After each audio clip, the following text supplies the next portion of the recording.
What's luck with this thing?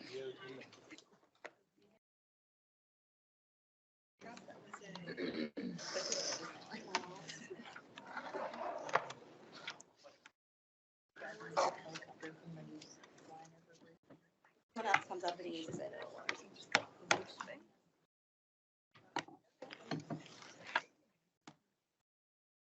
All right. So we're going to start with introductions. We're just going to go really quickly around the room because there's quite a few of us, and just say our name and where we're from, who we're with. And we'll start on this end. Good morning, Alicia Bass with the City of Durham. Monique Guy with the City of Raleigh.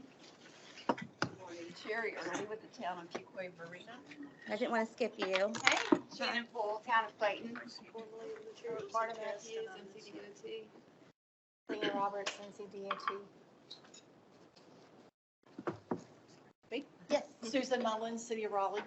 Sarah Beth Gentry, City of Raleigh. Keith Chu, City of Raleigh. Eddie McCarthy, City of Raleigh. Jay Shaw, City of Raleigh. Ben Facile, City of Raleigh. Maureen Nelson, Federal Highway. Tammy Richards, Federal Highway. Joe Geigley, Federal Highway. Margaret Turtallo, City of Raleigh. Auden Chima, City of Raleigh. Caleb Whitby, DOT Division 5.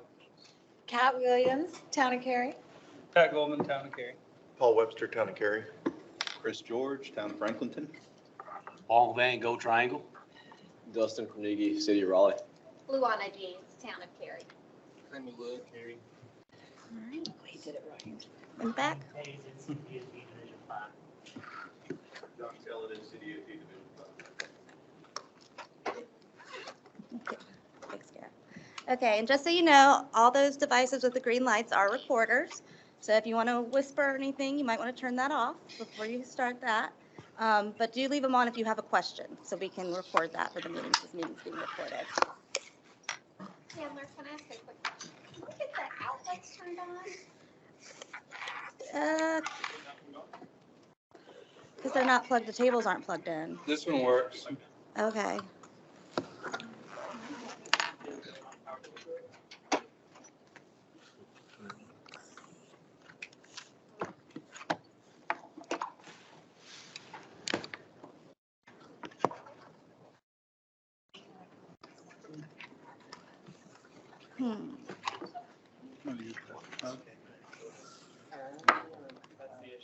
What's the issue? Those three tables don't have power. Lonnie, you picked the wrong table. Okay. Yeah, the table that should be connecting those tables is this one and Mhm. the power box. Mhm. Well, it's not connected to those tables. But yes, I can make sure you're.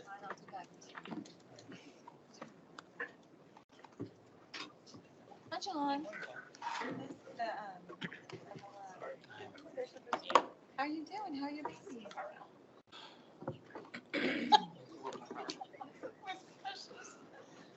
Okay. Oh, Daniel, you did. Thank you. All his transportation engineer. right. So, I'm just going to quickly go over the LAPP program since you all by now are familiar with it.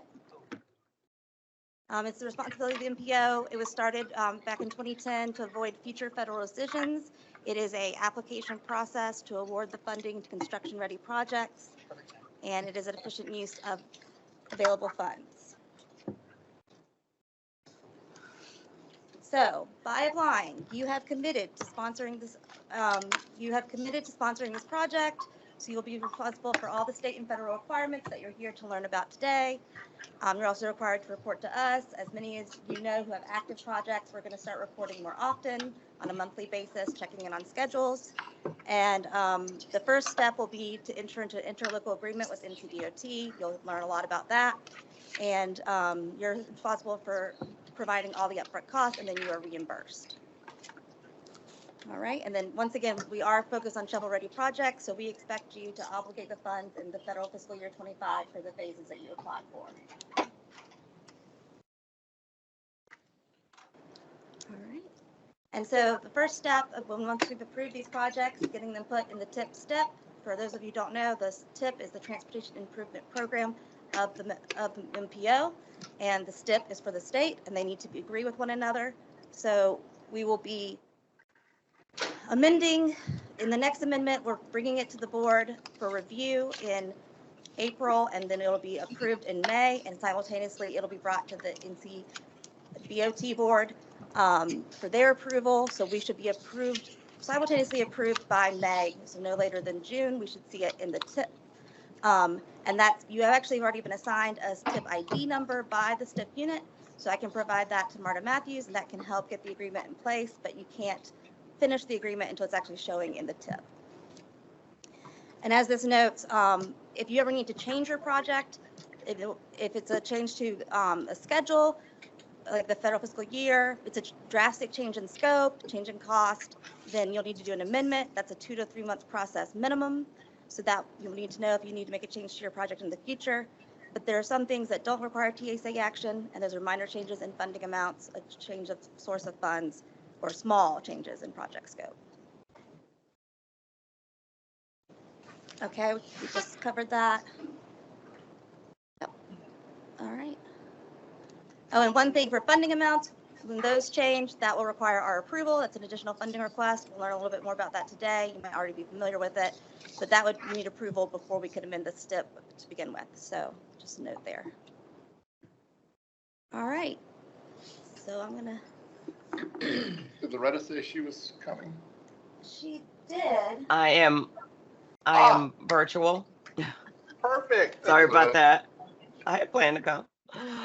Good morning, everybody. I am Loretta Barron with the Federal Highway Administration. And next slide. Okay, just. I'll do her slides for her. I'll do her slides for her, John. You got it? I'm going to cover briefly the transportation conformity process. Since CAMPO is still responsible for doing small scale conformity or reduced time conformity for their transportation projects. This is how we ensure that federal funding and approval goes to transportation activities that are consistent with the air quality goals. Next slide. The counties in the Campo area are Franklin County, Granville County, Johnston County, and Wake County. If a determination cannot be made, and I don't know why it would not be, given that you don't have to do modeling for these processes, but it could impact design, right-of-way acquisition, construction, or permitting if that would happen.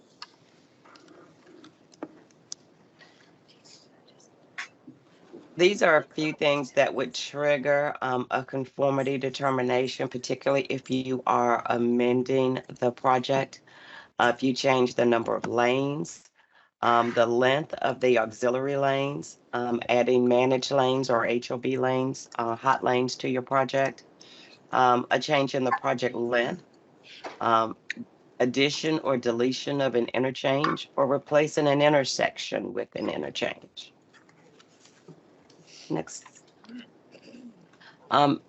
In order to initiate a conformity determination, one of the things that has to occur is that there'd be an amendment of the MTP or a readoption of the MTP and an adoption or amendment to the local TIP and the STIP that Chandler just went over. Again, these are some of the conformity implications. The project obviously has to be in a non-attainment or maintenance area. There would have to be amendments. Non-regionally significant projects, but not exempt projects, still require a conformity determination. But like I said, it is a short form process, typically takes about 2 to 3 months, depending on how often your MPO processes the amendments to the TIP and the MTP. If there are no conformity implications, then your administrative modifications and your exempt projects can be processed without issue. Those might be your safety projects. Things of that sort could be processed without a conformity implication. Now, next slide, please. Thank you. I kind of went over the timetable for the conformity process. Currently, I would say it is averaging about 3 months. Like I said, it would depend on when Campo meets to process those amendments. Next slide. The CMAQ program, we fund projects with the congestion mitigation and air quality programs. And it is designed to help improve air quality. And so a lot of areas process a lot of bicycle and pedestrian projects, greenway projects, transit projects using these funds. It is jointly administered by FHWA and FTA, the Federal Transit Administration, where there's also review by EPA, our Environmental Protection Agency. Funding is available for non-attainment and maintenance areas. Even those attainment areas are able to still receive CMAQ funding. And I kind of went over a few of the eligible projects that can be funded with CMAQ funds. Next slide. This is the laundry list of some available projects that can be funded. We have also added with the alternate fuel vehicles, electric vehicles, although there is a slight hiccup that we have at the federal level with electric vehicles, and that is getting them through the Buy America process. But all of these types of projects can be funded with the CMAQ program. Next slide. You all may be full aware of your project submittal process. Once the MPO has screened those projects via an application, they are then submitted to NCDOT for final review by the federal review team, as well as NCDAQ. Take a look at those projects. It would require endorsement from the MPO or the RPO to receive those funds. Next slide. Yeah. This is the interagency review team that reviews all those projects, make comments, just to ensure that they are still, in fact, eligible as described in the application. Next slide. Each application must have emission benefits. We do record those emission benefits in a portal that we keep for all the projects. We check to make sure they are in the MTIP and the STIP prior to authorization. We do require that the steps along the way for right-of-way, the environmental document, are all provided so that we can do a formal approval of the project when it is seeking funding for the individual phases. Next slide. I think that is it. I do want to say that in addition to the CMAQ program, we have a new program, the CRP program, that funds pretty much a lot of the same projects that are outlined in the CMAQ program. A lot of those same projects are eligible under the CRP program, but we are reviewing those a lot closer because they do, while we don't require any emissions benefit for those projects, they do have to be congestion relief related. And so we do take a good look at those projects as well. And I think that is it for me, unless anybody has questions. I don't see any questions. Okay, thank you. It's my turn. Is there a?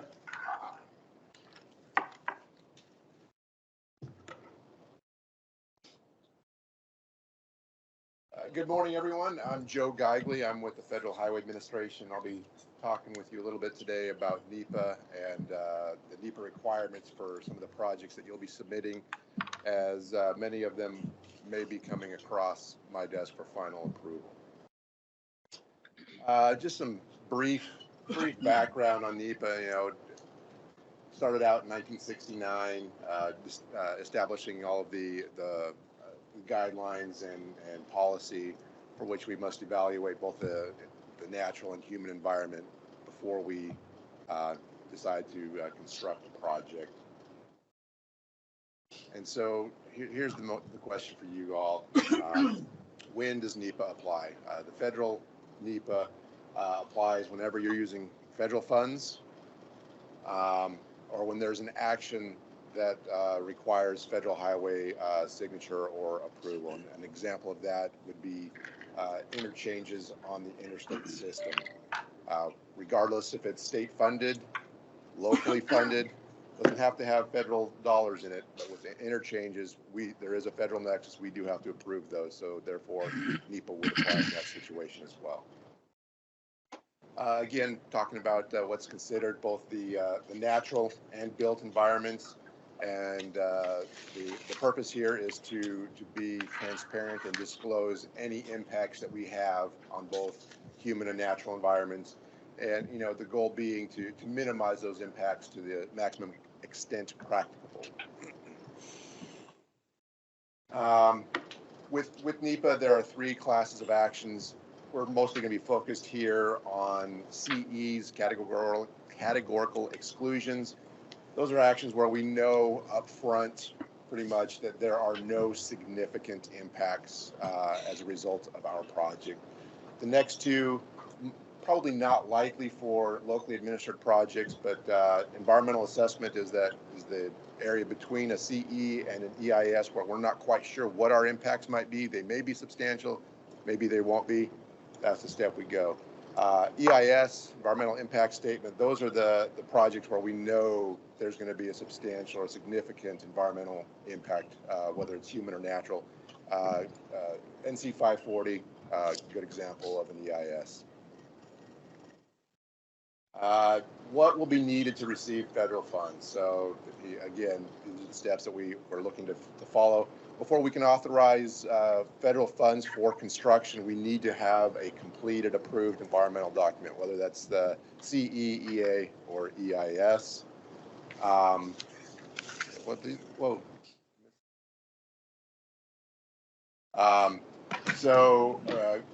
couple of other things that will be necessary in the environmental documents. Let's see. The project has to meet a transportation need. I know a lot of the projects submitted for the LAPP program are greenway projects, eligible for federal funds, but they must demonstrate a transportation need.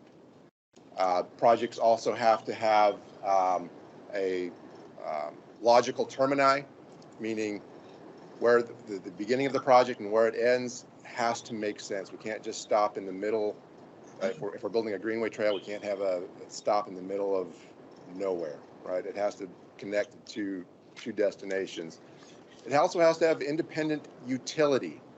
Independent utility means that if you've got a greenway trail project or any roadway project that you're planning on doing in multiple phases,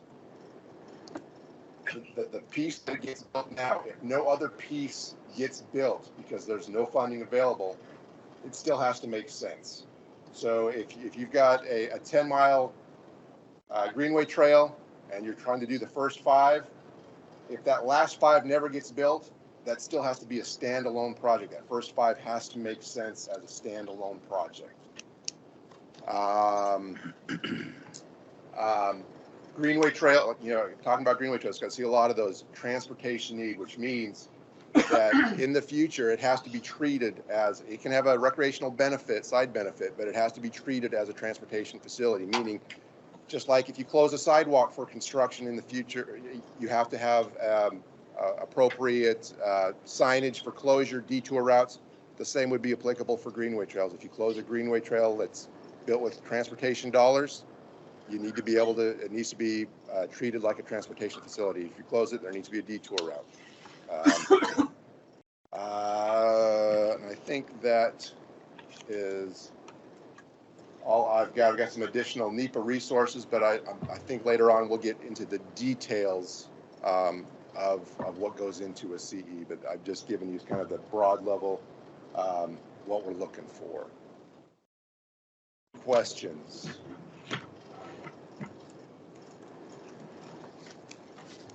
All right, next up, Tammy Morgan.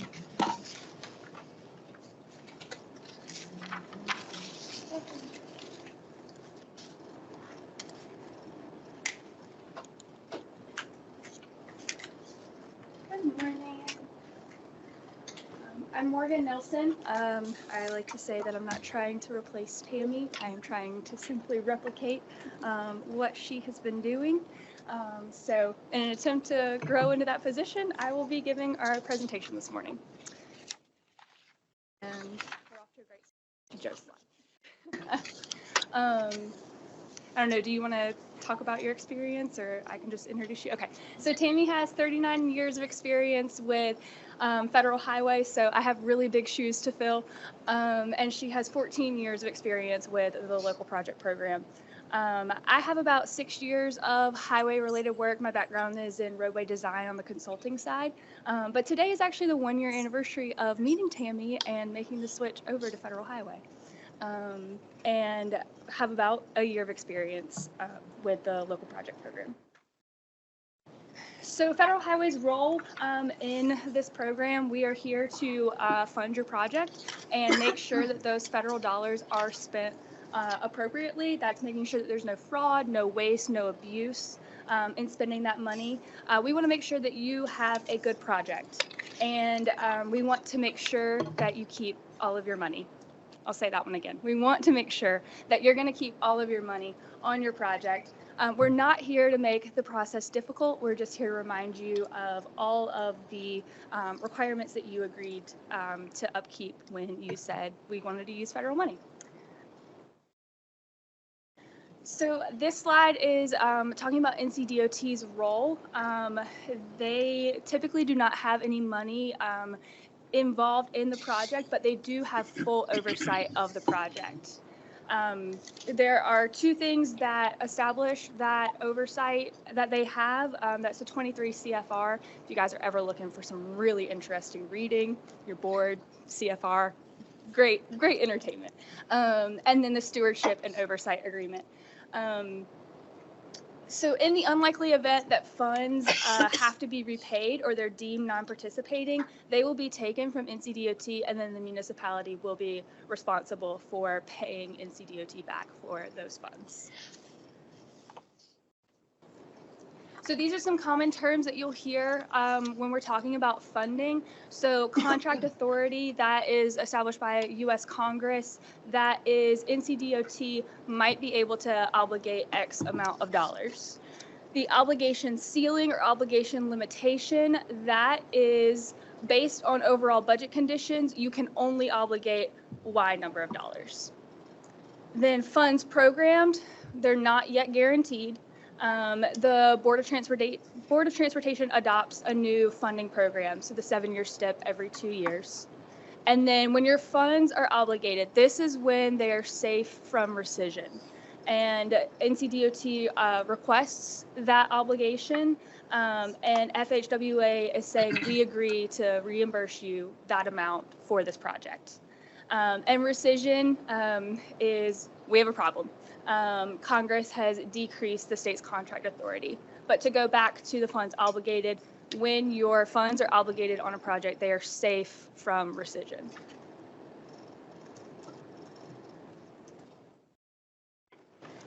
Okay, so 2 CFR 200 is referred to as a super circular, and that establishes your period of performance. So there is a start date, that is your project authorization date, and then it goes through the end date, and that end date is predetermined by DOT using a formula based on projects of similar scope. So it's not necessarily your construction end date. We take that construction end date, we add, I say we, DOT adds time to the end of that. That's your end date in our program that we're looking at.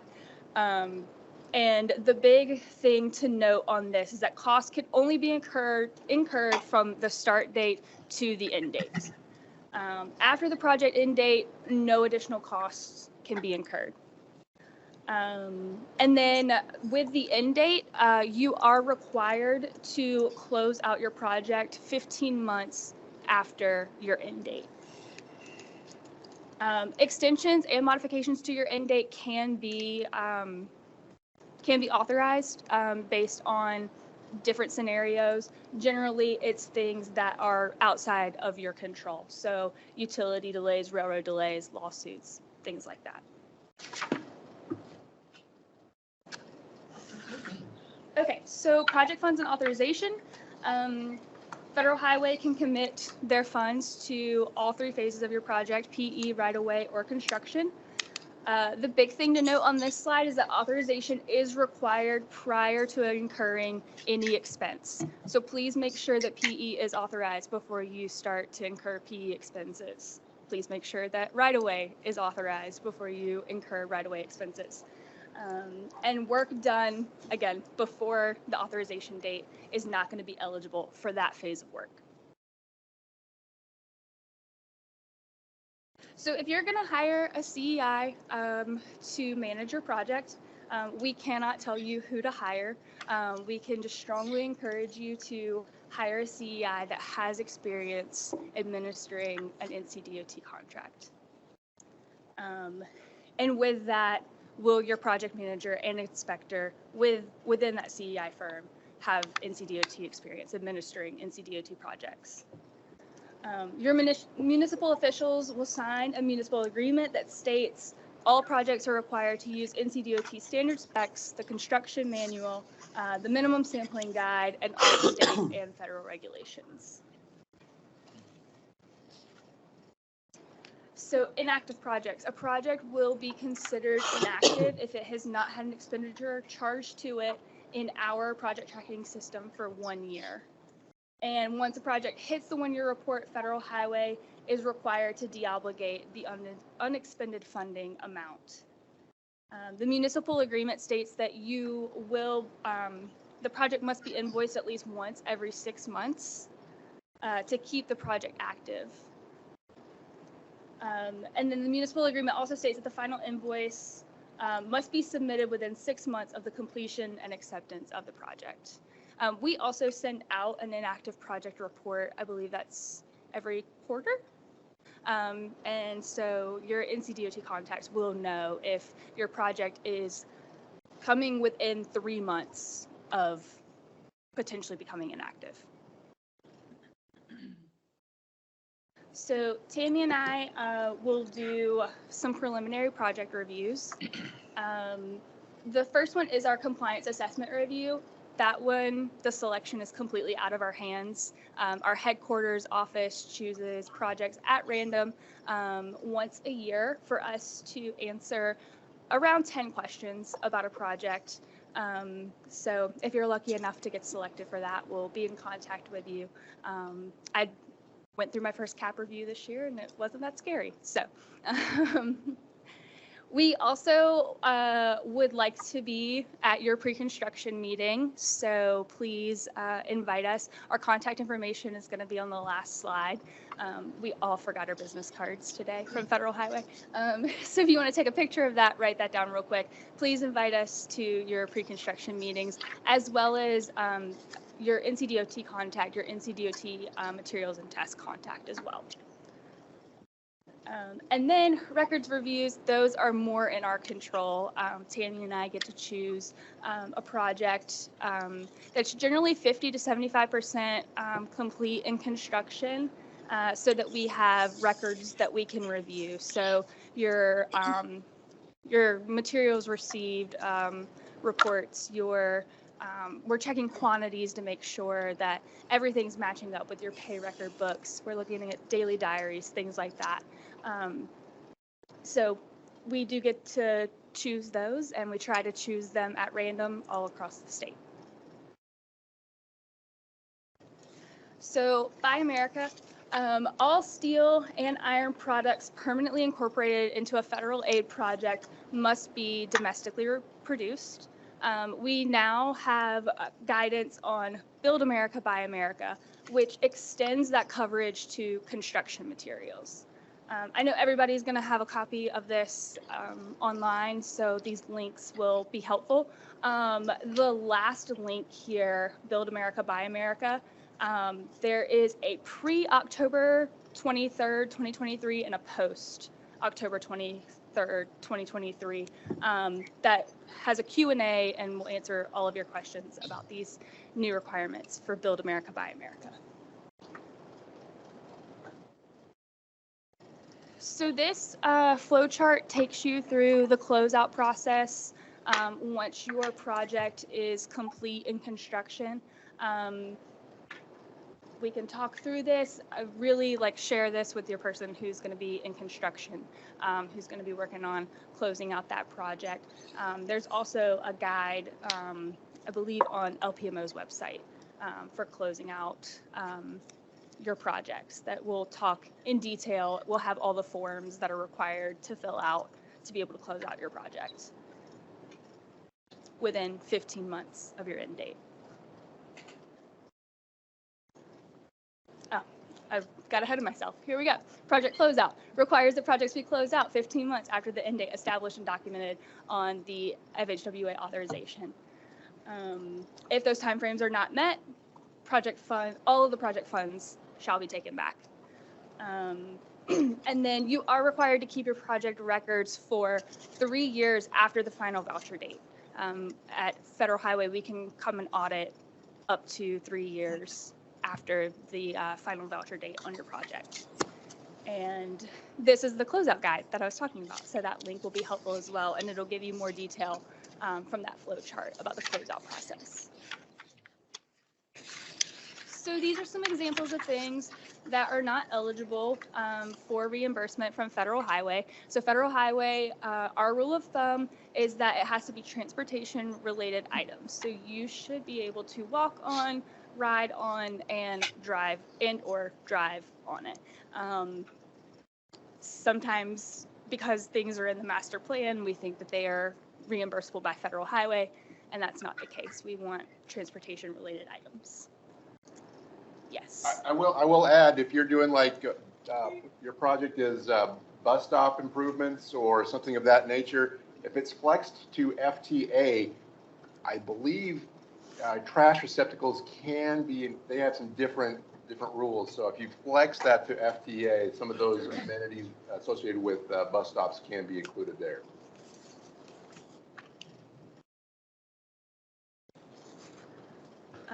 So don't be afraid to ask for help when you are working on these projects. If you're stuck, your first step is your NCDOT contact.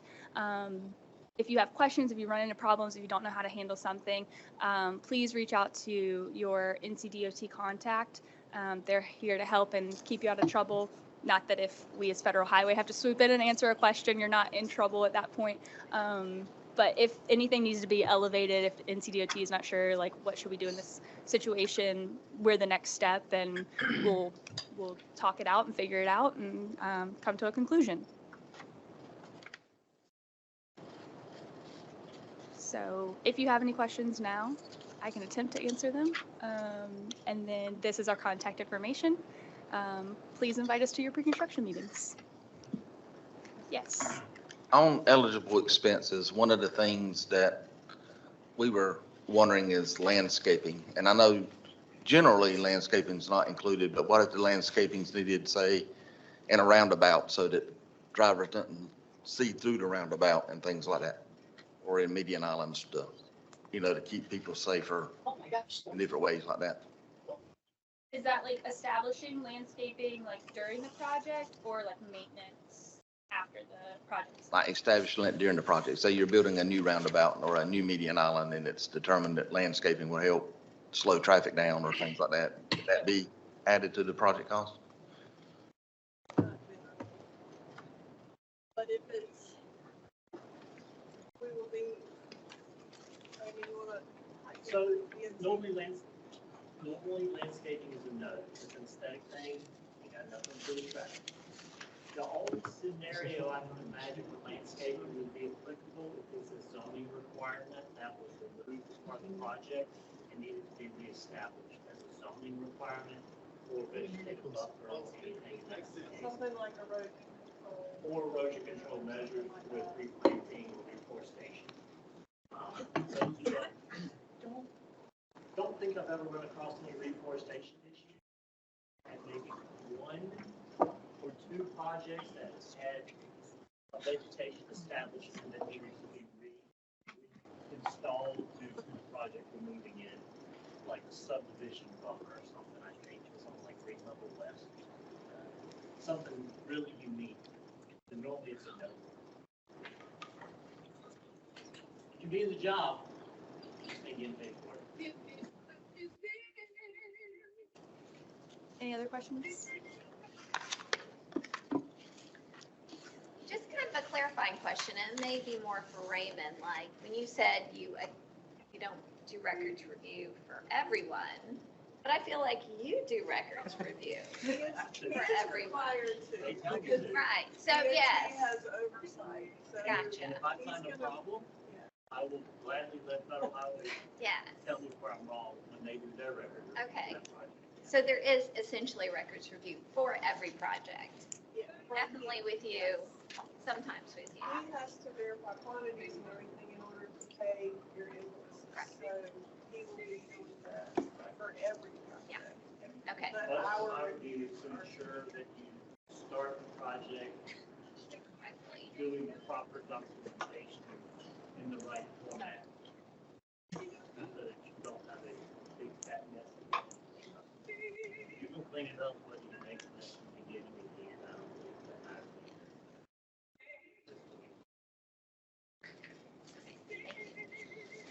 Any other questions? The cap review is different. That's a directive from Washington. That's completely different. We've had a couple of cap reviews. There's a lot to them. It's usually about 2 inches of data, not paperwork. When does that typically happen? Like at what stage in the project? Is that during the project? Is that post voucher? Is that For which review? the cap? The cap. The caps are usually due by May, so Washington is coming out like last year. We've already finished our cap reviews for this year. We never know what kind of questions they're gonna ask. This year, it was all pre-construction items that they talked about. Sometimes it may be heavy on the construction side of the project, record review documentation for materials or something like that. So we never know what they're gonna select, but there was 9 questions this year, and I think only 4 or 5 really related to us. It was more, most of them, our finance office answered, and our planning office, so it just depends on what they, I think they do like a risk assessment countrywide, and then ask the questions based on what they see as a problem across the country. When you remember it was something on documentation, but it's a big focus on those. So those are for active projects, though. I'm just wondering where it happens in the process.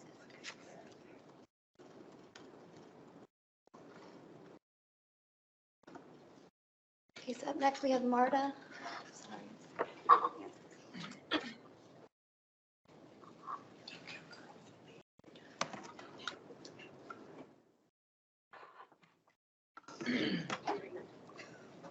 And Raymond. Thanks for your time. Great. Good morning, everyone. We're going to talk about the whole sort of project delivery process, implementing your project. And we're going to talk about some resources that are going to be available to you. Again, go over the steps in local project delivery, how to coordinate those steps with EBS, which I know is your favorite online project management tool. We're going to get into a little more detail on professional services, procurement, consultant contracts, and then reimbursement. And then I think Raymond will do a lot more detail, deep dive on all the steps, everything he's going to review. Did I skip one?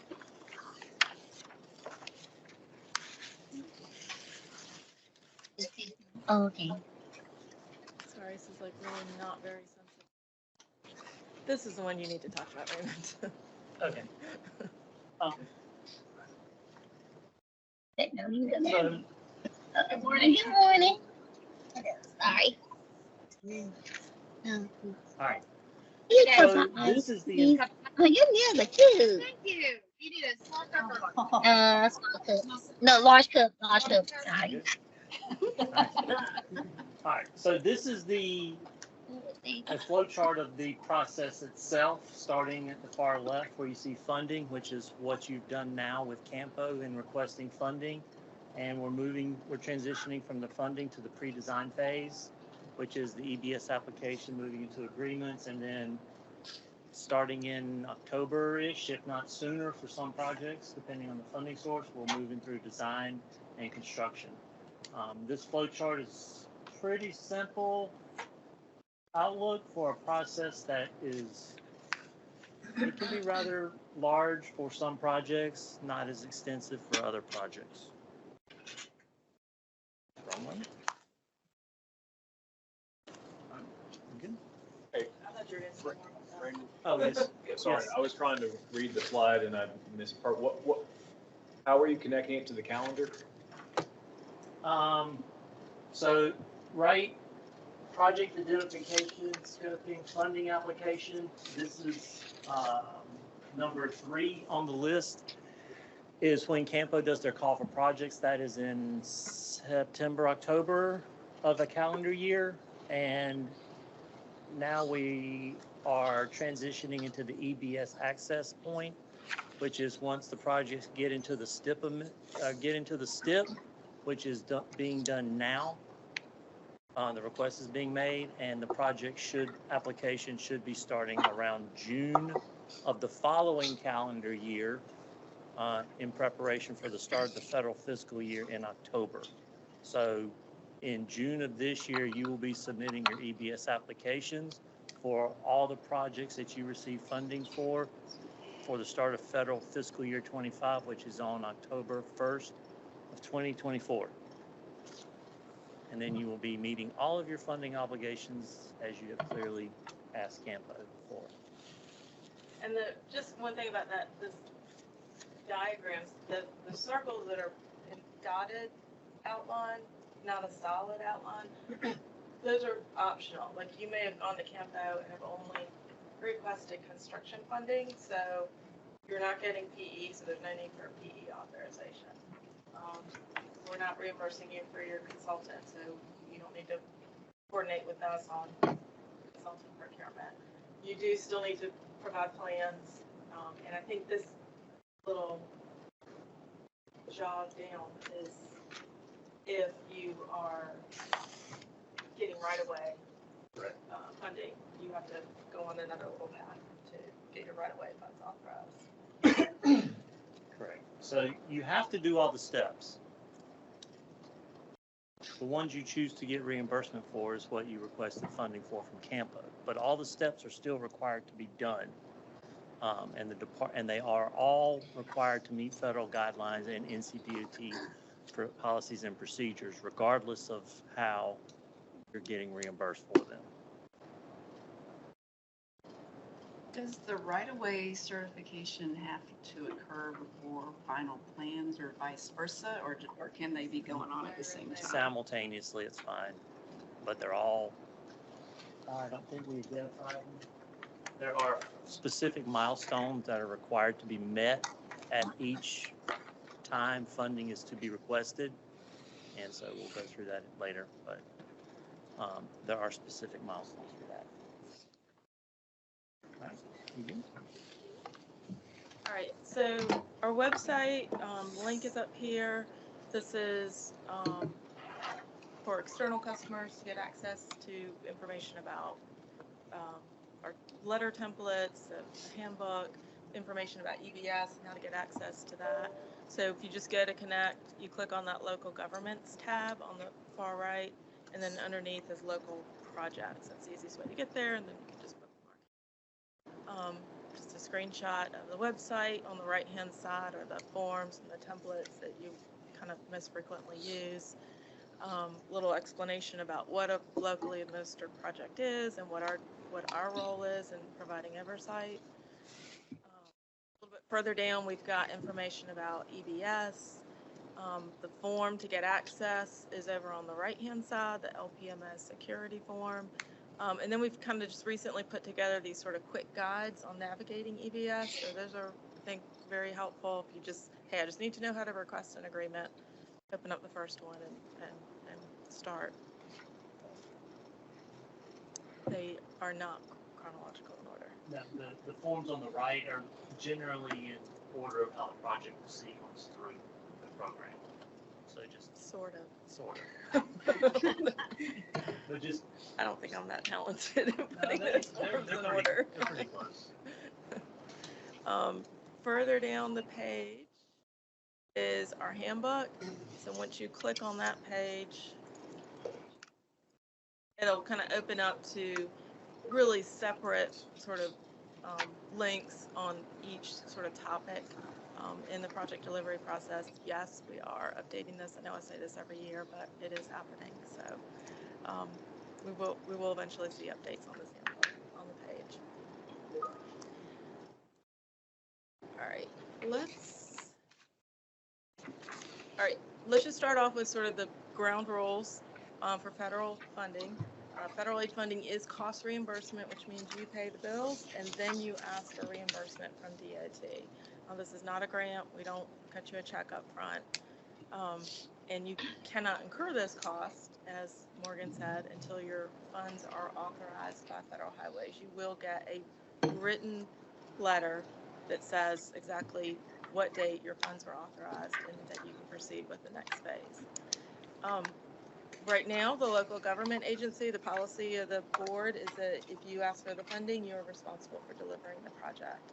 So that's sort of the default. There are, not too much in this area, but there are divisions in the state who do agree to take on local project delivery for a municipality. The only thing that might happen here in the Campo region is the division might agree to do the CEI for a project in lieu of the town hiring of an engineering firm. I know that's happened down in Division 6. Don't think that's happened in Division 5. Do not expect that to ever happen in Division 5. No, you're on your right.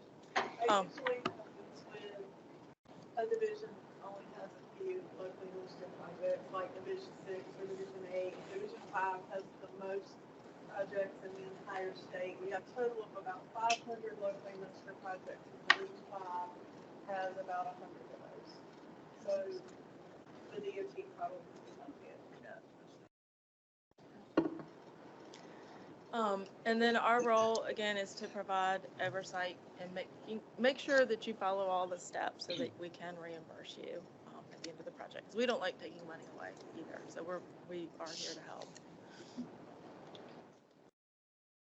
Maybe this is a slide I wanted you to talk about. So as projects move into design phase, there's going to be coordination required as part of the oversight with requirement for division or with Federal Highways. So the designs will need to be reviewed by the department and approved as you move forward through the process. And this just shows you some of the key milestones. What's highlighted here: 65% plan approval or 60% plan approval on environmental document is a milestone required to get right-of-way funding authorization request. Moving forward up to construction, there'll be 100% plan specs and estimate, plus the CE document, plus utility railroad cert, plus right-of-way certification. So those are the key milestones that I was mentioning earlier.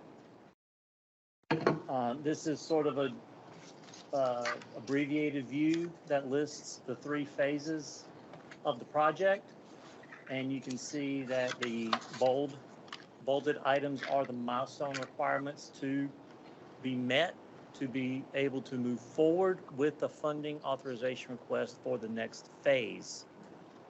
Do understand that if you choose to skip right-of-way, if your project is right-of-way eligible, and you say, we're not going to choose right-of-way funding, we're going to go to construction. Once construction funding is authorized, you don't get to change your mind and go back and say, we want right-of-way funding now authorized because we have more expenses than we thought. Too bad. You can deobligate your construction funding and return that money if you want, and then go back to do right-of-way, but you're going to have to answer to Campo about doing something like that. So think ahead, plan ahead when it comes down to it. Some municipalities have have said to Campo, I want to do right-of-way during this project, so we will request funding, and then you get into the design and realize it's, a handful of sliver easements that's not worth the hassle of going through the whole right-of-way funding authorization process, and they just choose to not even bother to seek funding for that phase. That's happened on a couple of jobs. It's no big deal. I mean, you're expected to anticipate what you want on a project a year before you even start on it. So sometimes you're close, sometimes you miss a bit. So no big deal. Funding authorization.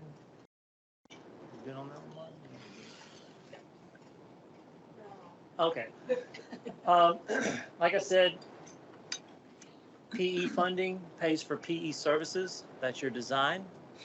PE phase is also used by the department to pay for our DOT charges. So even if you don't have PE funding on your project, there will be PE funding assigned to the project so that the DOT can charge.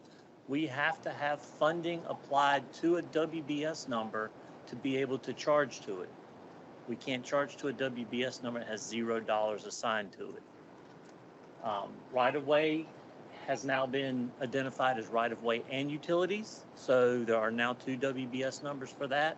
Your right-of-way is one component. Your utility relocation, if you choose to do it prior to construction, is eligible to be done. If you're going to do a funding request and you have requested from Campo to fund both phases, you have to request both phases. If you only request right-of-way property, you will only get funding for right-of-way property, not utilities. So be aware of when you're requesting funding from Campo and you submit that funding request to through your change request. And I will point out the STIP is now showing utilities as a separate phase. They didn't used to do that, it all used to be bundled into the right-of-way phase. So, in order for us to authorize utility funding on within right-of-way, we still need to have that separate line with STIP. So we have to word it as a channel. And then construction, obviously, is for the construction of the project. One thing to keep in mind is construction funding is eligible for all construction-related expenses.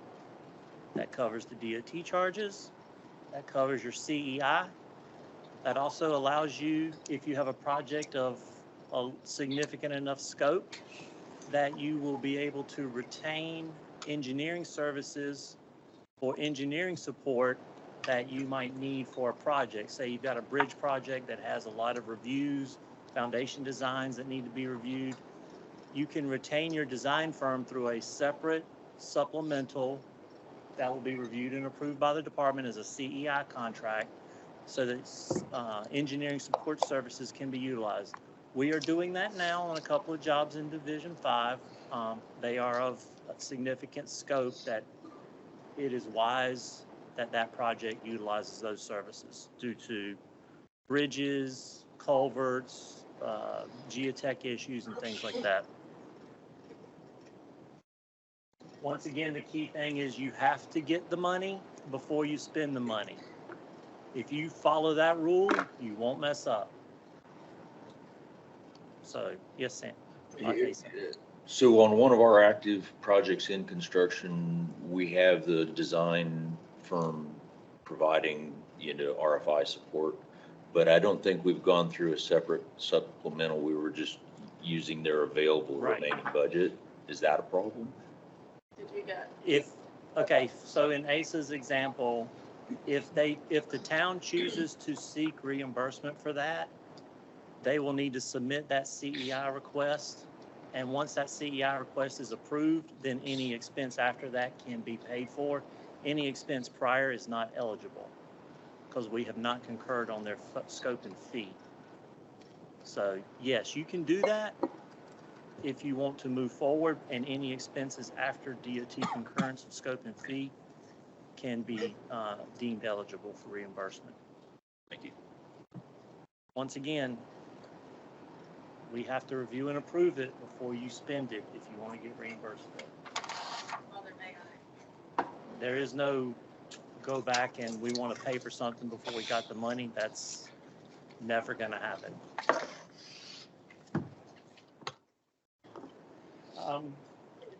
So funding authorization will be in three phases, right-of-way being two components if necessary.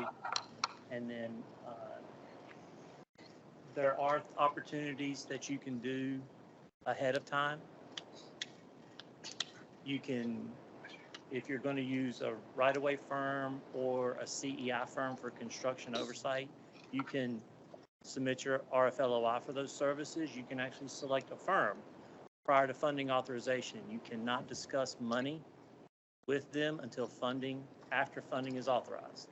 So there is an opportunity to get ahead slightly if you want to do that.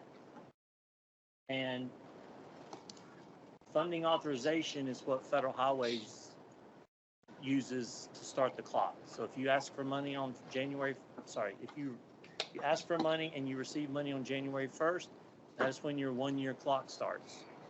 The DOT will start communicating to you at 6 months if there has been no activity on the job, and activity is designated by spending money. You could have worked your butt off and done the whole design. If you haven't billed for anything, then no one knows you've done anything. So just keep that in mind. DOT will charge to your job. We don't work for free. You will need DOT's oversight for design. Some of you understand that sometimes you might have a question during construction and you need it answered. That's usually going to be me. I will charge time to your job. Those expenses are eligible to be utilizing any federal funds if it's a reimbursable phase. So just keep that in mind. If you have money left over, if you have federal funds left over, then the DOT charges can be offset at the percent identified in the reimbursement ratio, it will be eligible to be reimbursed at the reimbursement ratio identified in the municipal agreement. If you've exhausted all your federal funding and you have no money left, that bill is 100% on you. It's a project expense like every other bill is you have, so just keep that in mind. I frequently get asked questions from municipalities about how much DOT charges are. I will give them a number. I will tell them to anticipate more if there's potential it could be more, and I always tell you to keep 100% of that money in your budget, in your project budget. Don't let it go, because you will get the bill whether you have the money left to pay it or not. This is a good point to maybe remind y'all to talk to your financial folks, because I know sometimes you've got to compare them for a bill. They're thinking, we thought we were getting money from DOT. We didn't know we were having to pay money to DOT. So make sure that those conversations are had sort of up front, because you will be billed for the non-federal match on the DOT charges. So if we can use your federal money to cover 80% of our costs, you are still always going to be responsible for that non-federal match. So you're always going to get a bill at the end of the project. But I think CAMPA requires that you build in that sort of 10% into your budget. So you should have budgeted for that already. Right. And I don't know if you want to talk about the review and oversight agreement that could be done. Oh, if you're so not getting PE. correct. So as a lot of you are aware that have worked in the program, trying to get through 3 phases is becoming a very challenging feat to accomplish. So a lot of projects now are requesting construction funding. Now, what that means is, I'm going to use FY25 for example. That means within federal fiscal year 25, from October 1st to September 30th of 2025, you have promised to Campo you will get that project to construction funding authorization. Well, within that 12-month period, there's no way you are going to do design and right-of-way acquisition in that 12-month period. You can do it on a very, very small sidewalk job, but anything bigger than that, it will never happen. So for you to meet that anticipated schedule, that means you started design on a job probably 2 or 3 months ago from today, if not sooner. So if you don't, what the department has utilized is what we call a review and oversight agreement. That's an agreement between the department and the town, where the town will pay upfront for anticipated charges so that DOT is eligible to review your project prior to it being eligible for funding at the start of the federal fiscal year. If you don't pay the review and oversight, I will not look at your job until we are able to get PE funding authorized. And that will not be an opportunity that presents itself until October 1st at the start of the federal fiscal year. So just keep that in mind. Once Campo has identified your projects, now is the time to start initiating a review and oversight agreement with Division 5 so that we can start addressing any concerns you want to have us look at for review, right-of-way certification, anything else you need us to look at prior to that project being eligible to request construction funding. Give an estimate of usually this What do you mean? I don't. dollar Oh, sorry. For a small sidewalk project, you're probably looking at about $10,000. If you've got a roadway job or some project of significant scope regarding a 2-lane to 4-lane conversion or new location roadway or significant intersection improvement, you're probably looking at $25,000 to $40,000. Because you got to remember, the bigger the job, the more people have to touch it, the more it's going to be looked at and reviewed, the bigger the issues are going to be. So just keep that in mind when we're discussing that. And any expenses beyond your funding, obviously the LGA is going to be responsible for that. One other thing I want to bring up is, as some of you know that have had projects moving forward here recently, I recommend a discussion with myself at the end of your bid opening to review your project budget, to anticipate the cost the project should plan to incur. I will also look at your budget that you have assigned from Campo, and if there is a difference between the amount of project budget you've anticipated and the project budget that you are expecting to see, then I would usually recommend go back to Campo for supplemental funding request. Recently, they've been pretty significant amounts of money. Well, at least from my perspective, they are. I don't know from y'all, but it ends up being a decent amount. They're starting to come back down a bit, or not come down, sorry. Starting to level off, we'll say. They're not coming down by any means.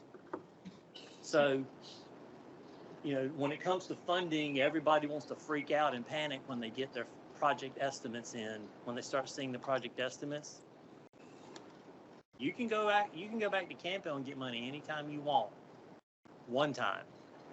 So if you guess wrong on the first project estimate you get, then just have to try harder next time, because you'll be on the hook for everything beyond that budget. We normally try to suggest that you wait until you have bids in hand. By then, you also know your CEI cost expectation for the oversight.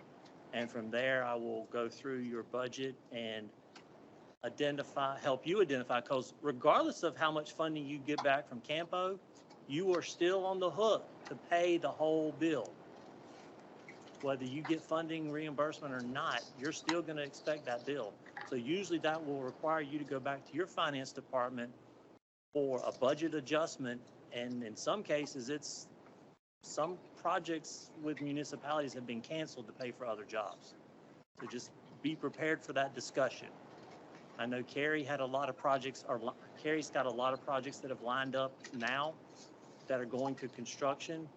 I started this discussion with them literally a year ago in preparation of getting their city budget lined up for all of these new projects that are going to hit their budget in one fiscal year, and getting them prepared for this, because we were looking at 40 to 80% cost increases of actual project costs over funding ask.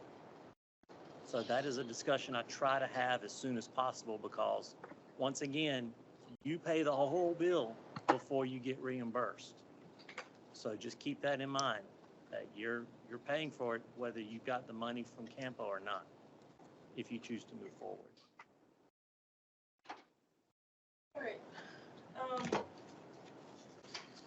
Now that y'all are properly scared. It's bad, but it's reality. You need to be prepared for it. I mean, it will come. You can pretend the cost isn't what it's going to be. It will come to reality eventually, and you will have to answer for it. So I try to have that discussion. I'm frank with you about it. It's better to be it's prepared helpful. up front. Yes. It is better. All right, well, let's say you're still moving on with your project. You're going to need to get into EBS. This is a security form you fill out. You send it to our email address, lpmo@ncdot.gov. What you will get back is from our IT people. They will send you your username and a temporary password. You'll log in, get to change your password, and then you're off. Some of you may already have access to EBS because you work with maybe the Powell Bill program. You've done Governor's Highway Safety Program grants. But this is LPMO. You need a specific access for LPMO.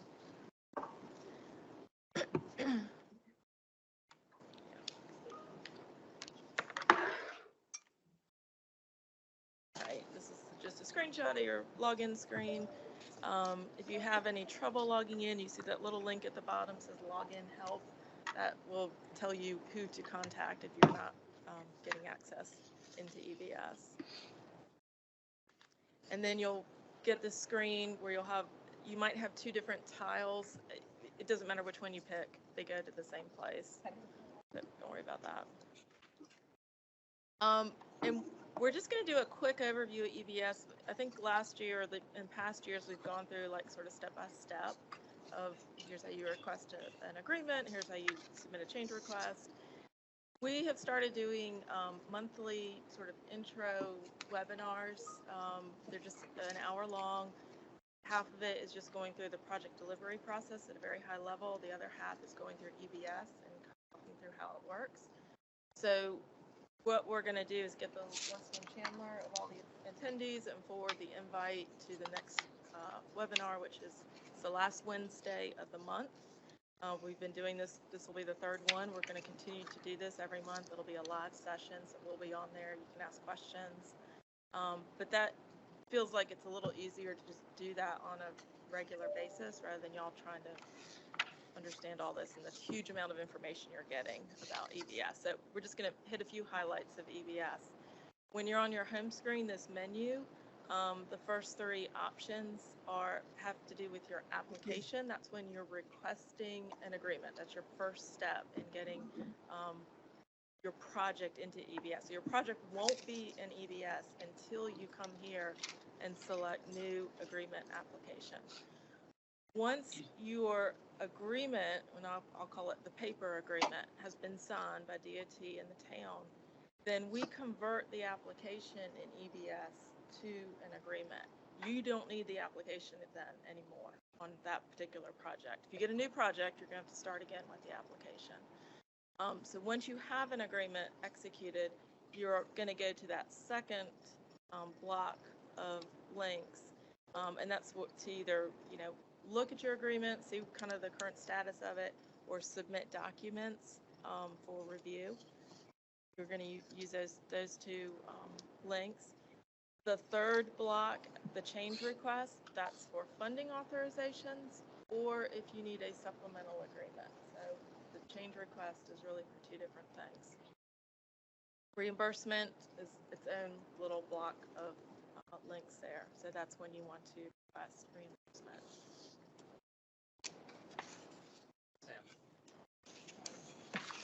Put those grouping descriptions exactly like that on the actual page. We'll see. Work with our IT people. An IT ask, man, that is a stretch. Hey, IT your people. Sheila handle that for you. Yeah, Sheila's got a good relationship with them. We'll see if we can do that.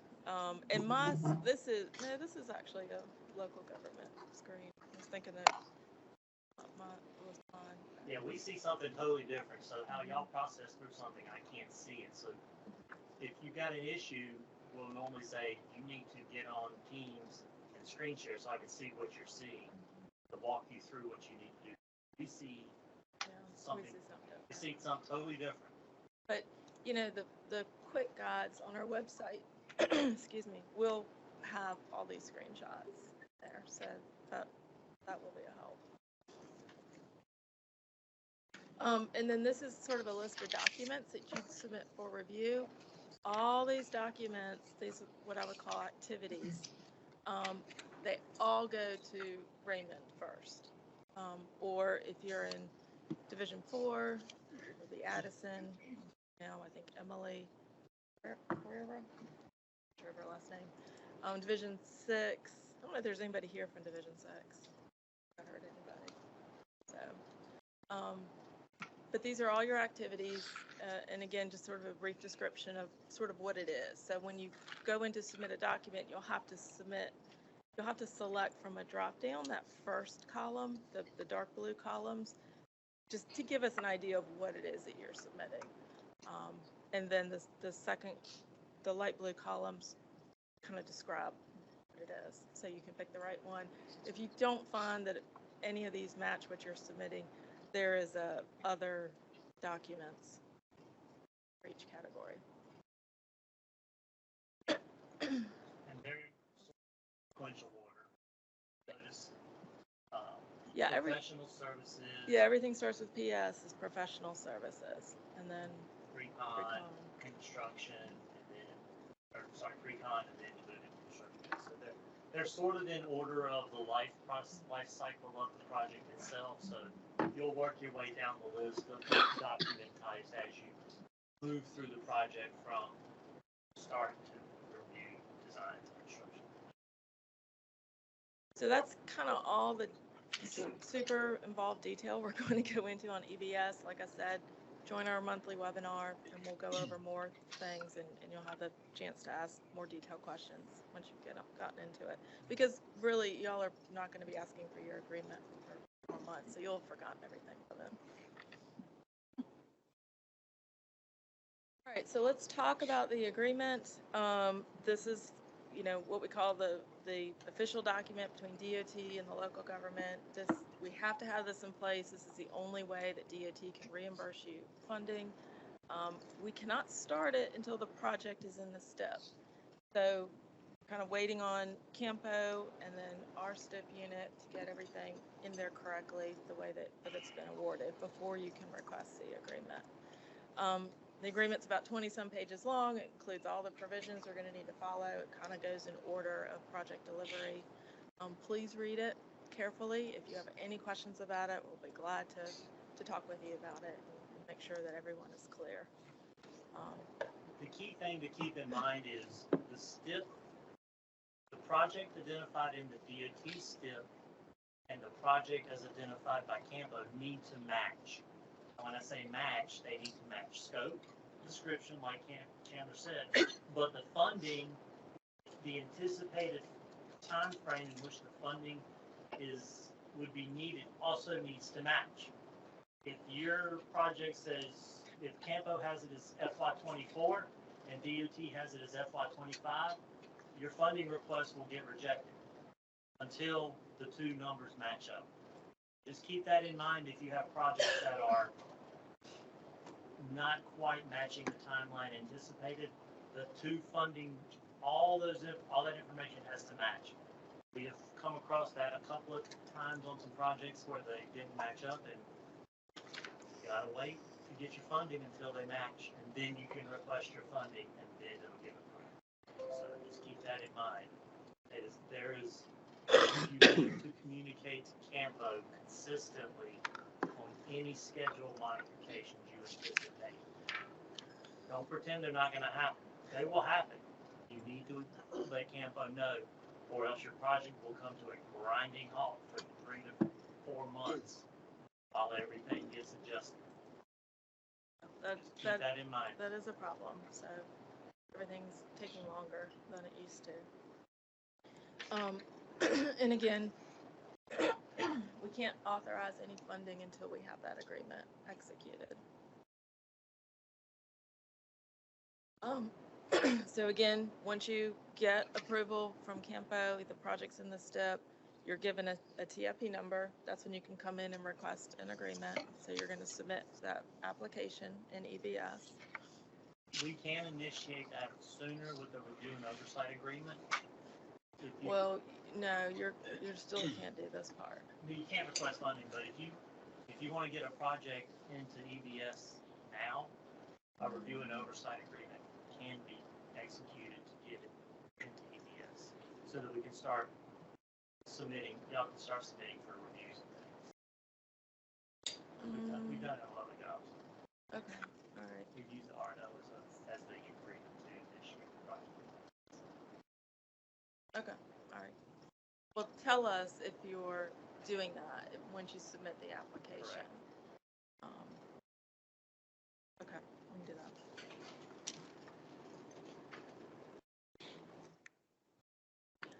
Once that application is submitted, we're going to review it. Might return it if changes need to be made, if we're seeing discrepancies, particularly between the STIP or whatever we might see. We might reject it if the project's not programmed in the STIP. We usually try to work with you and just return it, not reject it, just wait for you to resubmit it. If it's approved, then that means we're starting drafting the paper agreement, and you will be notified when the agreement goes out to you for signature. We send everything out via DocuSign.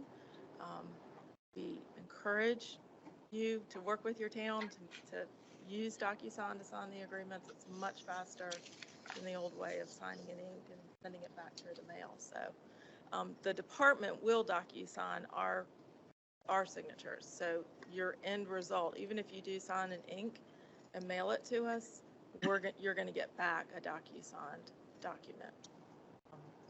But again, I would encourage you just to use. Sorry, all the options you've got here for execution. Like I said, option 1 is the preferred option when you get that envelope to sign it. You can use your own DocuSign account. Some towns do that, and then just send us a partially executed agreement, and then we'll take that, put it into our envelope, and get it DocuSigned by the department. Greensboro has like 7 signatures that they have on their agreement, so we just let them handle it on their end, and then they send us a partially executed one. The last option is printing it out, signing in ink. We do need that original signature page if you sign in ink. Mail it to us, and then we'll keep that in our file. All right, so we've done the first step. All that, done the first thing. So if PE is eligible, this would be the point when we would authorize the PE phase.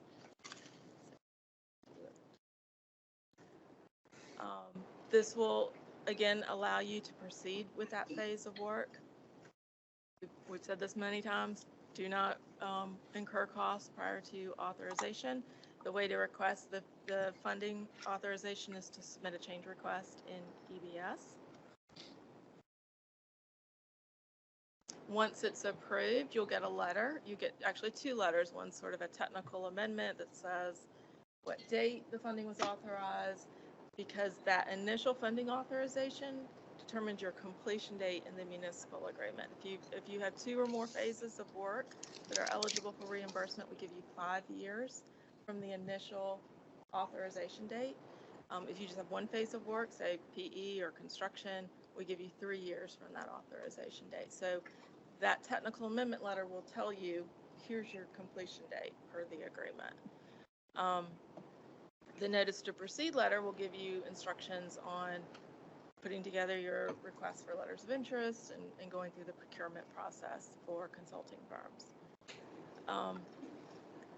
Occasionally, like Raymond said, we do allow solicitation prior to authorization if we're on a tight schedule, but you cannot do any kind of negotiation with a selected firm until we have those funds authorized.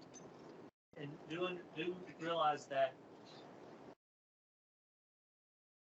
if you're going to seek funding for PE services, you will submit your RFLOI to the department for review and concurrence. Then you'll be allowed to advertise and select a firm. The selection will be submitted to the department for review and concurrence. Then you can negotiate pricing with your firm, which will occur after you receive your PE funding authorization. Once you negotiated your fee, it will be submitted to the department for review and concurrence. So do understand that the RFLOI selection and scope and fee is a 3-step process that requires DOT concurrence at the end of each sequence. Yeah. Just keep that in mind. This is a very much a full oversight process. We review each step as you go through it. So the whole procurement process is governed by 23 CFR 172. This is federal highways rules on procurement of engineering and architectural contracts. It's actually fairly easy to understand. For CFR, you can read through it and it does make a lot of sense. So I would recommend you all do that. DOT also has policies and procedures for procurement, and we expect you to comply with those, which I think most local governments you do anyway, because you have to follow qualifications-based selection process. So it's nothing really unusual in this. Excuse me. We also have a template for a request for letters of interest, and we strongly recommend that you use that. It's just easier than trying to come up with something on your own.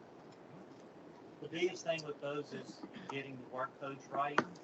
Normally I've seen RFLOIs for PD services come in with like 20 work codes listed. I can promise you, if you put that on the market, nobody will meet those qualifications. So we try to make sure we trim it down to something that you will actually be able to get a firm who meets those qualifications. So just keep that in mind. More is not better here. It will basically, you will get nobody. Because no firm that I know of meets every qualification for every work code. They're going to need it. But you can use a team of firms. I mean, they can bring on subs, so just that your team might be huge. Correct. If you do something like that. But we will review your work codes because I have seen some that were way overkill. So what if we wanted to use an on-call firm that is possible, yeah. And we will have a discussion on how you need to get that reviewed and accepted. I recommend to any municipalities, y'all know, if you think you're going to have multiple projects, I recommend a limited on-call for this group of projects, or if you have one already in place that you would like to use, then we will have a different discussion on how to get that reviewed and approved. It happens all the time. It saves y'all a lot of time because if you got 4 projects, you don't need to do 4 RFLOIs. Just do one, select a group of firms and let them know this one's going to happen this time, that one that time, and so forth. So, there's ways to make it less cumbersome for you if you've got multiple projects.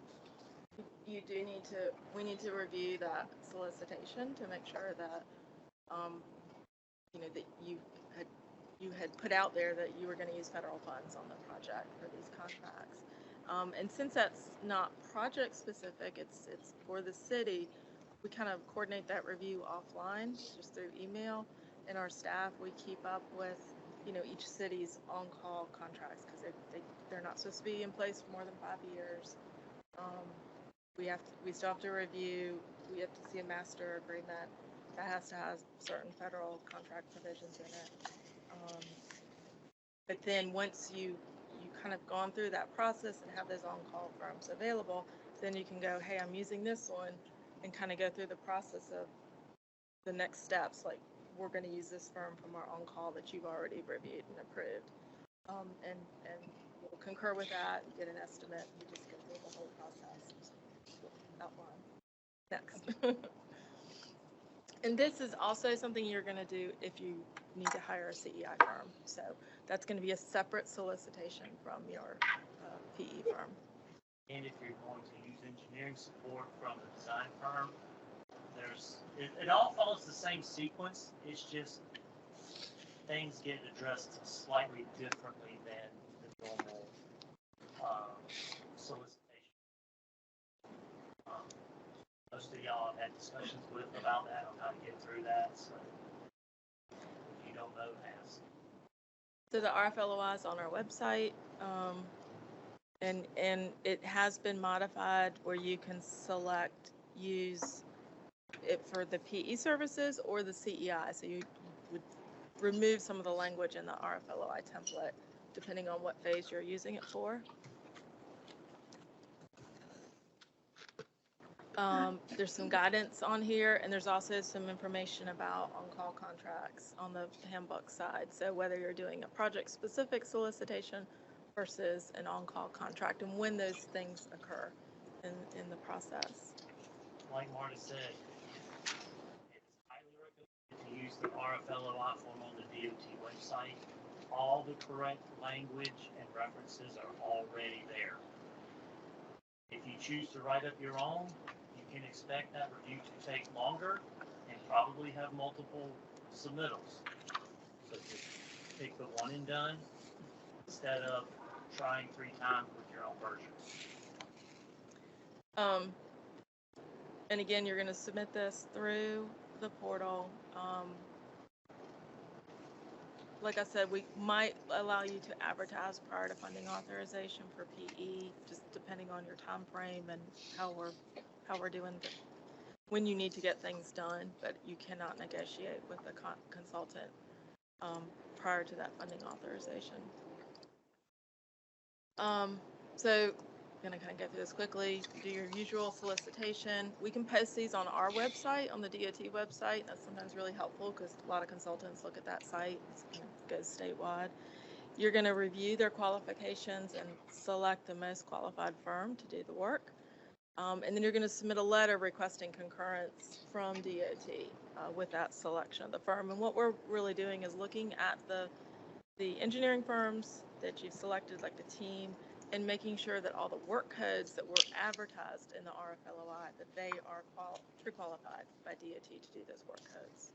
This is for professional services. This is not for contract advertising. Right.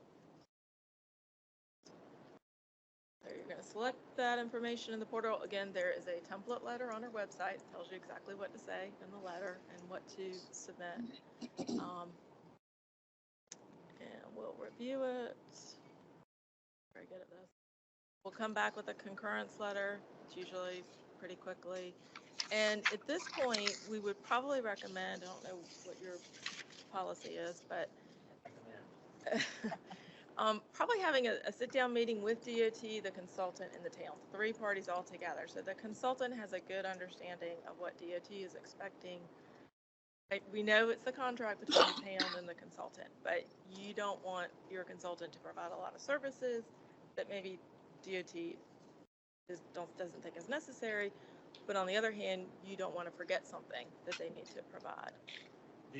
That's not in our scope. It's not an excuse. You still have to do it whether you do it yourself or your firm. So that's why I recommend having the scoping meetings to anticipate any and all expectations for work effort and timelines. It's also something the towns really need to have a good understanding of the expectation of timelines and schedules for projects. So you don't have to talk to me about it. I just quick that you got to meet all the requirements, whether your design firm does it or you figure out someone else is going to do it. Because it's all in the town scope, whether your PDM is, whether it's in their scope or not. So once you have a scope, the consultant will come up with an estimate with the tasks and the man hours, and they will fill out these very complicated spreadsheets that are on our website. Do some first ones. Second ones. I don't think they're all complicated, but anyway, if they work for DOT, if they're pre-qualified by DOT, they should be familiar with these worksheets. So you will submit that into the portal once you have it. Raymond is the first review. He's looking at the tasks and the man hours, making sure that that's appropriate. Right. Scope and hours. Yep. That's it. And then if he's good with it, it comes up to LPMO and we send it over to external audit.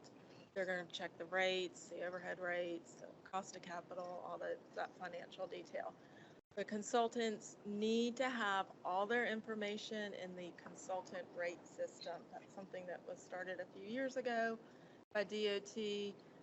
The consultants go in, they update their personnel information in there, and that's what the auditors use.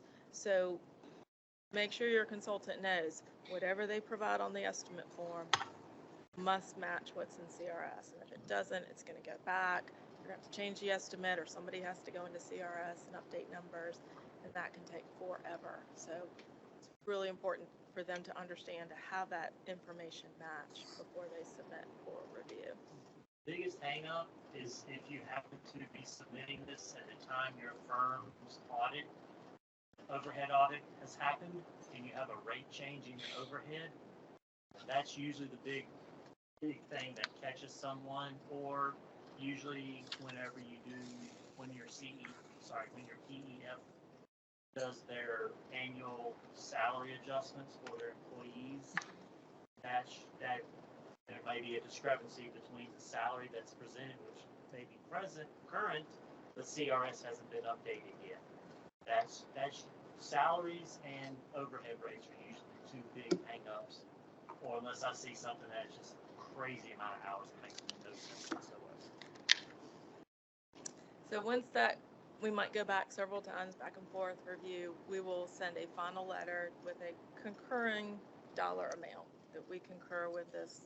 And it's usually PE is lump sum amounts that will concur with that amount. So keep that letter in the file, will be in EBS. Once we concur with the rate, you're going to submit a contract. There's a link on the website for the contract provisions for non-federal entities. These are not to be copied and pasted into your contract. If you look at them, it's just language that says your contract must have language that addresses, failure to do the work. There's some term for that, but breach of contract.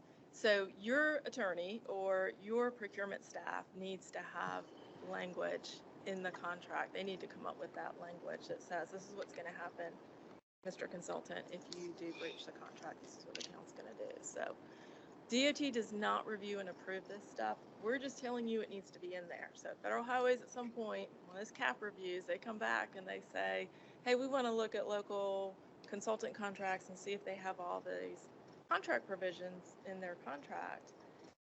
We're going to say, we told the town to put them in there. We did not approve it. So we're giving you that resource. This is something you have to work out with your legal staff and your procurement staff to make sure your contracts address this language. And like I said, payment terms for design and planning are generally lump sum. I have seen more cost plus just because the scope is maybe not as nailed down as it could be. CEI is always cost plus. Right, and then we're just looking to make sure the payment terms and the dollar amount in that contract match. We'll give you an approval letter, and then you can tell the the consultant to start work. I'm not going to go into this. Okay. You want to talk about reimbursement? Yep. All right. So once again, this is not a grant program. You have to spend the money first and then request reimbursement after you've spent the money and have proof of payment. You will not be given money up front, so it's not a grant. Trust me, I hear people saying it's a grant. It's not a grant. So when you're doing a reimbursement, as Marta showed you on your home screen, there's a section, a reimbursement is technically called a claim on the home screen, so you will be submitting a new claim. If you've already submitted one and it needs to be edited or adjusted, the next selection down is edit existing claim. Don't go in and start a new claim because the system won't let you because you can only have one financial transaction in place at a time. That'll give you an error message. So you have to either start a new one or the next option is to edit the existing. So you'll go find your project accordingly. Oh, sorry, this is when you have existing ones. So when you open the page, there's going to be an embedded PDF, a form-filled PDF document that you will fill in the information. I believe all the fields in light blue are ones that you will input data in. So the one thing the system does not know is you have to do some of the math yourself. It does not know your reimbursement ratio. So you will make sure you put in your total expenses. You will deduct ineligibles, things that you're not going to get reimbursed for. It will calculate your eligible expenses, and then you need to provide the amount based on your allowable reimbursement for your municipal agreement. You will need to input that amount you're being reimbursed for. So once you put that number in, that is what is captured.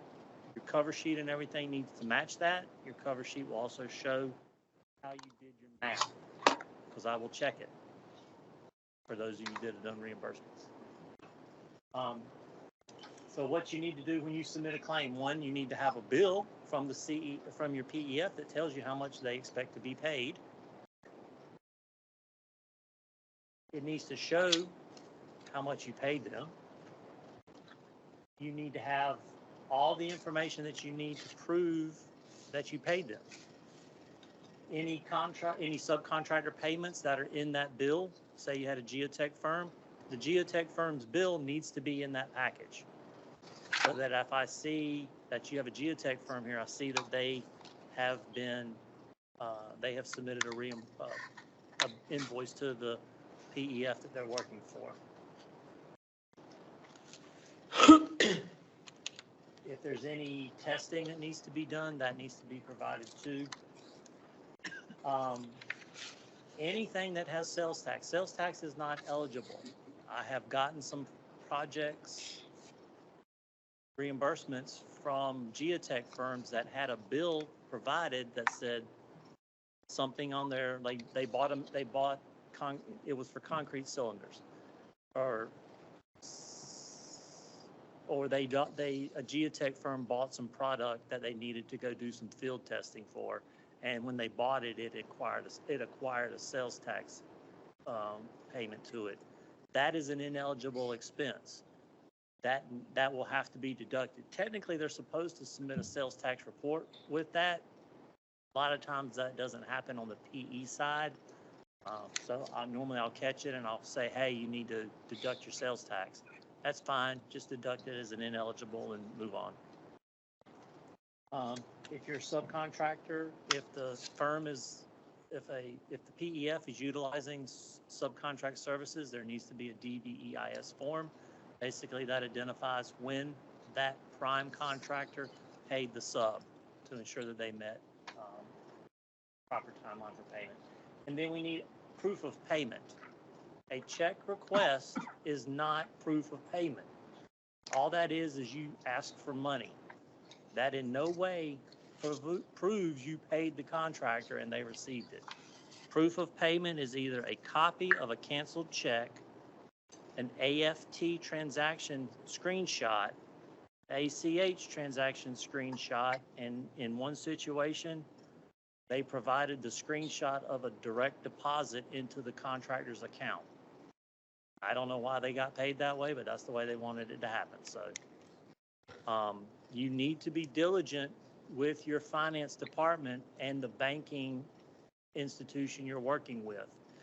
If you decide, I am not going to submit a reimbursement for 6 months, you better be prepared, because you might not be able to recover proof of payment from your banking institution, because they will purge it. And I've had that problem come up on a job where they we don't have proof of payment. The bank purged all of our payment information from 6, 8, 10 months ago. So if you're gonna wait on some of your reimbursements, you need to go capture that proof of payment immediately, especially check images. Those don't hang around long at all. And if you don't have proof of payment, then I can't verify that you paid them. And so that could become that whole payment could become ineligible. So it is wise to submit reimbursements frequently. I prefer you do them monthly. I know it's a pain to put them together, but I prefer not to review 500-page reimbursement requests. So I would love to get them monthly because I can knock those out fast. 500-page ones take like half a day or more. That's assuming everything's right. So, once again, proof of payment proves activity. Yes, sir. Will the reimbursements take effect as they're submitted, or does everything accumulate and at the end of the project, the reimbursement happens? So I'm going to make up an example. You submit a reimbursement on Monday. Sheila will process it and it will get sent to me on Tuesday. Example, this is a very abbreviated timeline, so don't expect this schedule to ever be met. I will process it on Wednesday. The department will pay you next week. So through the entire process, as long as we're submitting them, we can. You get your money back You within, can only submit one claim at a time, so Right. it has to go through final approval, which means sending. Okay. but it's usually, the department cuts checks every week. So as soon as I submit it for payment and it clears final review through contract management, then you'll get your money depending on where you fall within the week and their next sequence of payments. You know, they're trying to do everything on direct deposit, so if you're set up for that with DOT, Right, someone will get an invoice note that says, hey, the DOT paid you some money. Okay. That's good.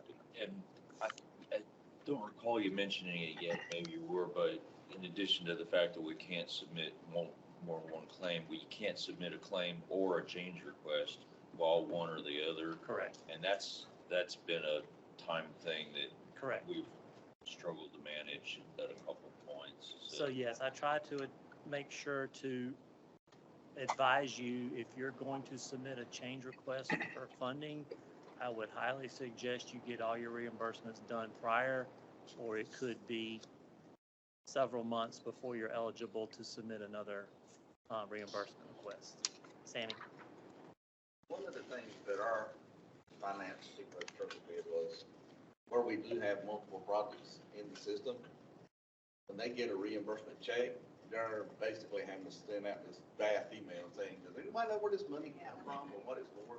Is there any way that DOT can start looking at figuring out a way to put a project number or something on there? I think what goes out on the payment advice is the agreement number, which is that 2 number in the system in EBS. So, you know, it's preferable to have the TIP number. Probably better. But it should have that 2 number. So if you look at your agreement, there's a number at the top of the page. It starts with a 2, a bunch of zeros, and then 5 digits. Afterwards. That might be something that it would be beneficial to you to identify that number to your finance department in their notes section. I hope they have one. We didn't realize that. Because y'all reference everything with ST numbers, and I have no idea what those mean. Because you know, if you're going to talk to me, it's going to be a TIP number, Right. or it's going to take me 30 minutes to figure out what you're talking about.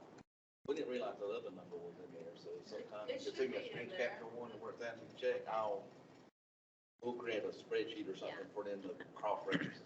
Right. But we'll also, that's maybe something we can work on with IT to try to get the TIP number at least. Yep.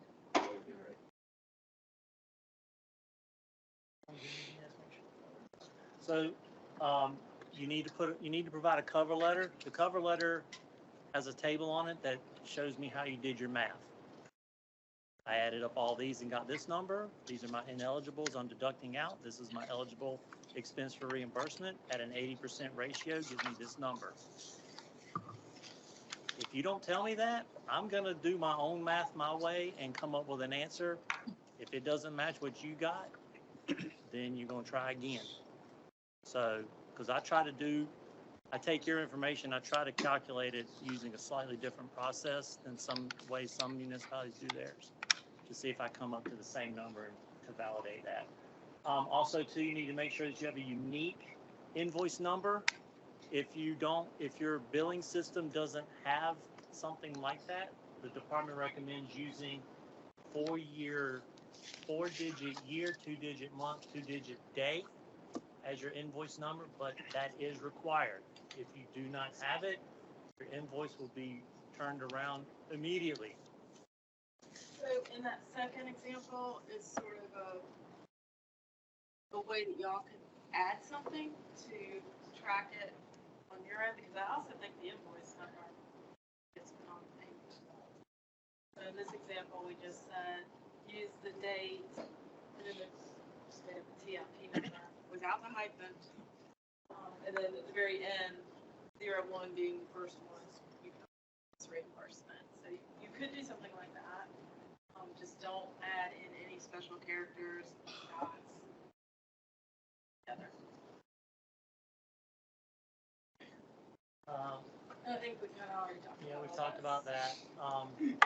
We referenced 80/20, 80% federal reimbursement, 20% local match responsibility. That is the maximum federal match permitted at 80%.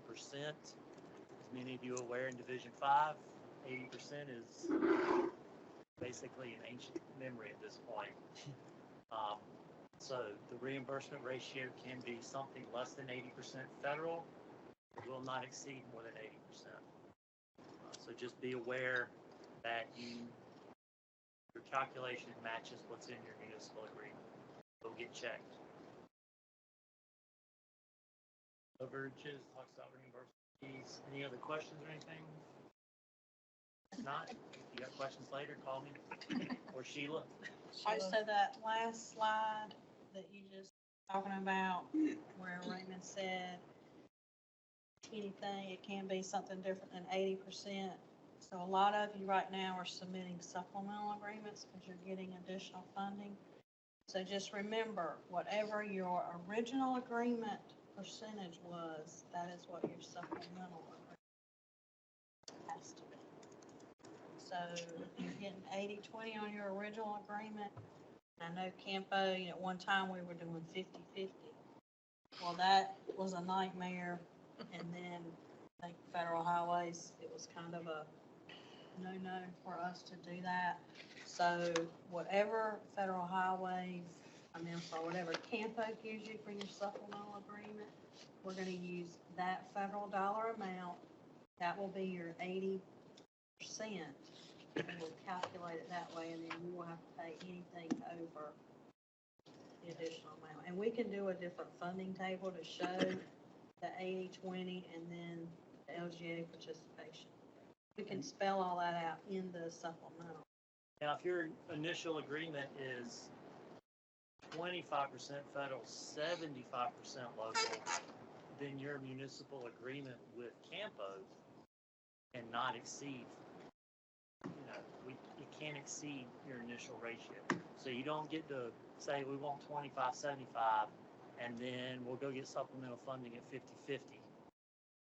That is not possible. So your agreement supplemental amount can't exceed your initial. Can't change. It can't Whatever change. your original. Right, it can't be higher. But just to be clear, the additional funding requests at a 50/50 match are still being honored by Campo. It's just a different way of doing the agreement. And like she said, we can break it out for you to show that, yes, we're giving you this much money and you're contributing exactly the same amount. And that's what we're adding to the project, is a 50/50 match. The funding tables that are in the municipal agreement help greatly over the way they used to do by trying to explain it in words in a half a page. That was a nightmare. I have a question. It's kind of a general question about the municipal agreement. And I think you referenced this at some point about the timeframes from the execution of the municipal agreement and what's the date required for us to get to construction authorization. Does that timeframe ever differ depending on the size of the project? I mean, I'm just, as an example, if you've got a large project, say with 99 parcels on it, that is going to take longer from a right-of-way standpoint than a sidewalk project with 10 parcels and they're all temporary construction easements. Is there ever a difference in that time period? We just came up with sort of most of the projects finished within that general time period. So we said, okay, for projects with 1 or more phases, 2 or more phases, we're gonna say you get 5 years. And that is calculated from the date funding is authorized. So that could be several months after the municipal agreement's executed. 1 phase of work, 3 years. We always give extensions. So, even if we say it's 5 years and you come back and go, it took us a lot longer to acquire right away than we thought. Unless Federal Highways comes back and says, because of rescission, we gotta take down the money, there's some hard date. Like a lot of the grants, the raise grants, all those federal grants that are out there now that a lot of y'all are getting directly from USDOT, they have some very hard obligation deadlines. And DOT doesn't have any ability to extend those. But for this funding, the DA funding, MAX, CRP, DOT can give you more time. We set our agreement end date with Federal Highways. We set way out to ensure that y'all have time. Federal Highways sets 10 years from funding authorization or funding obligation. That sounds like a long time, but trust me, it is starting to become problematic for some projects in some municipalities. The municipal agreement cannot extend past that federal end date. The end date is the end. There is nothing past that. So don't, and you better have a real good excuse to extend the federal end date.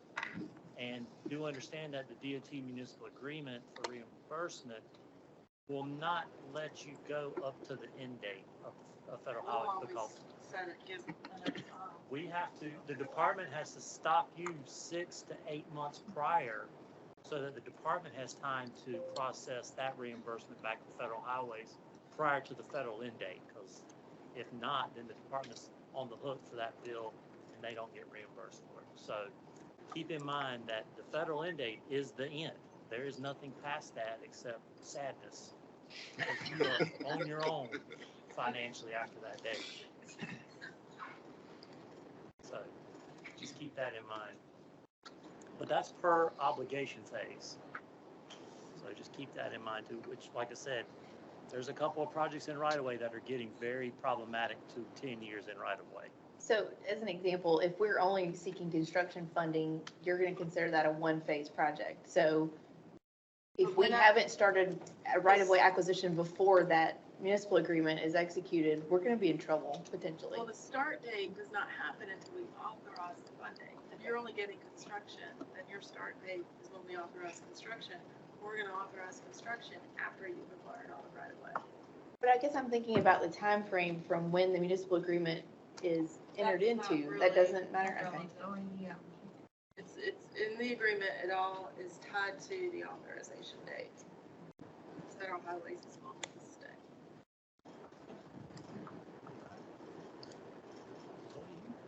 All right, we're going to take a 10-minute break, and I'll check on Latoya. I think she's online.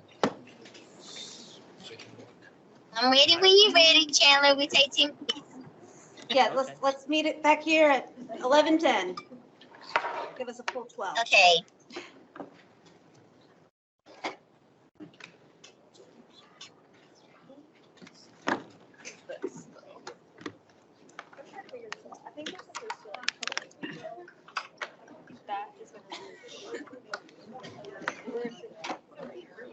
But this one's not working. Oh. So there's something else wrong. Okay. This All right. So good morning. I'm Latoya Caldwell. I promise you, if you see my picture, I look just like it. And unfortunately, I'm unable to be with you face to face. I do not want to spread my crud in my voice. It does not sound like this, I promise you. So we're at the public transportation STIP process. And Chandler actually gave you an introduction on where you are when you get here. After you have presented the project to your board and then it's approved, you need a STIP ID. You would actually request it through me or through the STIP unit. And so that first process of you getting your STIP ID and it's approved, you're gonna submit it through the Smart Sheets link. That link is listed on the first slide, and this way you will get it, which is with Integrated Mobility, is whom I represented with NCDOT, and it has to be submitted by the first of the month. That's all of the public transit projects. Once you submit it by the first of the month, that is the cutoff date, that project will go on the next board agenda, board of transportation agenda. So for example, this month of March, you had it in by the first, it will show on April's BOT agenda. Anything after the first will be in May. So that's just a couple examples so you understand. Next slide.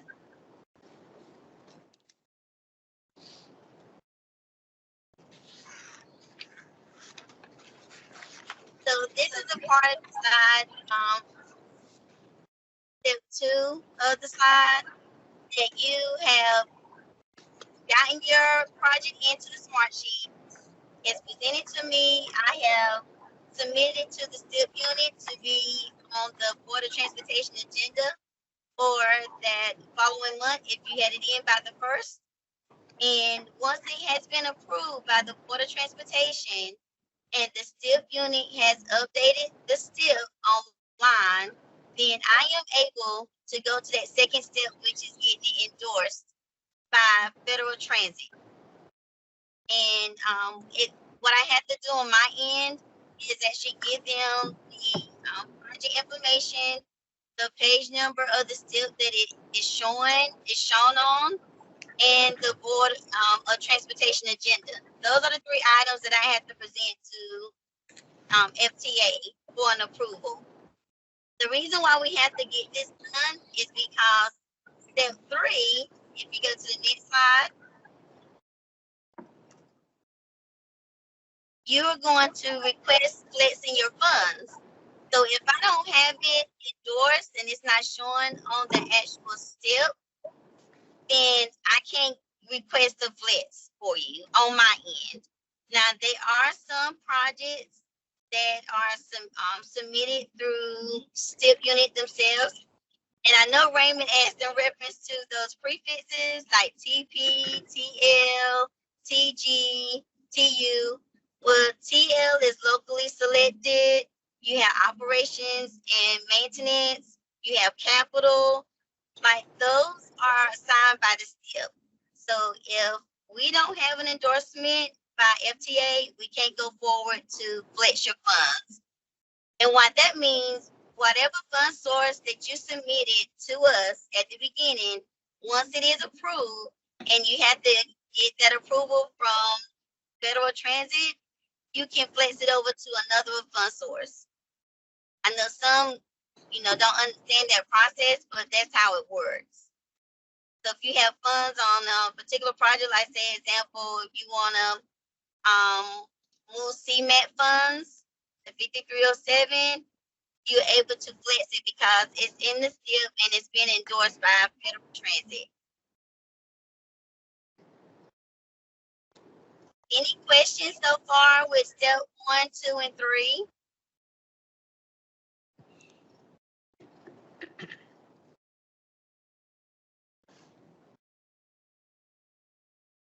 Do we have any questions, Chandler? Do you know of? No questions. Okay.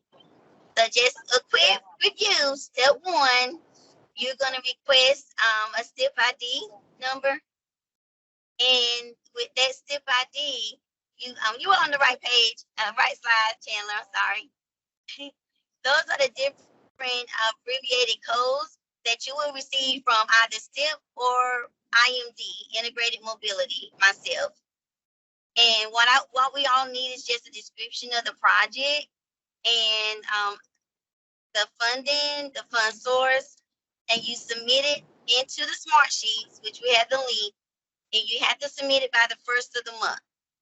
You submit it by the first of the month, it goes on to that following month agenda, board agenda. Once it's approved, we can go to step 2, which is endorsing it by FTA.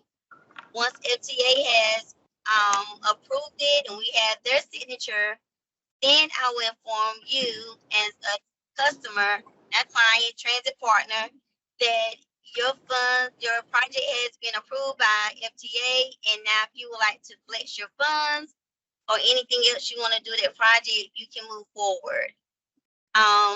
Once we have submitted to financials and FHWA has approved the funds to be flexed, they will submit a 1575C form. That form is what you need. They normally send it to you, but if they do not, you can email me and I can get that form to you. And the last slide is my contact information. So if you have any further questions and want to go into the process a little deeper, we can have a one-on-one meeting with your planning group, and we can go through the steps one by one, and if there's any questions.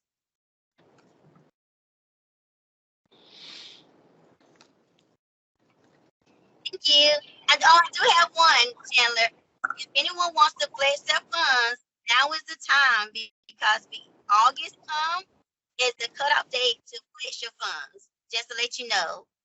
So August is the cutoff date for FTA, so we won't be able to flex any funds in August.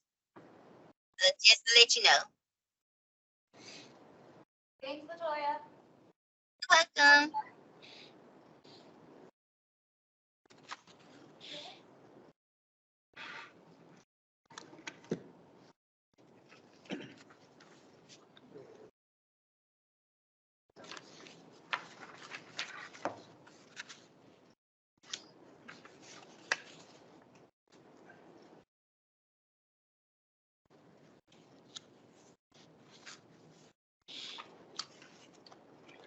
Good morning, I'm Chris Murray.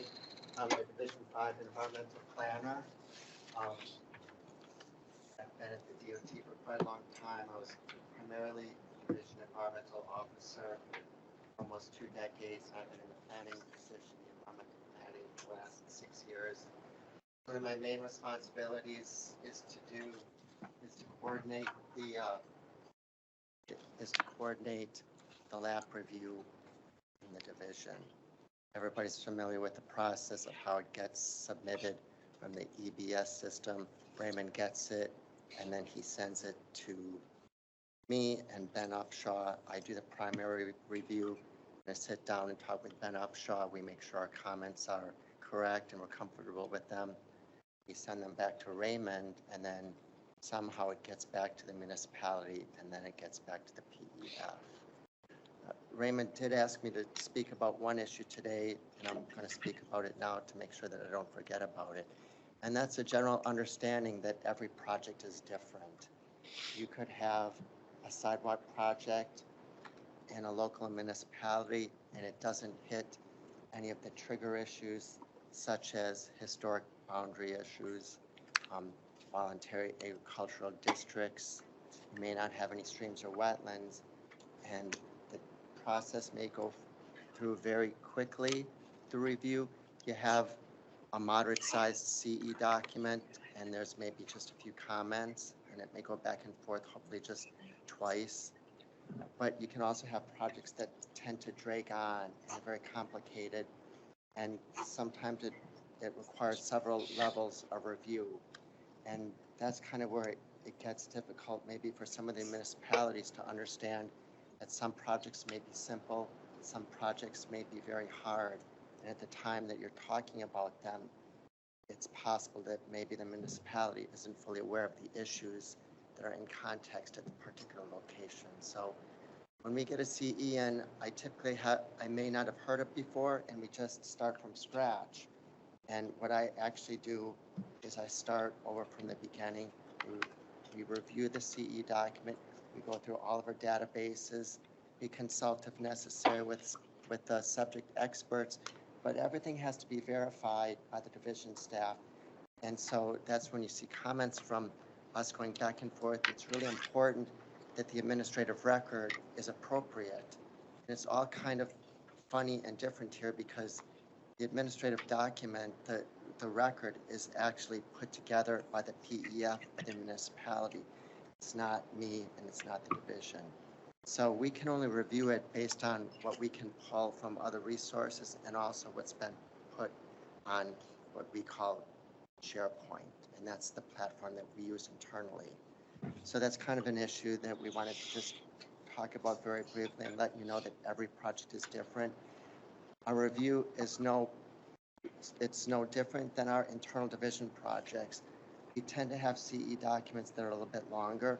A bridge document for a CE may actually be 7 to 8 pages, and you don't see that much differently than what we expect for the LAPP projects. But again, the level of effort on review and expectations is the same for LAPP projects as well as our internal division projects.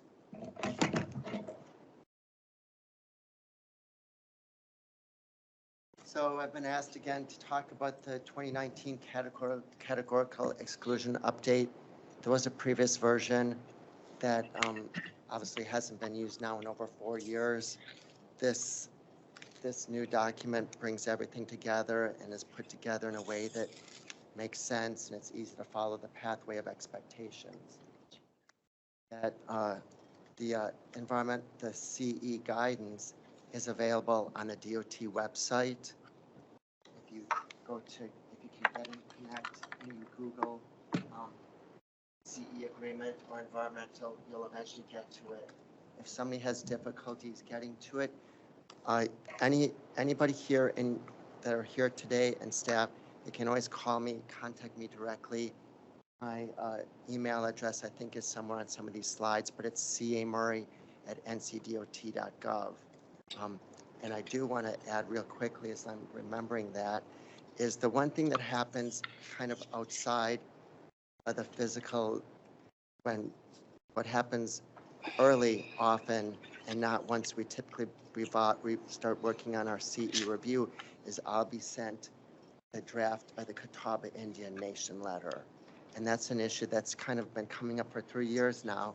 And even I forget about it once in a while. We had a project that was in, I think it was Holly Springs. We get to the signature time and I said, where's the Catawba Indian Nation letter? And I realized that both us forgot it. So it put everything on hold. But the one thing I will do that's out of the system, and one of the things that you all can do early is send me an email directly and provide me the draft of the Catawba Indian Nation letter. We review it. We save it to a PDF. Division and department staff are only the parties that can submit this actually to the Catawba Indian Nation because it has to go from something like a federal agency to a federal agency level. We've had one instance where it was like the planning director from a municipality asked a PEF to send it out on its own. We had to stop that real quick and re-engage and apologize to the Catawba Indian Nation, and we actually pulled it back, and then I signed it, I stamped it, and I sent it out. And it has to be by the U.S. mail system. Right now, and it's just a funny pathway. Division sends it out. The Federal Highway receives the email from the Catawba Indian Nation in their response comments. Typically what happens is I get an email from Tammy or Morgan saying that the letter has been received, and she forwards it to me, and then I resend it back to the municipality, all the people that were on the CC list. So one of the things to think about, if you have a project, send me the Catawba Indian Nation letter. We'll get that fixed and I'll send it out, and then you'll all be copied on it. So just think about that as you start your projects. And it usually takes the nation about 6 weeks to send back its current. Yeah, it's just something good to get out of the way because we want to see that we want to see a statement in the CE that says the tribal nation provided comments on this date, and then they typically have a blurb that we bring into it. But that Catawba Indian Nation letter is just something that it was just unique because Division 5 didn't really deal with Indian Nation issues until all of a sudden it pops up. So again, we do it on our projects. I think what happened is they asked all of the nations in North Carolina, what projects do you want to be notified about, how do you want to be notified, and they were the only ones. Catawba Indian Nation is the only one that said we want to know about every single project. And yet, we've never seen a response from them except, thank you, contact us if you find any archaeological remains. And the only one that I can tell that is the only one where somebody has to physically send it out through the U.S. mail. All the Monacan Indian Nation is actually in Division 5, but it's only on the outside counties, which is like Person, Granville, Warren, Vance. So we typically don't have LAPP projects in there. So it's a unique issue. We try to get it out of the way and get it done with. Continuing on the CE agreement, signatures, the signature part is very critical to the process. The DOT will sign most of the CEs, like 99% of them will sign. Federal Highway Administration signatures are always required for Type 3 CE projects, and they're also required for state for Type 1 and Type 2 when you exceed the project thresholds. The good thing about the 2019 CE guidance, it, for the most part, followed the previous staff. They've broken up the document, they've broken up the platform and the guidance into different types of projects than were done previously. One of the issues that that the CE agreement talks about, there's some couple of paragraphs in there about threatened endangered species issues and geo-environmental issues that are unique. It also talks about when consultations are required.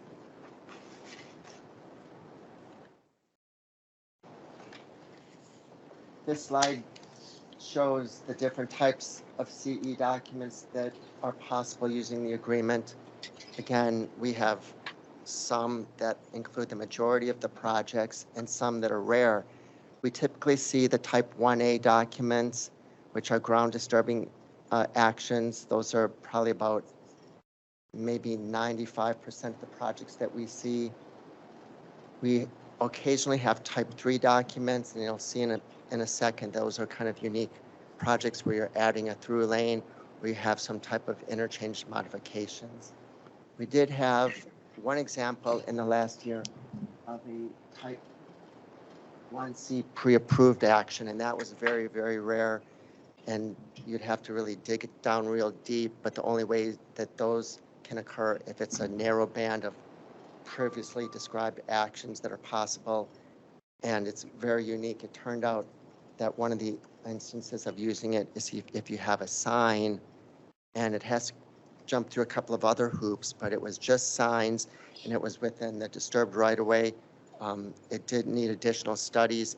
The interesting thing is it was actually inside of a larger LAPP project. It was just a separate TIP, an add-on that they couldn't combine. So we did that, and it was actually the one-page form that was signed, and so that's unique. So we typically see the Type 1C, the Type 1A, and the Type 3 documents. I will take a minute at this point and urge the municipalities to consider who you are hiring as your PEF to do the environmental document. Like any tasks, you will have some firms that are exceedingly qualified, some that have a moderate bit of experience and maybe need just a little bit of help. And we don't mind that. It's our job to assist and to help. Ultimately, it has to be to the level that we need it to be signed, but you can kind of see that, are you hiring this or this? Ultimately, we still get this, but it may make a difference in how the project progresses if you have qualified staff that do this type of work. And we see some firms that it's typically the same firms, the same people, time after time. But in reality, we still want to train the other firms to come up to that level where it's easier for everybody.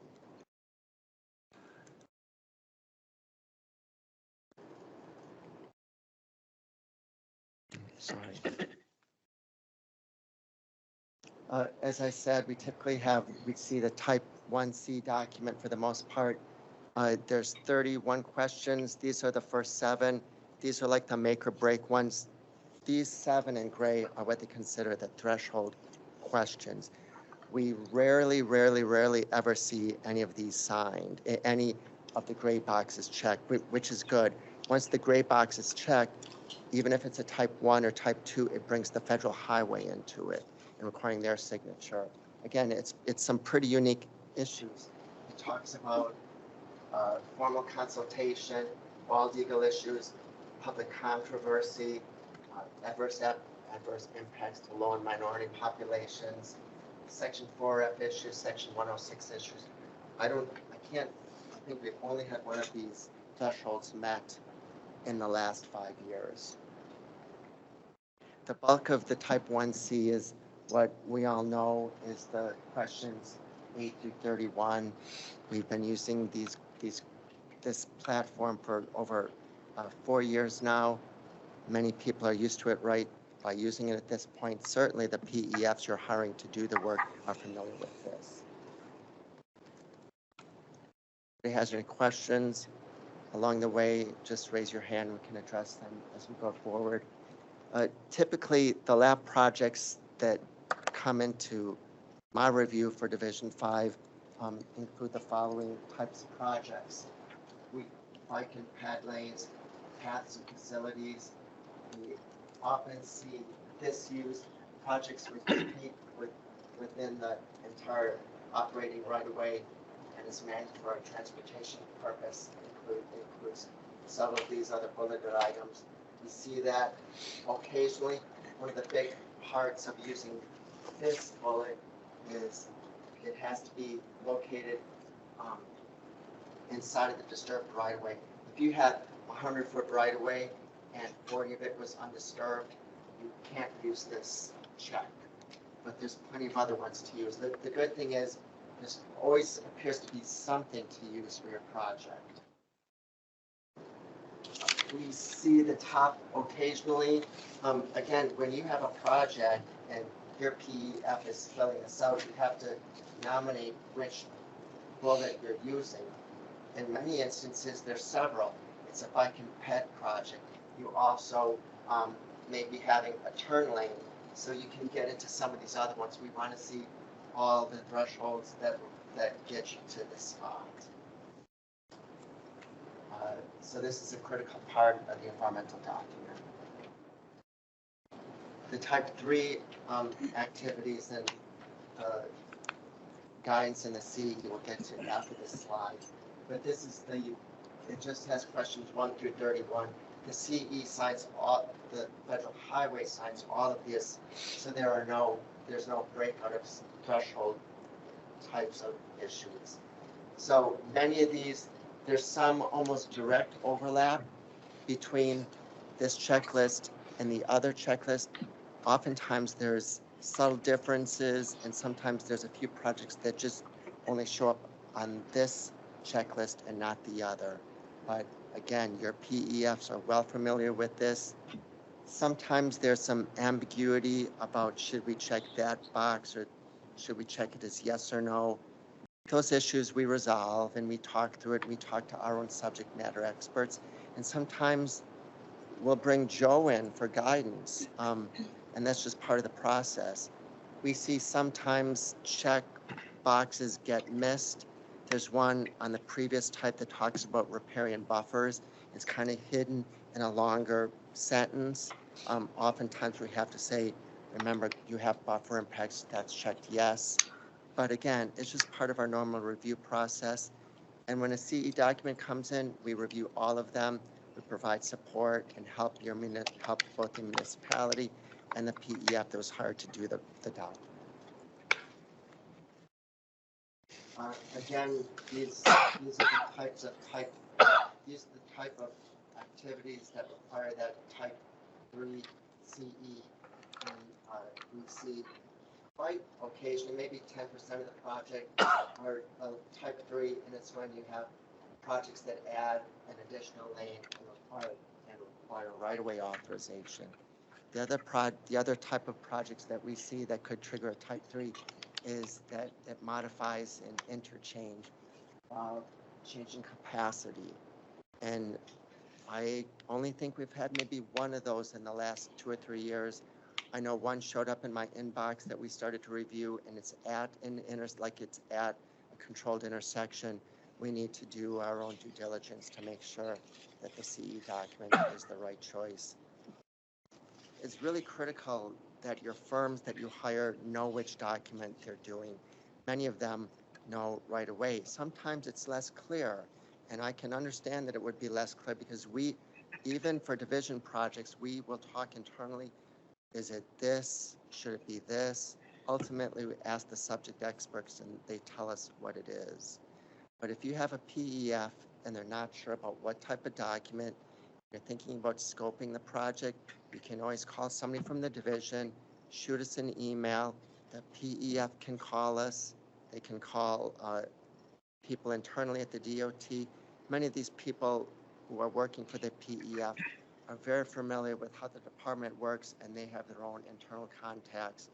There's no problem with them calling them directly if they choose. So again, this isn't the easiest thing to work through. And again, there's ultimately one answer. It should be this type of CE or that type of CE. So any questions about that? Okay.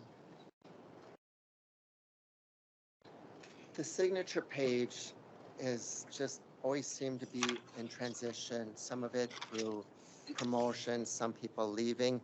The CE page as we see it right now, again, we have prepared by, which is typically the PEF that's doing the work. The signature underneath it has become a little bit more important over the last 2 years as we realized we needed to make some changes on it. Oftentimes, it would say prepared for, and it may just say John Doe, Town of Cary Planner, and that's it. We've made an internal decision in Division 5 to make sure that that turns into a signature line. We felt that it was important to have somebody from the municipality who's taking ownership of the document as well as us. So you're going to see, oftentimes when we make our comments, we'll make the comments on the signature page at the same time so everybody understands them. But right now we're looking for that. It won't proceed unless somebody from the municipality, either the PM or a designated employee, signs that CE in that spot. Reviewed by, that's typically me for all the projects. Many of them come into us correct. Sometimes we have to make slight changes. The checkbox is typically always done correctly, but you have to understand the process.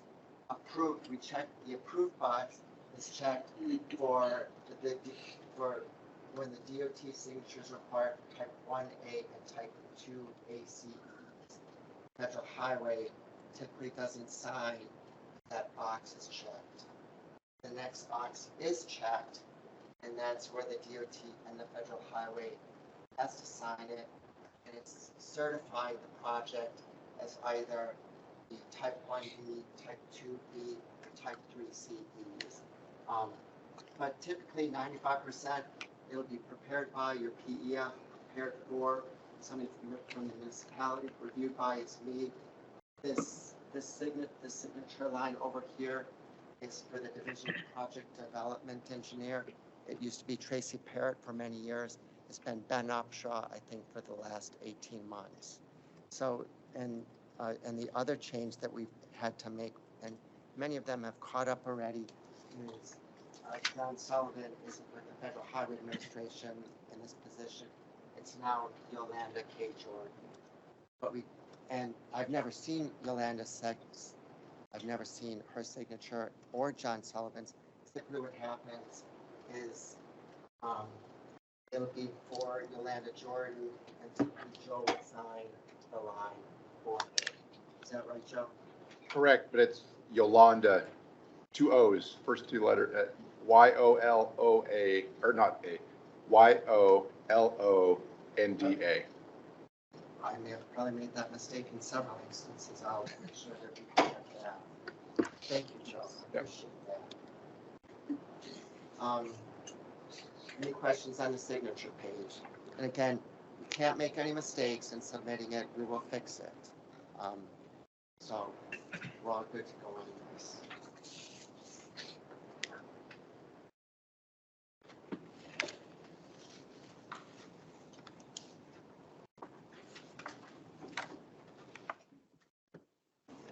CE guidance, this is just kind of the high level bullet points to think about. If you have any questions about the CE type, call somebody from the division or Federal Highway. The one thing that's unique about Division 5, and I guess maybe we don't know because we don't know what happens in other divisions, but certainly Division 5 has the largest amount of LAPP projects in the state. We tend, even for our division projects, we tend to do them. There's just some unique issues that we do in Division 5 for all of our projects. If you have a LAPP project in another division, I can't say that we're consistent with we're going to do it our way because we sign it. We think that we're doing it the right way, but still everybody has their own ways of doing the review and how they process the LAPP program. Consultations are a very important part of the project. You have the CE, and it has a shelf life. The trigger points when you have to think about a consultation is when you go to the next step of the project, like and Raymond, correct me if I'm wrong, if you go for right-of-way authorization and construction authorization, if the document is more than 1 year old, you have to do a consultation. So typically we see a CE document. We typically see, most instances, a right-of-way consultation. Sometimes we'll see several right-of-way consultations if the project drags on and on and on, and there's just issues that keep the project timeline changed. Sometimes we actually see construction consultation, several instances. If you think that you're going to go to construction and it gets delayed another year, you could conceivably have 2 construction consultations. We keep track of that. Ultimately, I don't control the schedule. They just come up to me for review, but it's not unheard of to have 2 or 3 consultations. I think there's been some instances we probably have done at least 3, and maybe 1 or 2 have had 4 consultations because the project keeps on dragging, let dates aren't met. So, and you can't wait until the last minute for a consultation. You have to have your PEF on board starting that process early. The one thing about consultations I want to state is that endangered species surveys are typically only good for 2 years. So you may hire a PEF to do your CE, they may do your consultation. Part of the issue that's missed occasionally is you have to also send often back the environmental firm to resurvey for particular plants or bats, which we're going to get to in a short while. So again, consultations are important. There's issues that require them. We review them when they come in and we get out with it. Important. DOT, the signature by the DOT, it can only be done by certain staff. It has to be a level of training. Typically, it's me and Ben at this point. We don't delegate it to others because we can't delegate it. One of the things that happens occasionally, probably more than usual, is we really can't review. I can't review a CE. I can't review supporting documents unless there's a set of plans for me to use. The only thing I can do without a set of plans is I can submit the Catawba Indian Nation letter. As long as you give me a vicinity map, a project study area map, we can send that out and get on with it. But I really can't begin any level of review until I can look at the plans at the same time.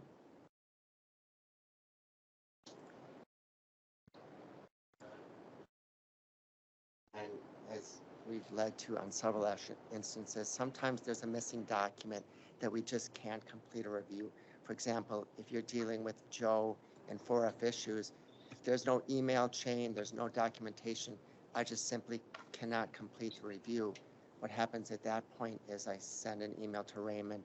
He tells the municipalities that we're missing some information. So typically stop. I may do a cursory review or a quick run through and a preliminary review, but we can't really do our level of review to send it back until we have everything that we need. One thing I suggested about Division 5, that we don't know if other divisions do this, but we have a minimum standard requirement. We don't think that there's anything unique or special about this, but really talks about the minimum documents that we would need to see in a CE that would allow us to review the document. If anybody wants to see this, I can send them a one-page PDF that has all these. The issue that we see for the most part done well at this point, because everybody knows it, is that we need to see some level of community studies review. In most instances, we see what's called a direct and indirect screening tool. Occasionally, we see a short form CIA. When I get calls from firms, from municipalities or firms asking them what type of community studies they should do, I simply actually ask them to call the Pick Viz group in the department, and that's typically Herman Huang or Harrison Marshall. And those are the people who do those on a day-to-day basis. They're really good about providing guidance. That's such a big decision that we don't even take that decision in the division. We may, if somebody asked us to check for them, we take the same information you gave us, we'd send it to Herman or Harrison, and then they would decide. We'd let the PEF know. But we do need either a DIS document or short form CIA. Again, we have to see an NRTR. All of these other typical bullet points are what you may have. We always need to see a letter from the SHPO. Typically we see it's the one-page letter that it's put on SHPO letterhead. Renee signs the letter saying that there's no Section 106 issues. That is the golden letter. We have to see that. It has to be physically indicated in the CE and stored in the administrative record. As long as I'm talking about the administrative record right now, before I forget, I'll say that CEs, the physical CE, should typically be the document and also a vicinity map, a project map, an environmental features map. It should include Section 106 coordination, sometimes a set of plans, but the CE shouldn't be 50 pages with everything added to it. If we do receive it, we'll review it. We'll say this and this and this. However, please remove pages 50 to 75 from the CE and save as a separate file that needs to be resent up into the platform for us to review. The CE typically is a standalone document that only has the few maps and the Section 106 coordination. If you have unique issues, those may also need to be added, but we'll deal with those on a case-by-case basis. The CE checklists, the templates on the DOT Connect site. Again, these are the type of CE documents that we are. And again, the blank fillable document is available on the DOT website. Plan review, just real quickly to wrap this up. As I said before, I need to see the plans to complete my review. One of the things that we don't see, I think that actually may be, I'm sorry. That is Raymond's slide. Okay, thank you. Does this go into Raymond's section? Mm-hmm. Okay, thank you. Anybody have any questions? I'll be here until after lunch. Thank you.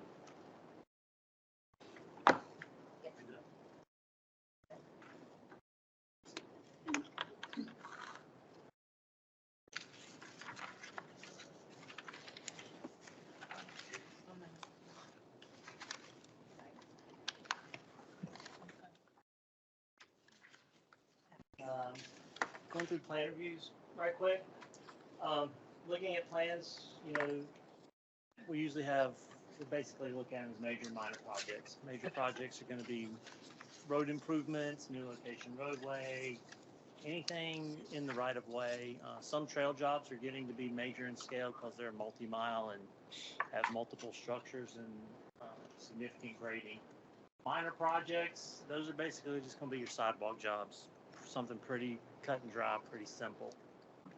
A lot of what I'm getting now are major projects, so those are going to require a lot more reviews because there's a lot more impacts and disciplines involved than just a sidewalk job. Like I said, major and minor. Major is going to include drainage also. Drainage is a big component, making sure water is managed and directed where it needs to be, and is continued to be directed where it's always gone and not redirection. We've had a couple of issues on some projects with water being redirected, and it's caused some design challenges with getting those issues addressed. We have now transitioned into 2024 specs and standards, so all projects now must be in 2024 specs and standards. We recommend that your plans be done in DOT style format. It's a recommendation, not a requirement. Everybody's familiar with that knows how to review those things. They move a lot more quickly. Developer style project plans that get submitted will take forever to get reviewed because they are not what anyone's familiar with. So, yes, Sam. What's the cutover for 2024 standards? That any project that hasn't gotten 100% design approval yet? Yes. If you got a project now and it's not going to construction, you're under 2024 spec, no matter what. So technically, any project any project advertised after January would have to be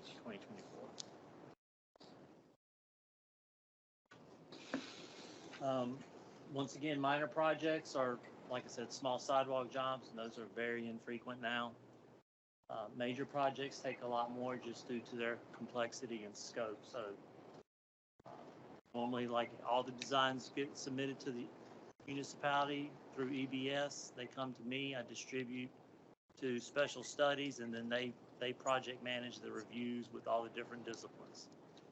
So there's a very select process on how that needs to happen. It sounds a little ridiculous, but the division being required to provide oversight to the project means that I need to verify that milestones are being met. And if things are happening between the reviewer and the designer, and I don't know what's going on, the reviewer could make a comment to the designer that pushes the project out of scope. Or the designer could be asked to do something that is out of scope, and they design something that doesn't qualify within your project. And then eventually I get it, and I get to tell you, too bad. You get to undo everything you just paid someone to do. So, and then I need to verify that milestones are being met. Hydro approval for 65% plans means you can request right-of-way funding. Getting your PS&E approved and reviewed. Making sure the CE document is being signed and has been processed and has not expired. If all that stuff happens outside of my review, then I'm sitting around waiting for something to happen that I don't know has already happened, and your project's not moving forward. So it sounds ridiculous, but when it comes to the required oversight that Federal Highways expects, I get to be that person to verify that everything is being done. Looking again through major projects, a lot of the firms are familiar. A lot of the firms that you get the benefit of working with are very familiar with the DOT process, so they understand what to do, how to do it. So please let them do their job. And Ben Upshaw is who I report to. He's the Division 5 Project Delivery Engineer, and I work with him. And now we're at lunch.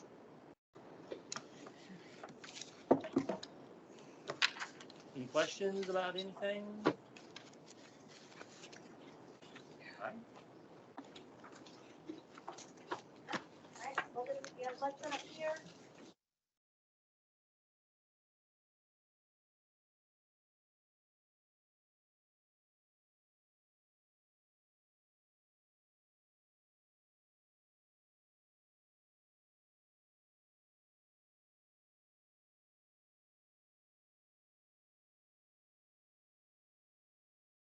Yeah. been running it all day. All right, Raymond, if you could kick off right-of-way authorization for us, I believe. He's like, "Yeah." I'm really glad Brian he's wants switched to- it up. Yeah, he's gonna come up, but you're gonna kick us off. Familiar? Okay. All right, so when it gets to right-of-way funding, like we mentioned, right-of-way has two eligible components now, right-of-way property and then what's called right-of-way utilities or just utilities themselves. Right-of-way acquisition for property obviously happens before construction, as obvious. Utilities are a little different. Utilities have to happen eventually because they're in the way.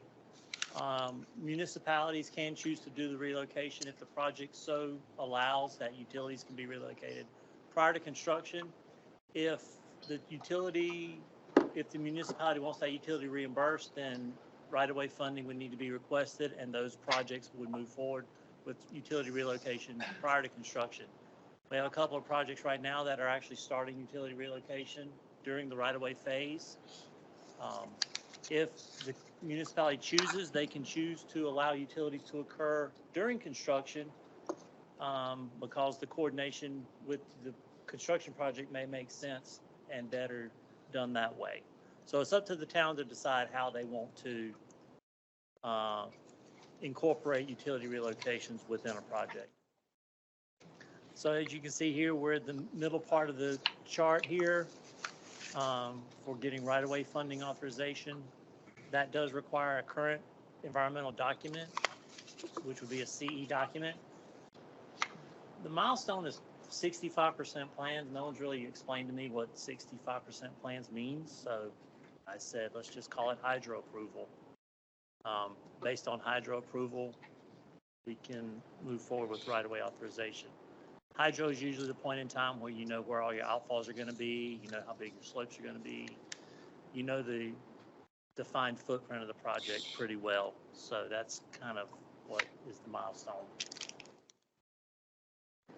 And now moving in, right-of-way acquisition will be Robert Wood. right there. Or Brian. You don't get to observe. Brian Smith. Good afternoon, everybody. My name is Robert Woodard. I am the Federal Highway Realty Officer for the North Carolina and South Carolina divisions. And I love how they put the most exciting part of this whole day right in the worst part of the whole day. Everybody's about to fall asleep from lunch, but that's okay. So right away, I'll try to keep you entertained and informed, and we won't go too long with this.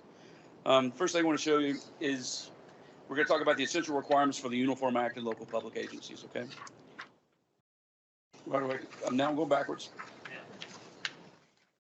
Okay, so at the end of this lesson, you're going to identify the rights conveyed in the 5th Amendment and the 14th Amendment of the U.S. Constitution.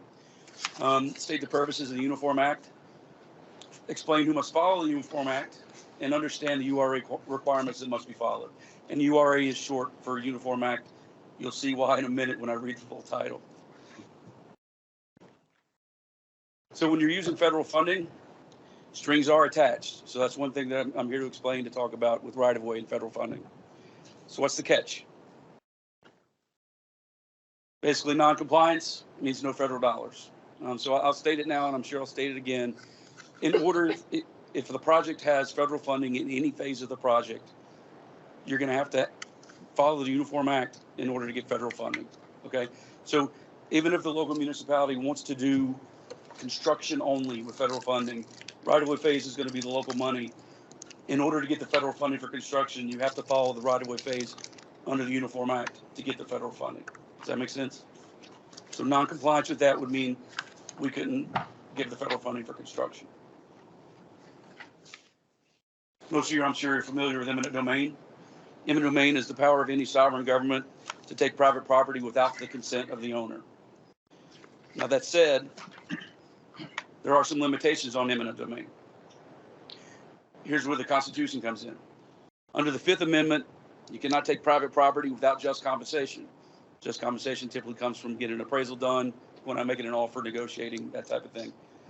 And the 14th Amendment says the state should not deprive any person of life, liberty, or property without due process of law. So the due process of law ultimately comes into consideration if you have to go to condemnation and condemn a piece of property. Then it goes through the local court systems and works things out through condemnation.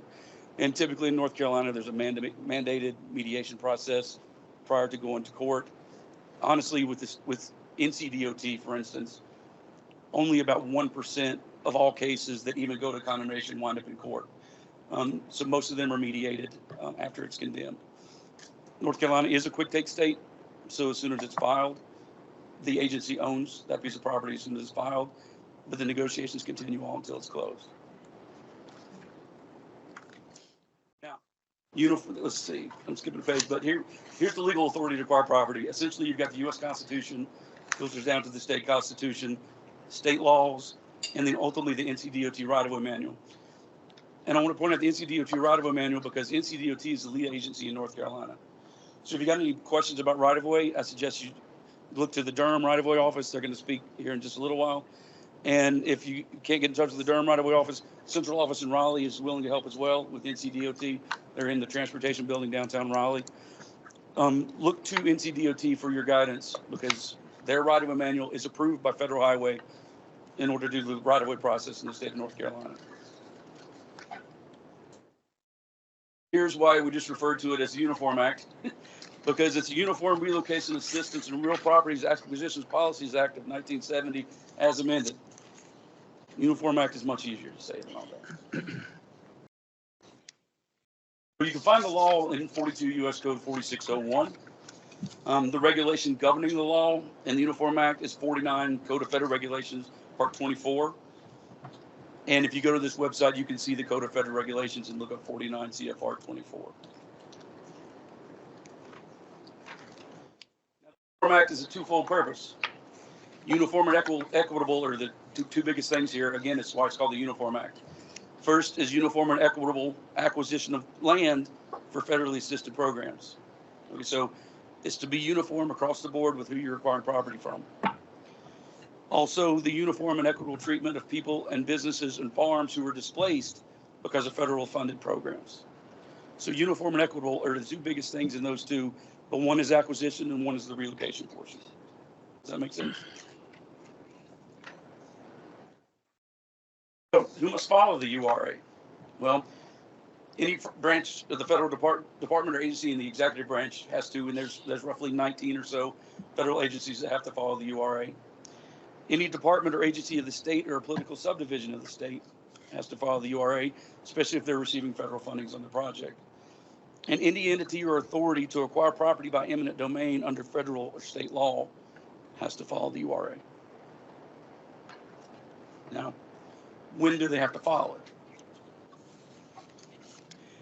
First, let's see if it clicks again. Oh, I don't know what that might hit. It's all me. I'm not a clicker. So when any phase of the project is federally funded, this is what I mentioned a while ago. When any phase of the project is federally funded, you have to follow the URA in the right-of-way phase. When real property is acquired, right-of-way phase, you're typically acquiring real property, so that's standard.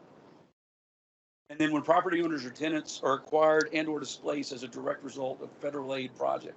So if your project has federal funding anywhere, you have to follow the federal regulations. Some of the basic requirements of the federal regulations in the Uniform Act. Appraise the fair market value of the property to be acquired. Now, in some cases, some people may say, hey, listen, we just want to donate. In the cases of a donation, you still have to inform people that they're still eligible for an appraisal and an offer to be made, and that all has to be given to them up front and in advance. And then they can say, no, we don't want that, we'll just go ahead and donate, and that's fine. But make sure you document that that's the case, because you all are going to need to document that you have offered or made it known that an appraisal is eligible, and the people refused and just said that they want to donate. That's your proof of showing that, hey, we followed the federal regulations. They donated, but we gave them the opportunity of an appraisal. They turned it down. Perfectly fine, but document. Agency review and approval of appraisals. Typically, NCDOT reviews appraisals for the state as the lead agency. So locally, the Raleigh Appraisal Office will typically be the ones that would handle the ones for this part of the state. But we have several appraisal offices around the state that would handle reviewing your appraisals. Also, excuse me, NCDOT's appraisal offices also have lists of appraisal firms, companies, folks that are on NCDOT's approved appraisal list.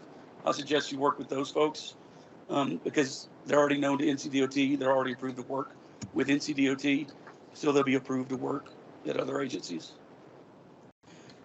Agency determination of just compensation. So the agency is whose project is being worked on.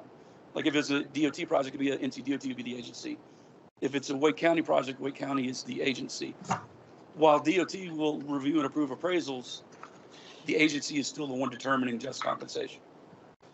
So the NCDOT, in other words, would say, hey, Wake County, or hey, Cary, or hey, whatever, the appraisal looks good, go make an offer. But it's Cary that came up with that determination to just compensation. Cary making the offer, or Apex, or Wake County, or whatever it may be. Offer no less than fair market value in writing. In writing is an important thing, and I'll get to that next, but the offer has to be in writing, and no less than fair market value. I have seen in my reviewing of some items that have come to Federal Highway to ask if they can get funding, where they acquired an entire piece of property. This was years and years ago, but they're coming forward now to ask for federal funding. Years and years ago, they acquired an entire piece of property that had a house on it. They moved somebody out of the house. They had an appraisal for $170,000. But when they moved somebody out of the house, he said, we don't need the house. So they offered $100,000 for the land they needed, and the $70,000 for the house that was in the appraisal. They didn't even offer that money. So they technically offered less than fair market value, because fair market value would have been the house and lot. Okay. So in that particular case, we had to say, no, you can't get federal funding on this. And it was way too far gone to fix the problem. Go ahead. I'm sorry, just a quick question. So that's, if the land is purchased separately, if they're not asking for, nobody's asking for federal funding, having anything to do with the acquisition of the land, they're just asking for, to this point, it sounds like years later, we now want to come and build something. It still had to have been done, still would have had to have been acquired correctly following this, even back then. That's correct. Okay. That's correct. And that's what NCDOT and that's what Federal Highway is going to be looking for when we go to authorize federal funding. Did you follow the Uniform Act on the right-of-way phase to get the construction money from Federal Highway? Any other questions on that? Sure. I guess I had heard differently, because, you know, as a municipality, I mean, one way or another, you're always acquiring land. Maybe you didn't have a planned project at that point in time, but obviously plans change. Certainly.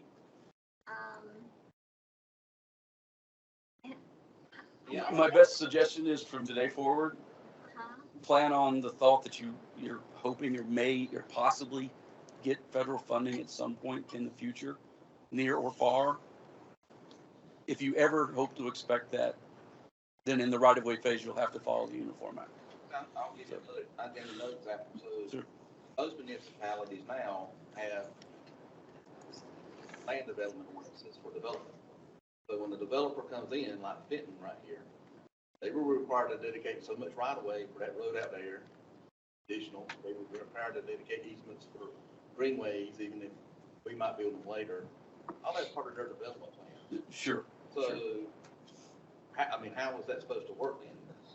Now you want to come back and say, well, you can't do federal funded on that corridor because they donated to. We're not getting offering them fair market value. We're And I guess saying you can either develop it or not develop it. It's, right. You know, it's part of their due diligence of being able to develop. So, again. Sure. But in that particular case, because it was part of the development plan, part of the agreement between the county or the city or the town and the developer, I think there's a little bit of a line that you can draw there. Because in the case of a development, in the development plan, it's going to be a little bit different than a project, like a road project that's for the public good. There's a lot of cool stuff in Fenton, but it wasn't built for the public good. It was built for everything that's in it. You know what I'm saying? So in acquiring right of way, for the public good as part of a project, that's where it's kind of coming in. It's not, you're not looking for federal funding to pay for Fenton or to pay for the road out in front of Fenton unless it's a federally funded project, but Fenton brings in so much traffic. I guess what I'm saying is though, like, we got one coming down the pike now where the developments for subdivisions and they dedicated the greenway, but they didn't go greenways. So we're asking federal funding now the town's gonna go in and build those greenways. And I don't think there's going to be any issue with that. I know the state of North Carolina, if a developer wants to put in a development and add their road to the state road, the state of North Carolina requires them to bring that road up to state standards prior to it becoming a state road. So it's about the same thing as that. It's a development plan that's working with the state and local governments. Matt, one other question on that. You're about out of questions, I'm telling you. There's a hard stop at 2:45 for Carolina basketball.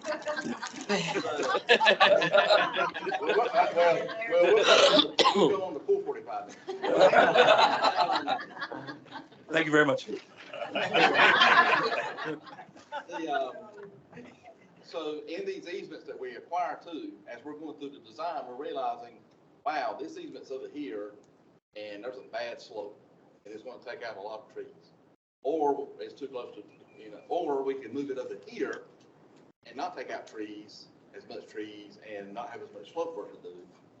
And we're thinking about going back to the homeowner association saying, we want the easement over here, but we'll give you this easement back. Like, is that considered fair compensation too? If they say, okay, well, we moved this easement from here to here, and it's the easement, this land over here is equal to the land that was over here? It's certainly, it's certainly doable, but I would suggest an appraisal to support it. Yeah. If you got an appraisal to support it and say, hey, here's our appraisal offer for this, but we just want to do a land swap, and that's the way we worked it out, and that's fine. And you document the whole process, that shouldn't be an issue. She's looking back, is she going to raise his hand? So sort of a related question, the recommendation that if we ever think we may use federal funding, but clearly don't have any kind of active federally funded project affecting this property, to follow the Uniform Act, but agency review of those appraisals can't happen, right, until there is actually an identified federally funded project. So we need to follow everything but that. Essentially. Okay. Once that comes back and you're looking for federal funds, the agency will review it, and hopefully they were done correctly at the time. But that's why I go back to saying, get with NCDOT, find out the appraisers that NCDOT uses, use their appraisers that are on their list. You're more likely to have the appraisals done correctly and less likely for there to be an issue with an appraisal down the road. Does that make sense? Can I ask one more question? Let's say a property was donated to the city. Now we are going to place a greenway on it. It sounds like, wouldn't we? Let's say that property was Was it just donated because, hey, somebody passed away, but they left this to the city or something like that, or donated it just for whatever reason, had nothing to do with the project? Right. See, in that case, I don't think it was a project for the public good. It's just a piece of property that the city owns now. Yes. So the city can do what they want to do with the project. If they can get federal funding on it, it's not something you required under a project. It was a piece of property that was given to the city for whatever purpose. So I don't think that would be an issue. Anybody else? Sorry, I'm not a Carolina fan, so I'll ask another one. All right. Fair market value. I've heard rumors of just say an industry that shall remain nameless, who is pushing for fair market value to include loss of potential revenue. Is that gone anywhere, or is there any update? Not in North Carolina. Okay. And as far as federal laws are concerned, loss of business, loss of revenue, loss of goodwill, loss of profits, none of that is compensable in the federal regulations. 49 CFR 24 that I'm talking about, none of that is compensable. So in North Carolina, it's not something we do. Anybody else real quick? All right, last one on here, strict adherence to required notifications. Notifications are essentially your acquisition brochures, your relocation brochures, the brochures you would hand out to the public to say, here's the project, here's what we're doing, here's kind of the way we go about doing the project. Again, the offer letter has to be in writing. 90-day letter and 30-day notices. So if you're asking somebody to relocate, typically the 90-day letter says, I'm not going to make you move for at least 90 days. You've got that long to work on it. The 30-day notice to vacate comes after closing, and now you own the property. You got 30 days to vacate.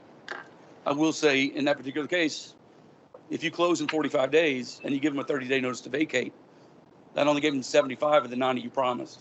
So make sure the date in your 30-day notice to vacate is 45 or 50 days out. Does that make sense? You still want to make sure you're covering the full 90 you promised in the first letter. And then notices of construction. At some point, you may be taking a small part of the right-of-way, but not necessarily taking a building or a house that's on it, but you may be cutting them off in some way. They may lose access.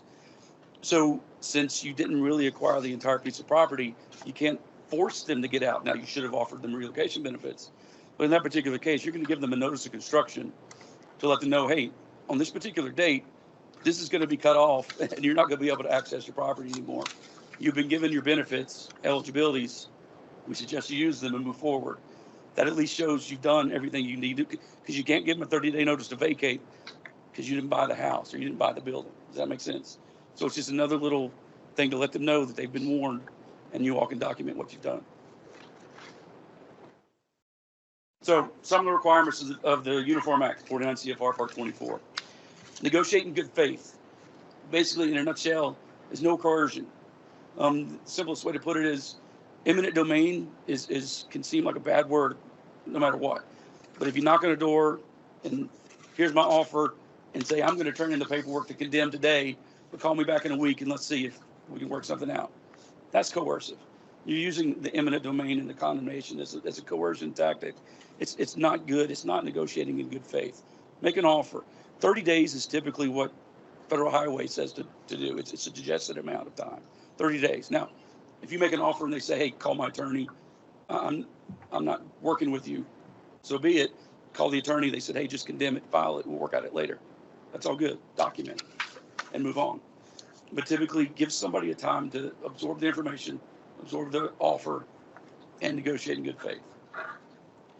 Avoid litigation if possible, and that's just trying not to condemn. If you can settle, but also be prudent. Be prudent with the money, be prudent with the dollars, and understand settlements on one parcel could affect settlements on another. People do talk on projects. Neighbors do talk. Okay. Administration of relocation benefits and determining relocation eligibility. It's basically following the Uniform Act to determine what a displacee is eligible to receive to move from one place to the other, whether it's residential or business relocation. And then relocating the residents to the businesses and providing advisory services. Advisory services may be as simple as saying, hey, I've got an issue with money and such, of getting it in the next house. Like, well, let me see if I can contact a couple of banks and say, hey, this person needs to move into this house. They're getting a check from the county to be able to move to the next house, but they're going to need an upfront advance on whatever. It's a little bit of hand holding that's not necessarily written into the Uniform Act. So it's just helping people as much as you can to get to the next location.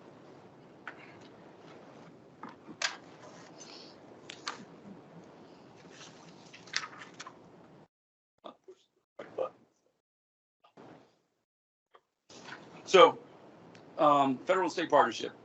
Federal Highway typically provides funding. Now, funding is basically 80-20, usually 80% federal, 20% the other agency.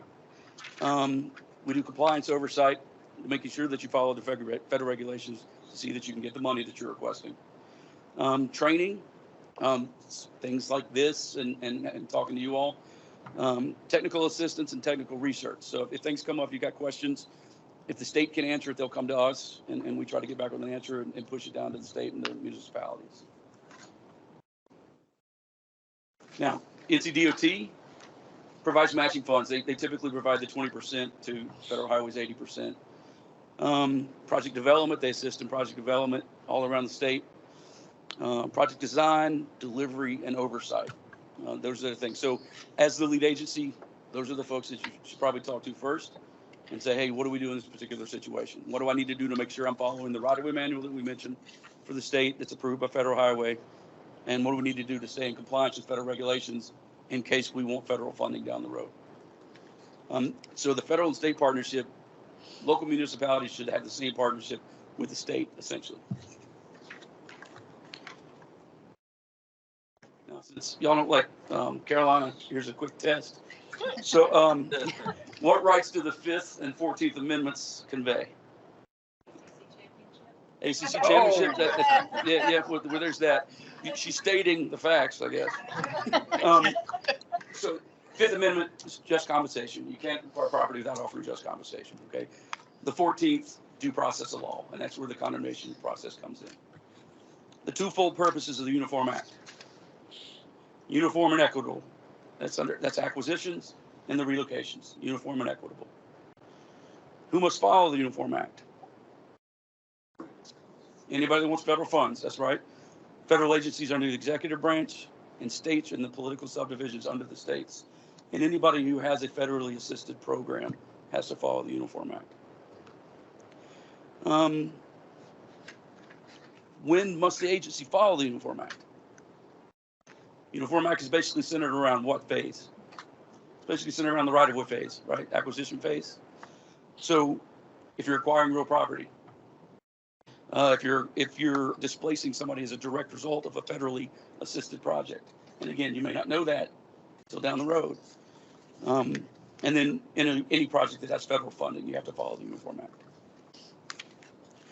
What do you do? What do you risk if there's noncompliance? Well, it goes back to one of those first slides, no federal funding. So if Federal Highway or the state finds out down the road that something was amiss that can't be fixed, the state's going to work with you to try to get something fixed if you can fix it, if it's fixable. But if it can't be fixed, then unfortunately, you won't get the federal funding that you're asking for. Very, very quickly. Does anybody have any more questions? It's been good questions so far. All right. Well, thank you all very much. Have a wonderful afternoon. Go Heels.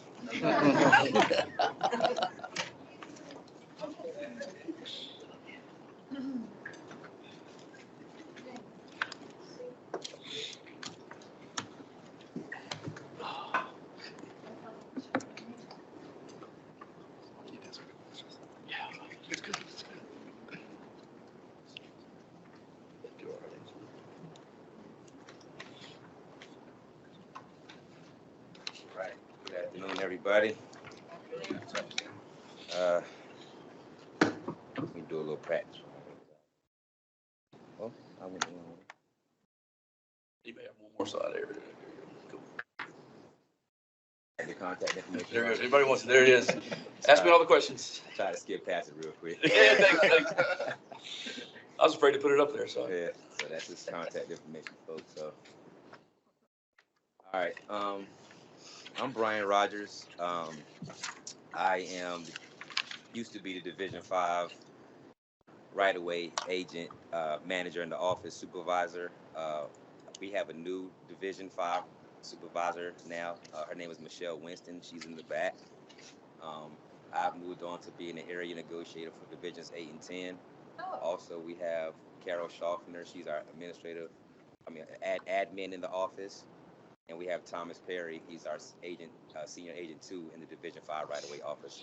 So moving forward, those will be your new contacts that you'll be getting in contact with different questions or information that you need for right-of-way in this phase of the presentation. For now, pretty much, we're going to talk about right-of-way. Getting it started, pretty much. Authorizations and funds must be approved. NCDOT will charge to your WBS numbers for reviews. So when you send in your information to the Division 5 office, they'll use your WBS numbers that's been approved to check those files. Your municipal agreements, those must be signed. They must read right-of-way sections for adherence. It must be submitted with appraisals for valuations. You can submit that municipal agreement. for me, myself, I would like to always have this municipal agreement up front, just to know that everything's been approved. Sometimes it's still going through a phase of approval, and I understand that. But eventually, before we get to a phase of certification, that municipal agreement will need to be sent into the office. So it's not nothing that has to be sent in up front, but still in the same sense, before we get to a certification for right of way, that municipal agreement needs to be sent in. Construction plans. In your construction plans, we want you all to identify the existing right-of-way limits. We prefer parcel numbers, owner names, deed references, and a PIN. And they must be approved and submitted with evaluations and appraisals too as well. We had a conversation recently about information that we want to have sent in. Well, I'll wait till we get to our appraisals and waiver evaluations, because that kind of ties into that. But for the most part, for your construction plans, that's what will need to be sent in for us to be able to review it. All right, appraisals and waiver evaluations. All appraisals and evaluations must be approved by the Department of Transportation prior to offers being made. Waiver evaluations can be used for values of $10,000 or less. I haven't heard anything different. I know that we've had conversation about that number possibly being different, Robert. I'm not sure if it's anything that's been changed before that since then. I don't think it's changed yet. Okay. So for now, it's still going to be $10,000. Valuations of $10,000 or less must be reviewed and approved by the division right-of-way office prior to any offers being made. Values in excess of $10,000 must be appraised by an NCDOT approved appraiser and reviewed by NCDOT Area 2 Appraisal Department or its representative. Owners must know that they have the right to be accompanied by the appraiser too as well, and appraisals must be done for all condemnation cases. What I was going to mention earlier is that we had conversations about when you all submit your valuations for claim reports, to please submit specific supporting documentation along with that. So whether that's your tax card information, your the recent land sales evaluations, your plan sheet, and then your exhibits that come along with the project. If you submit all of that information up front, it will be faster for the department or the division office to return those approved claim reports back to you as quickly as possible. So instead of kind of pretty much in between us of reviewing them and approving them and letting you guys know exactly what's needed, we kind of would like that up front. So that's basically kind of where that came into play. We can get it back to you as quickly as possible. You guys go out and make offers as quickly as possible.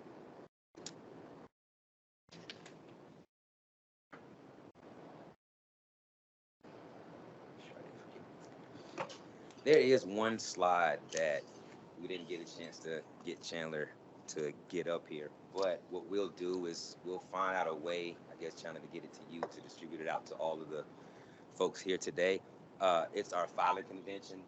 So when you all send in information for our EBS portal or Inside Connect, there's a certain way that the files should be sent in. So when we transfer them from one portal to the next on our S drive, it'll be an easier transition. Most of the time what we're doing now is having to download that information, rename it, and then stick it into the file folder. It just takes a little bit more time for us to do that. But we give you all the filing conventions, the names, the way that they're supposed to be set up front. When you send those in, again, that'll help the flow of the process move a little bit more faster. Okay. So we are now, lost my spot a little bit. I'm going to turn my page. Okay, so right away acquisition. Did anybody have any questions so far? Sorry. I have a question to this, but I think it would be helpful for y'all to really make this clear, that those reviews happen no matter where the funding is in your project. the reviews by your office for a claim report or waiver evaluation and the reviews by the area appraiser's office happens even if right-of-way money is not part of the project. Right, you just can't drop it. Put that on the slide. Okay. I've had to argue with people about that, but too much.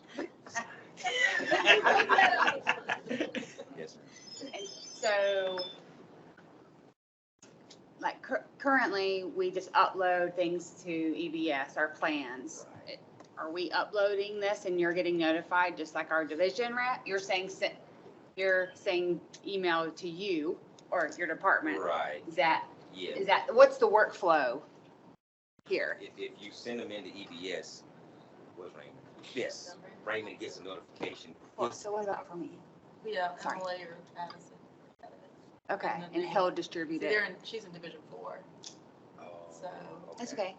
is it the same across the divisions, the It'll be- naming convention? Yeah, it is. The name Okay. is the same across the divisions. Okay. That's correct. So it wouldn't necessarily be us sending it to Right, you. exactly, right. It's our Raymond and Addison's. Right. Okay, thank you. That was, Okay. But that would be helpful to know what that naming convention. Would be, right, because that's the same all across the board. We just, arrange it. It should be all good for you and us. All right. So follow the Uniform Act, the next step really is to follow the Uniform Act of 1970, echoing Robert here. Required adherence of $1 of federal funds involved in the project. Pretty much, we have to follow the Uniform Act of 1970. Making offers, all offers must be made in writing. Revised offers must be made, and if an appraisal is done for condemnation. So you guys get out there, make an offer, condemnation comes, get an appraisal done, another offer, right? Must be signed waiver forms must be signed by property owners for all donations, and must always be signed by the local LPAs. And there's a certain form that we do have. It's called Form 4CC. You guys can use that and look at that form as a template. That's our donation form that right at the property owner signs off on, and that we as the department will sign off on as witnessing that they're donating the property. We want to make sure that the property has clear title. It is the responsibility of the LPA to secure clear title of acquired right-of-way prior to certification and construction. Any condemnations, property owner rights must be applied, and access rights, recorded agreement of conveyance signed by all owners and interested holders in condemnation memorandum of action with offer deposited in the courthouse provides evidence of legal access. You go out there, you condemn, go through the process. Once those funds are deposited in the courthouse, you all have legal access to that particular parcel.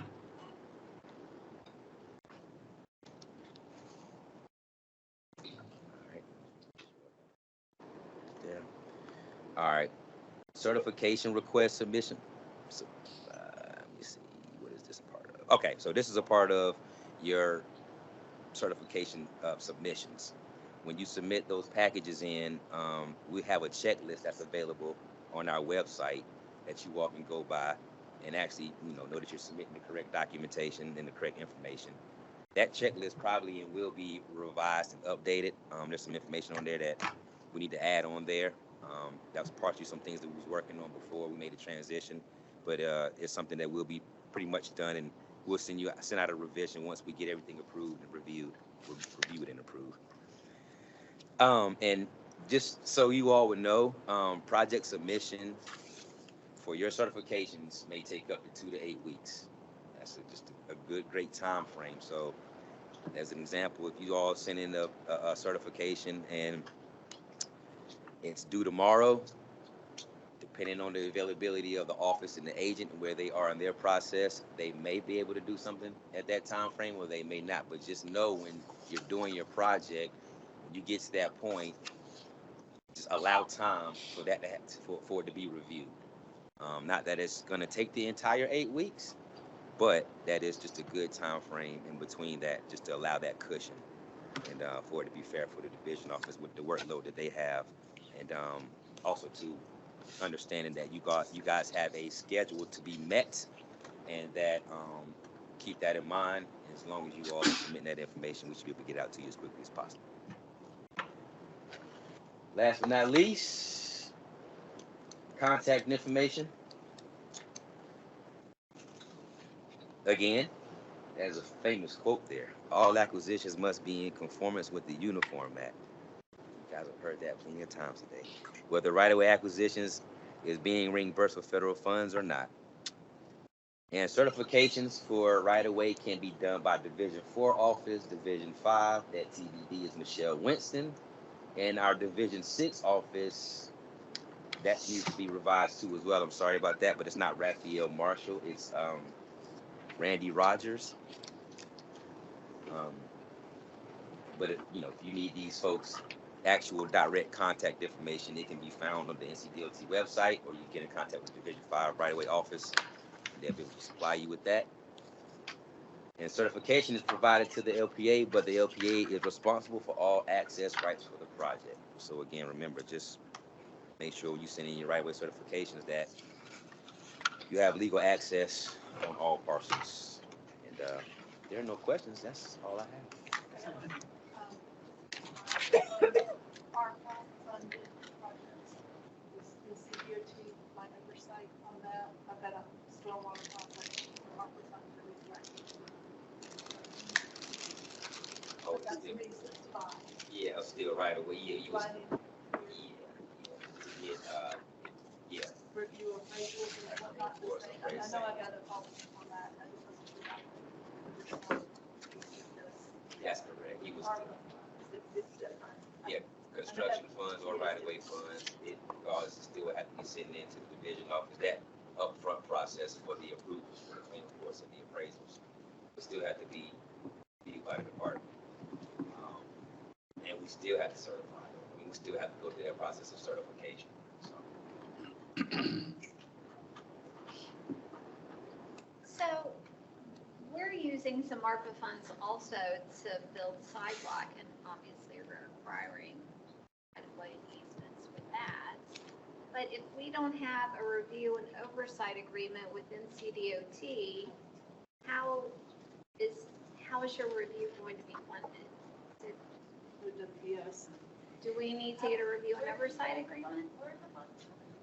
ARPA, American Rescue Plan Act, it's the COVID money. Oh, we've already got the money. It's a grant instead of a reimbursement. Good. Is it funded under a WBS number? I think that's state. If it's not an agreement with the department, like the municipal agreement would outline that, but if it's not. There is no municipal. You wouldn't have much. We Like were- a check come straight Yeah. from the feds. Yeah, a limited time. to The spend money is already in the bank.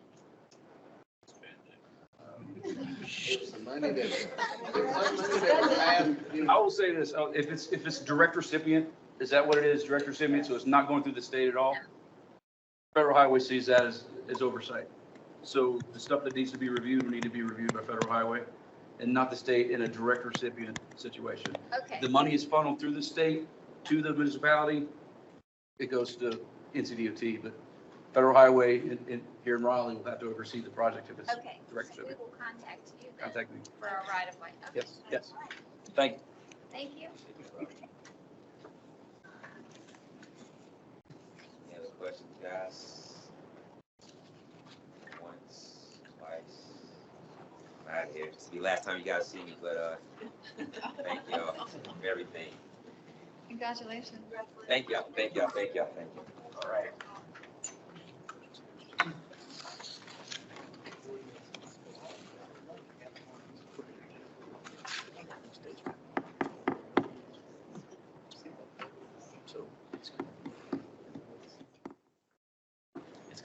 I'm here to talk about the last environmental aspect of today's presentation. Today I'm going to talk about permitting and some new environmental issues that have come to our attention over the last year or two.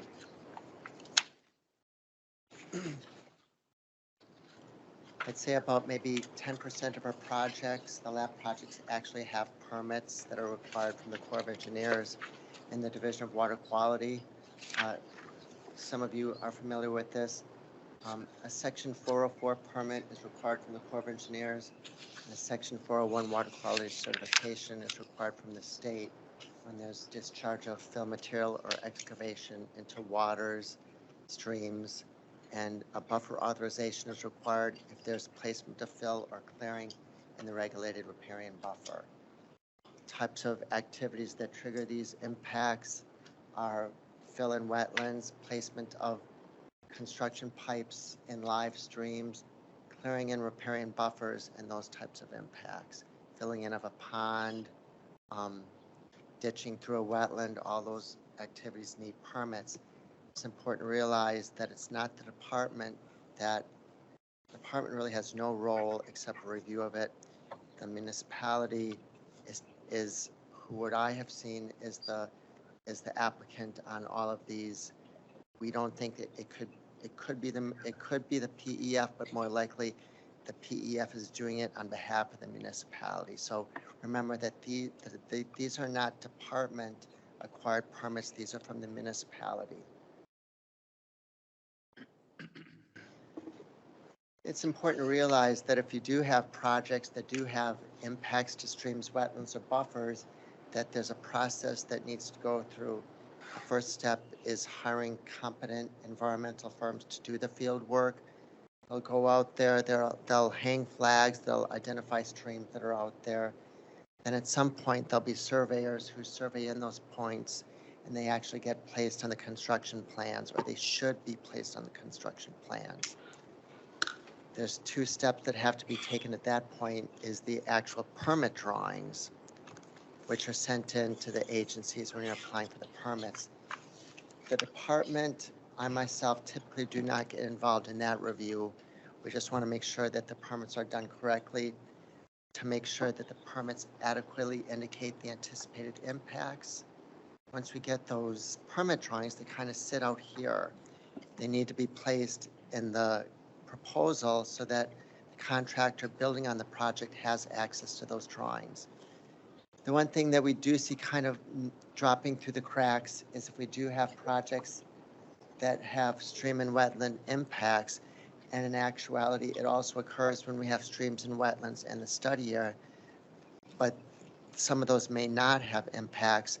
The problem that we're seeing is like the 65% plans, and even sometimes the final plans don't have the streams and wetlands depicted on the plans, and that's something that somehow has to be brought together, probably in coordination with your hydro staff that's doing the work and also the environmental work. There's been several instances that we've made comments when they come to me, like they're talking about, they're giving me a CE, they're giving me a natural resource document.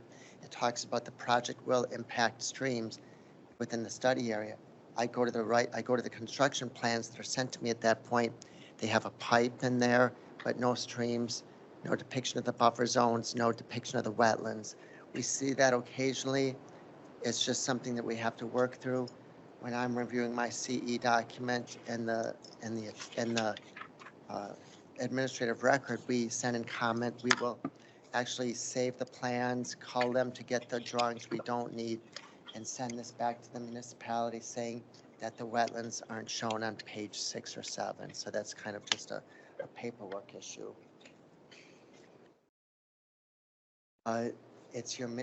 In most instances, it's the PEF on behalf of the municipality who's applying for the permits. It could be done directly by the municipality. I suspect there may be one or two that can do that work. But again, it's submitted via the EPCN portal to the Corps of Engineers and Division of Water Quality. And then you'll eventually get back the permits. And again, you have to realize there's a Corps of Engineers permit and there's a Division of Water Quality permit. All those have to stay with the project and need to be attached to the proposal that's put out for bid. We necessarily don't see the permits. I rarely see the permits.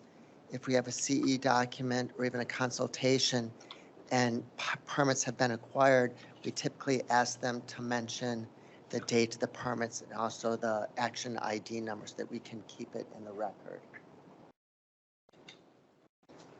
Green sheets, we haven't talked about this over the last couple of years, but green sheets are an important part of the project. Every single project, lab project that has a CE should have a green sheet. There's been different iterations on what people should and shouldn't be in a green sheet. We've had some discussion on this by Division 5 by department environmental staff, and they've reminded to us that it's only project-specific commitments.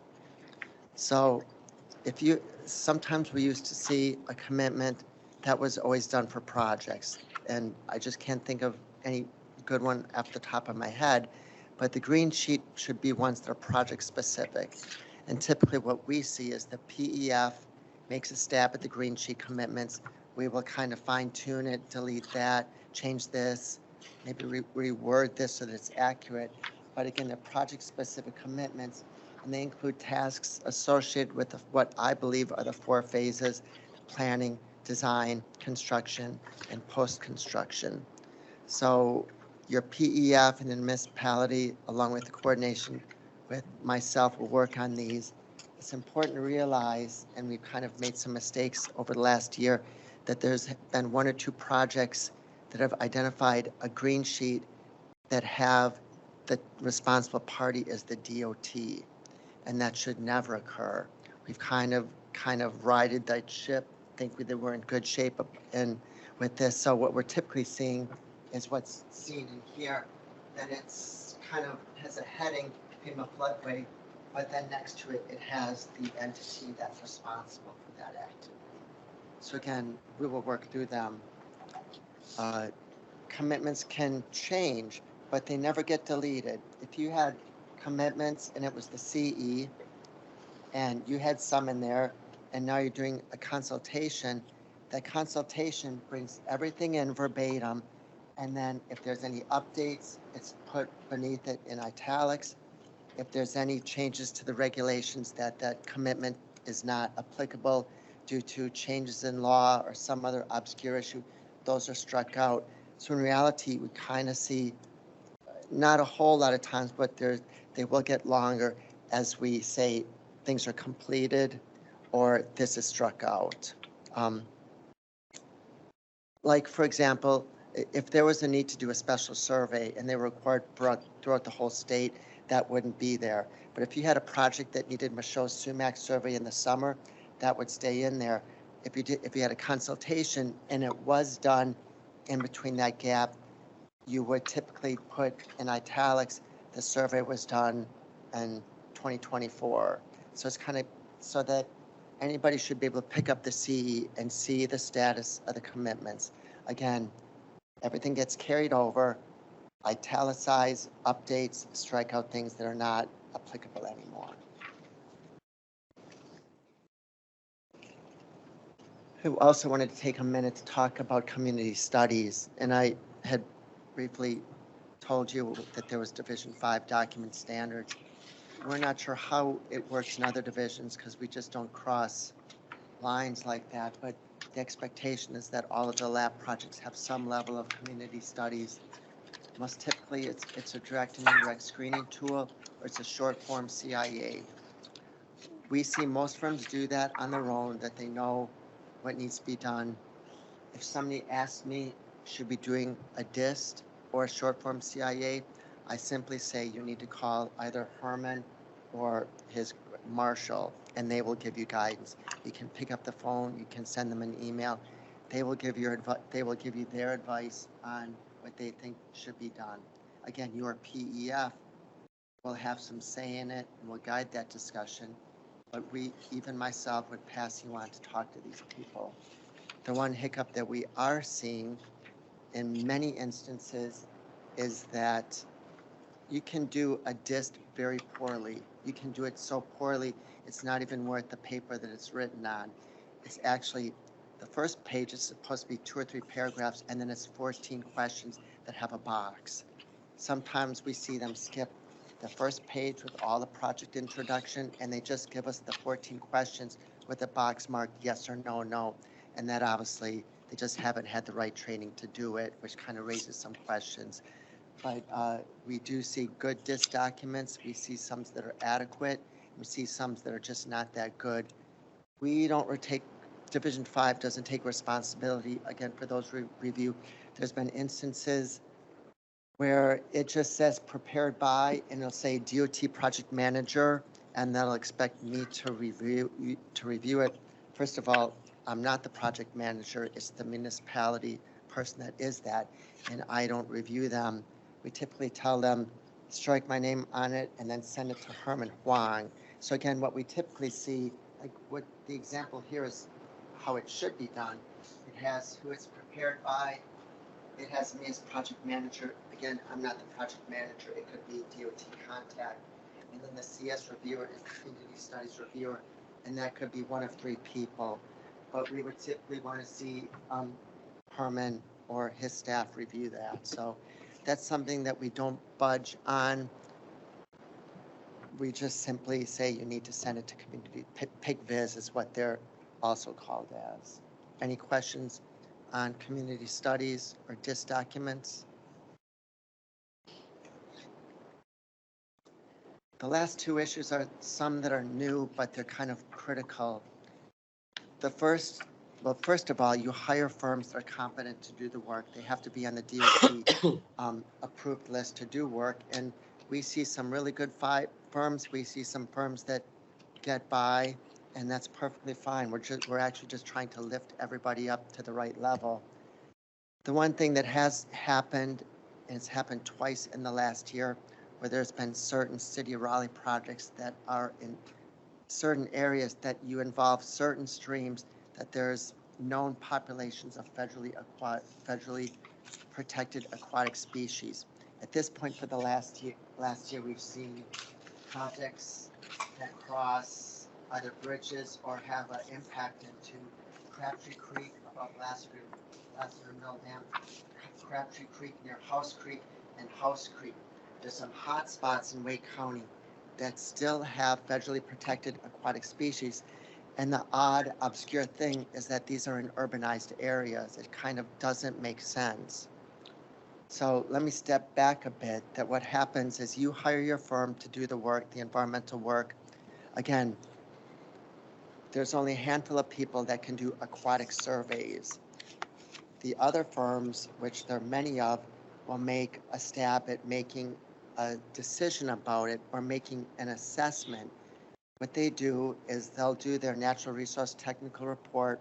They'll say, based on the fact that there's only intermittent streams, or there's a perennial stream but it flows into Lake Crabtree, there physically cannot be protected species in there, and that's fine. Regardless of the fact if that happens, even I do not approve those calls. I typically have to call Gary Jordan from the Fish and Wildlife Service and say, hey, there's this project, they're having this, they believe it's no effect because of this, this, and this, and he'll say, no problem, I agree with no effect. Typically, my preference is to have the PEF doing it on their behalf for the municipality. They can either, if you have there's many firms that are competent enough to pick up the phone and call the Fish and Wildlife Service. Some needs a little bit of help. And then there's some firms who just think that they can do this, that, and that, and make the decision and go on with it. It turns out that they can't. They think that they can, but they just can't. And that's no different for the division projects. I can't do aquatic surveys. I can't make decision about aquatic surveys. We consult with Gary Jordan, who makes that decision. There's no problem. We haven't seen any hiccups that led to really some hurt feelings, but some of this can result in some of it can result in project delays if you have a environmental firm that's not aware of these potential issues. And then you have firms that are aware of it and know they need to go through it, but then there's another year to add on to the project because some of these surveys are seasonal dependent. Freshwater mussel surveys are only done in the summer. Late spring, early fall, summer. Carolina Mad Tom, done in the summer. Neuse River Water Dog is an amphibian. The time frame for surveys really only runs from mid-December to early March. And so you could have a project that your firm didn't know that they're in this hotspot. They did the NRTR, our review, and it's like, wait a minute, you're in this watershed. Because while they're sending me stuff, I'm also looking at all of my other databases and fact checking it and making sure that that information is right. We have databases, and your firms have databases that show this is an identified stream reach. That's a critical area. They go to the National Heritage Program site and say, okay, that's here. Now, there's some underlying stuff that's kind of lost in the gray area that we still pick up. We still run our own review of the NRTR and confirm everything. What can happen at that point, I'll say, Fish and Wildlife Service, we've got this project. They're going to have a bridge over Crabtree Creek. We see that records are found at the Neuse River Dog a mile downstream. Your NRTR folks didn't tell you that. You didn't know it. Gary starts talking to the municipality, or your PEF and the municipality. We kind of step away and only support. Gary will talk to them, the municipality will tell Gary, and Gary will tell you what you need to do. We've seen two instances this year where they had to actually physically do surveys to actually qualified, permitted folks to do the aquatic surveys. There's only a handful of people in the whole state that can do them. So you've got your firms out here that can do almost all the environmental work. You've got some firms that can literally do all the environmental work and the aquatic species surveys, and then you get some that really just can't do one and aren't really that great on the other. We're here to help, but these two projects, which are City of Raleigh projects, they added considerable time frame. We lost time in getting everybody engaged. Gary said you have to do the survey. You can't do it until the time frame. Then the specialized environmental firm has to do an aquatic surveys report. I have to review it. The PEF and the municipality write up the informal concurrence request. We review it. The division, the department sends it into the Fish and Wildlife Service. That can easily, in the worst case scenario, add 12 to 18 months to a project. And again, there's some hot spots. And there's some of the projects that we know that there are mussels and all these in, but they're just kind of, there's just not LAPP projects. Like there's some obscure areas in southeast Raleigh, East Raleigh that do have these. But this is the anomaly of having these City of Raleigh sidewalk projects, ped trail projects, and they're on these creeks and they're aquatic species there. So I'm not really sure what I wrote up here to give guidance, but there's been, if everybody hired only those firms that could do the aquatic surveys, it would really not do a whole lot of good for anybody. But you've got to have the firms that know what to do and know that there's going to be an issue. You all can make those decisions. If anybody wanted to call me and ask which firms do these specialized aquatic surveys, I would actually talk with the subject matter experts at the department, come up with a list of these firms that do this. So I'll just leave it at that. They are big hurdles, and worst case scenario, they wouldn't kill a project, but they would drag it out for a long time. Again, if you have aquatic species in your study area or right upstream, downstream, it could catch your project. That could add easily 12 to 18 months.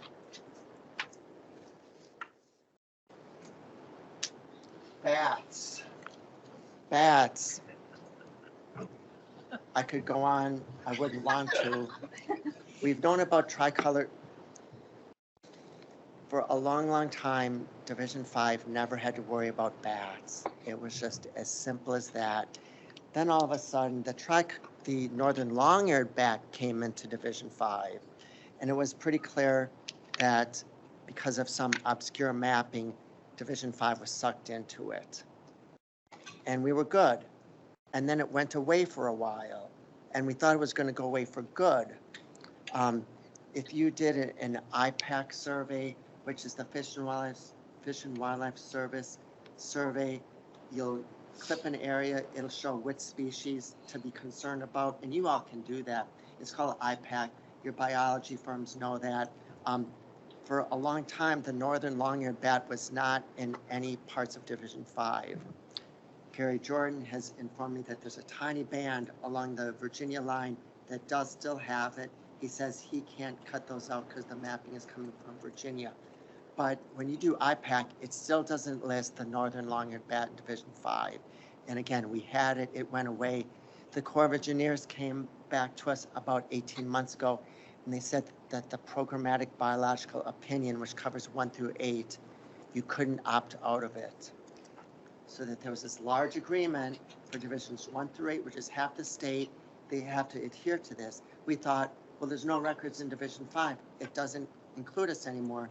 Well, we were brought back to earth from Eric Alsmar, who said it's really not an opt-out procedure. So northern long-eared bats are back in Division 5, and at the same time, things kind of got ramped up at the same point, because now we used to just do some really crazy things like keep track of clearing on division projects for about 3 years.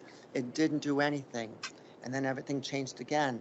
And so right now, something that happened about a year and a half ago is that we have to start all projects in Division 5, which also includes LAPP, and we've confirmed that with everybody. LAPP are subject to this, that you have to have, your firms have to do bat surveys, and they have to complete the bat habitat assessment forms. And there is some subtle training for that. There's online training on the DOT Connect site that gives you there's some videos, some information.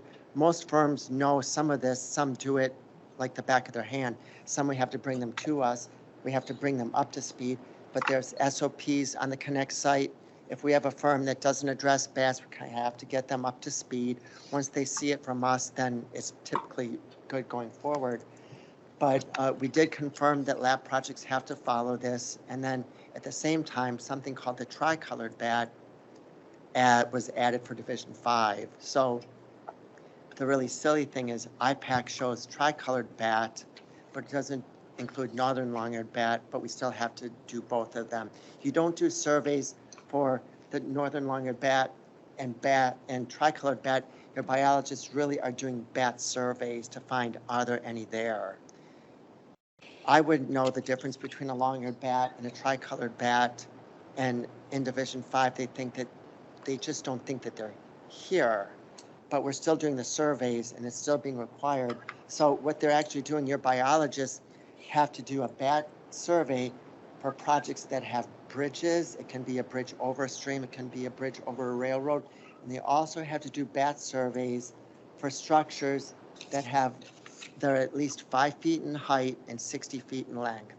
So that cuts out a lot of the small, like I've looked at this, I had to think about, I looked at a lot of LAPP CEs yesterday, and I went through them, and none of the 3 had any pipes that met that requirement. One of them had a railroad bridge, so it kind of sucked them in on that.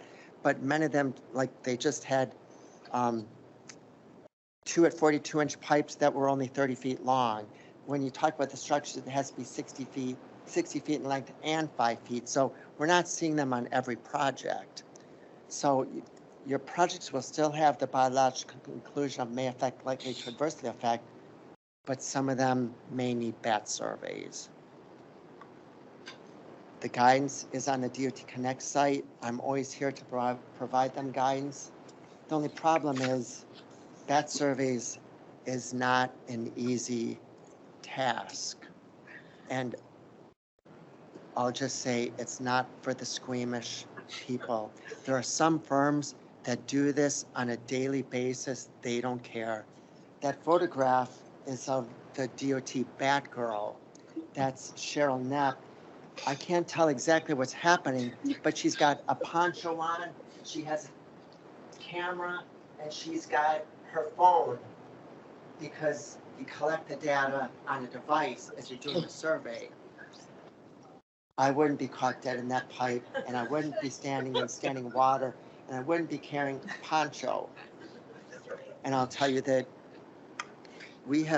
there's environmental staff in the division. We don't even want them to do these surveys. It's some level of danger on this. you may have firms that don't know about the BAT survey. They follow the training, they do it, they submit the form, it can be fine. BAT, this is just a big issue now. I will say, and I know the firms that you all use on a yearly basis, weekly basis. We found out that there was going to be training on April 23rd, 2024, with a rain date of April 24th, 2024.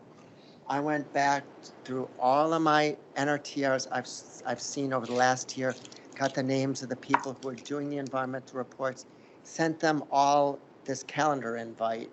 So there's actually one or two planners who work in the who, interestingly, there's one or two municipalities that have planners that actually write the planning document. There's not a whole lot. There are two instances we think that these people are probably want to go to this training. It's a one-day training.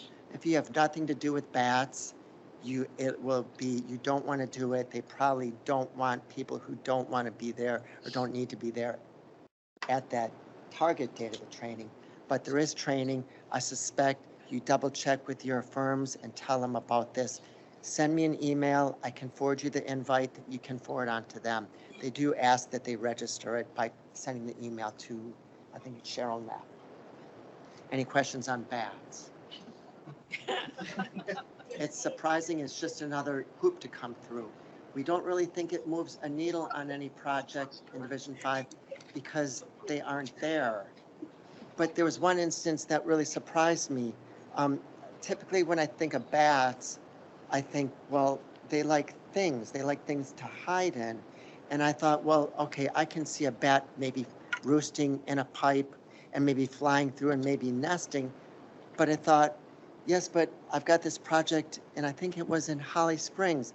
It was a pipe outlet, but underneath the road, it attached to a subdivision that was over here. It was this huge drainage network, and then this 60-inch pipe at the outlet. And I sent an email to Gary Jordan. I said, would we need to do a survey for this? It's not an open system. And Gary actually said that he was in Fayetteville last week, and they found a large assemblage of northern long-eared bat inside this large drainage structure that was underneath the shopping center that was attached to a pipe outlet that discharged our road. So we would never ask anybody to, well, they may have to, but there's a safety limit, but you can see things that are tied in, and they're found in Fayetteville, which is really not that far from the southern part of Wake County. Either they're just not here or nobody's identified them yet. It's tough to tell one bat from the other, and who wants to pick it up? There's a safety issue that's inherent with dealing with bat and their habitat. So we like to say there's firms that do this like the back of their hand, and they actually, I don't know if it's love it, but they enjoy this type of activity. And I'll say that some firms probably have staff that wouldn't want to do it, and I wouldn't want to do that. Yeah.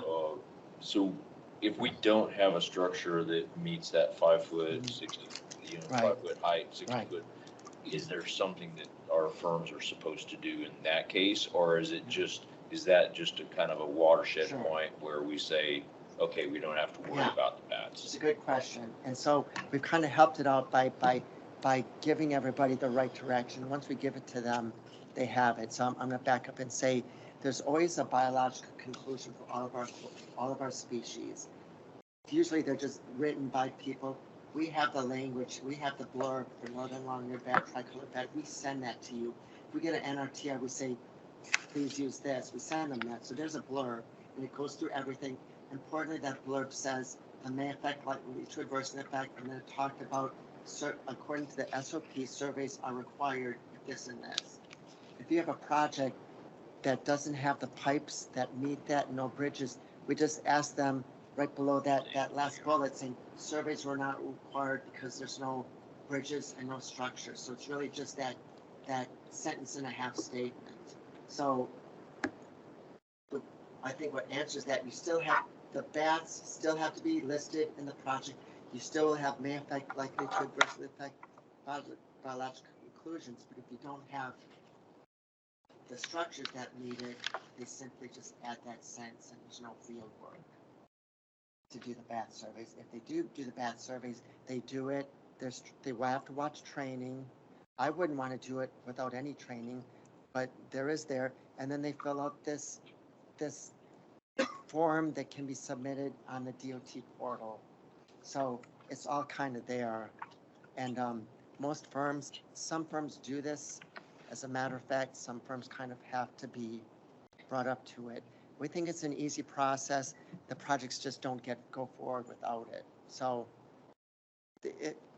it's just an issue and it's just new, but it may get worse. It may get worse because they may add a species that does exist in Division 5, and then you're talking about moratoriums. We've never had a moratorium in Division 5, thank goodness, but other parts of the state do have clearing moratoriums that could affect us. And again, it won't happen with the two current ones because there's no records of them roosting in Division 5. They've seen, and so, yeah, there's nothing yet that pushes that trigger of moratoriums, but it's probably just a matter of time before it could come to the division because it is in other divisions. The last thing I want to talk about is regulated riparian buffers. And I'm only going to say this, it's just a hiccup that we have with many firms that do the environmental work. They just don't understand the riparian buffer issues. Simply, and this is a small part of the NRTR, but it's important to us. You have to imagine, it starts out as a mapping exercise. It doesn't matter what's in the field. If you have a project study area and you have a stream that shows up on either the soil survey, which is decades old and adds streams that were never there, or if it shows up on the USGS topo map, it's automatically subject to the riparian buffer. That's the part that some of the firms don't miss, that they miss it. They just go out in the field and say, this is a stream, it's subject. Well, this channel, it either doesn't exist or it's really just a ditch. It's not subject to the buffer. And we have to spend a lot of time bringing them back to earth and say, wait a minute, if it shows up on either the soil survey or topo, it is subject. You can request a kick out to kick it out and get it dropped from the NRTR and the plans, but you have to do that. So it's something that we have to fix on,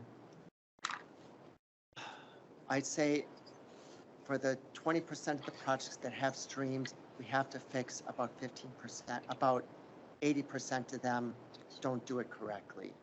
And some of them, it's just surprising because some of these highly competent staff just don't do it the right way. But it's fine. And I'll say I'm still surprised that these reports come in incorrect about that. We have to correct it. We think that some of this has to do with some of the larger firms. Like Willie knows how to do it here, but Marissa doesn't know how to do it here, so we're kind of rebuilding this. So you will often see comments about buffers, and it's not us being nitpicky, it's just making sure the document is right. And I think that's the last slide. The only thing I want to assure you is that the division takes a high level of responsibility on because we're signing the documents. We don't make them thorough because we want to waste my time, we want to waste your time. Some of the problem is, it's your project, you hold the administrative record, but we're signing it. So there's a lot of liability.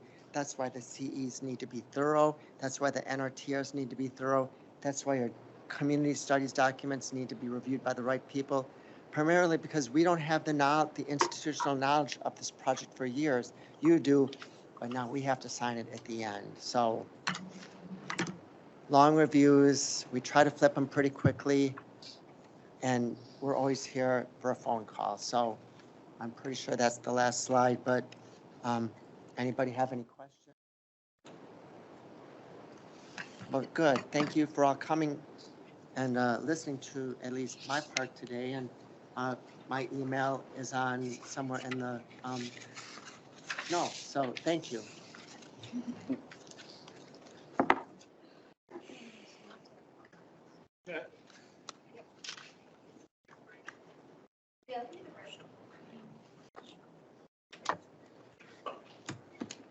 We'll take a 10-minute break.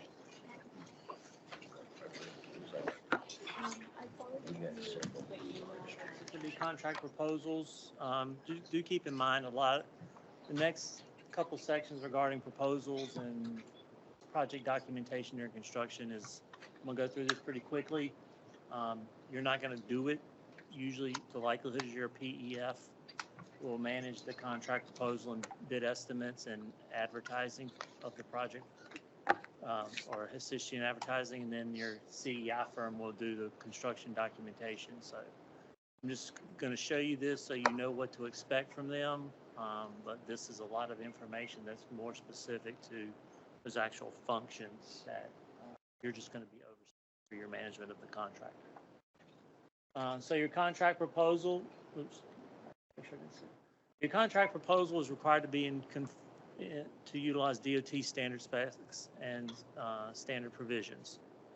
AIA and EJCDC documents are not allowed to be used. Do not put them in your contract. They will only cause you major problems. They conflict with DOT specs and standards in every way, shape, or form. So don't do them. It is just a nightmare.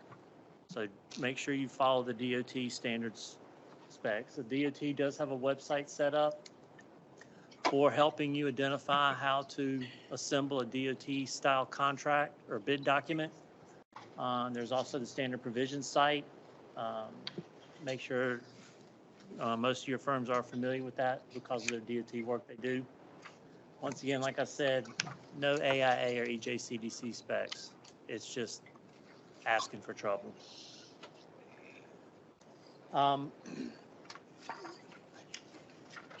DBE goal will be set by the division. There is a threshold at which the division can oversee the authorization of a project to go to construction. That's 2.5 million or under. The division can review and approve that. Over 2.5 has to go to contract standards. It's just what we have to do. And so they will review the project, the bid documents, and concur on those, and then they will also issue concurrence and award at the time that is needed. Reviews of proposals are only good for 6 months because the standards change. And wage rates are updated in January of every year. Things change. So your bid documents have to be the most current at the time of advertisement. If something changes after you advertise, oh well, it doesn't matter. It has to be current. So if your reviews are older than 6 months, it will have to be done again. So please be aware of that. And your contractors need to be pre-qualified. They have to be a pre-qualified contractor at the time of bid. They don't have to have a general contractor's license until within 60 days of letting, but they do have to be pre-qualified. If they are not pre-qualified and they submit a bid, it is automatically disqualified.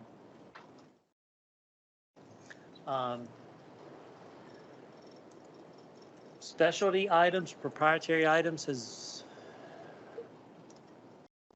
changed slightly from the federal highway perspective, but the department still does not allow proprietary items. You can acknowledge one that you like or accept an equivalent. If the equivalent is provided and it meets all the requirements, then that is what you must utilize. Now, there is a new process for getting proprietary items approved, and you don't want to go through it, so just don't do it. You're talking about materials and test review? I'm talking about, it's through contract standards. Oh. There's a whole website, and it's so confusing. No. Don't pull a new product out on a job and expect it to go through approval fast, either for a proprietary item or an item that's not on the DOT approved products list. It will take the entire life of the project to get M&T to agree to it. Don't try it. Please don't.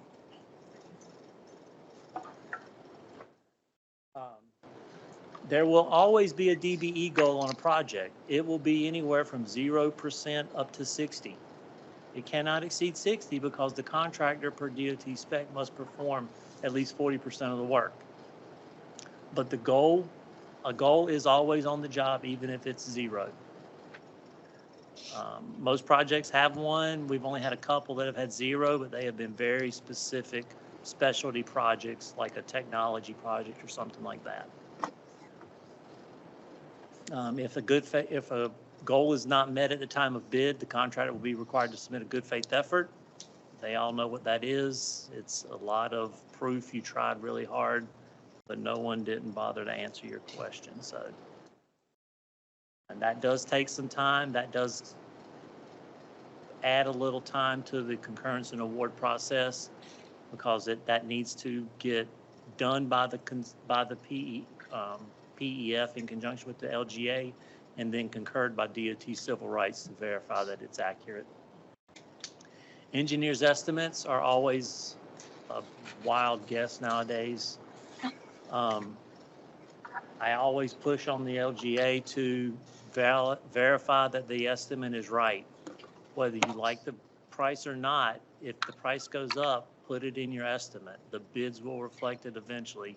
You will have to acknowledge it. So you might as well be as accurate as you can with the estimates. Things to not do for estimates is do not use DOT bid averages to set your estimates by. You will be wrong, flat out. Best thing to do is utilize your own bidding services that you've had for similar scope projects. Y'all bid, you've got a trail job. That's not the only trail job you've probably done. You've probably got others to go by. We have a lot of turnover of projects in this area, so the design firms have a lot of resources for those to look at. Construction CEI, so construction, sorry, yes. Are you saying don't use NCDOT bid averages? No, do not. Why are ours more valid than yours? Because there's a scale of economy on those bid averages that are going to run the prices down. And, you know, you might be quoting. Okay, so you're talking about You might be looking for, 100 feet of 42 inch, and you're going to look at a bid average on a job that priced 5,000 feet of it. Size jobs, okay. Right. It's the scale of economy is nowhere close to what your project's looking at. So construction funding is the last funding authorization phase that you'll be looking for. There we go. And so you can see here, once again, the items highlighted in bold above the phase construction funding authorization are the required documents that must exist. Right-of-way cert, utility railroad cert, and CE documents must physically exist and be approved for funding authorization to be requested. Some concessions can be made on 100% plans and specs. We can get those really like 99% and then get the details worked out while we're waiting on funding to get approved. That's not a big deal, but those other three documents have to physically be completed and done.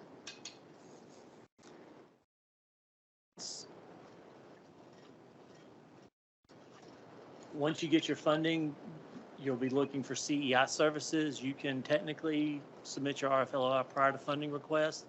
You can receive your LOIs. You can make your selection prior to funding, but you cannot negotiate pricing until after funding is approved. Same as what you did with your PE. Bidding and letting. The idea is that you'll receive your construction funding, complete your bid documents with all the proper dates as best you can, and then the department will check that to make sure everything's good. You'll make sure your specs and standards are current, and then you can advertise as quickly as you want. Bidding must occur for 21 calendar days, whether it's the first bid or the second rebid or the third rebid.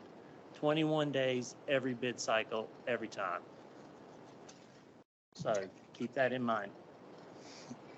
The first bid must receive 3 bids. Any bid after that only needs 1. We recommend your RFLOI move for CEI move at about the same pace so that you can make your RFLOI selection and get your RFLOI selection and your bid award on the same council agenda. So just keep that in mind when you're looking at schedules. Also too, For NTP, we normally try to recommend that NTP be an open date, depending on whose council takes how long to make something happen and so forth and so on. We try to recommend that it be an open date with a given window of, say, 90 days.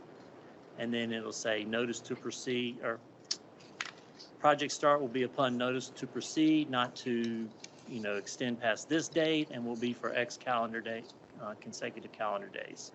So that's kind of how those work best. Keep in mind, there are some seasonal limitations regarding pavement placement and paint markings. So keep those in mind when you're pricing projects and when you're scheduling your project.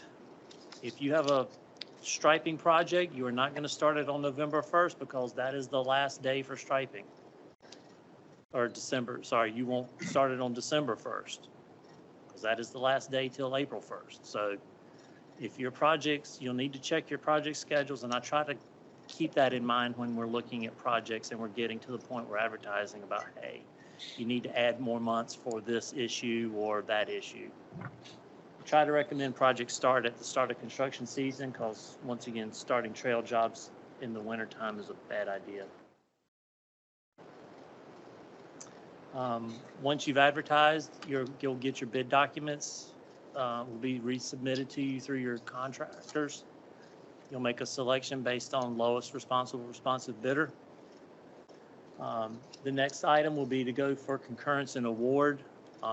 There's a lot of steps that need to happen. Hold on a second. This thing's acting funky. Sorry. I think these batteries are dying, Chandler. There we go.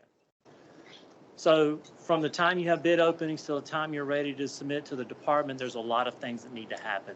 Bid tabs need to be reviewed. DBE goals need to be verified they met. Good faith effort done if that needs to be the case. Funding needs to be discussed because your $1 million project came in with $2 million bids. So y'all got to figure out if y'all got the money to pay for it. So right now what happens is after bidding happens, after we have bid openings, I'll have a discussion with the municipality to discuss the budget because you're probably going to be way short on your budget. Everybody has been for the last 2 years, and it's been by a lot. So I'll have a discussion to go through the remainder of the budget that you should anticipate for construction. That may require you to speak to your fiscal departments about finding more money, canceling other projects, or canceling this job. You can cancel this project up until the day you start work. But once you start work, you will finish it, no matter what.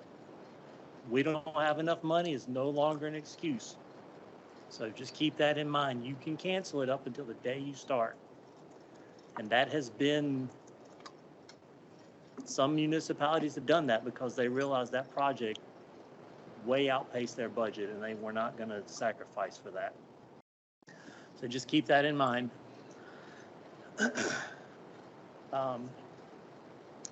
There's a form letter on LPMO website that outlines all the items that are required to be submitted when a concurrence and award is accepted. The other thing to consider is when you're asking for a concurrence and award, the municipality needs to technically award the job. What we do say is we recommend that you submit it through a conditional award upon DOT concurrence. And that's a discussion we'll have with you at the time you have bid openings and go through all the things you need to address. A couple of things at the end, once the projects once the bid documents are done, is the department wants to have a copy of the final contract and the final set of plans just so we know what the final versions are. Those can just be submitted through EBS.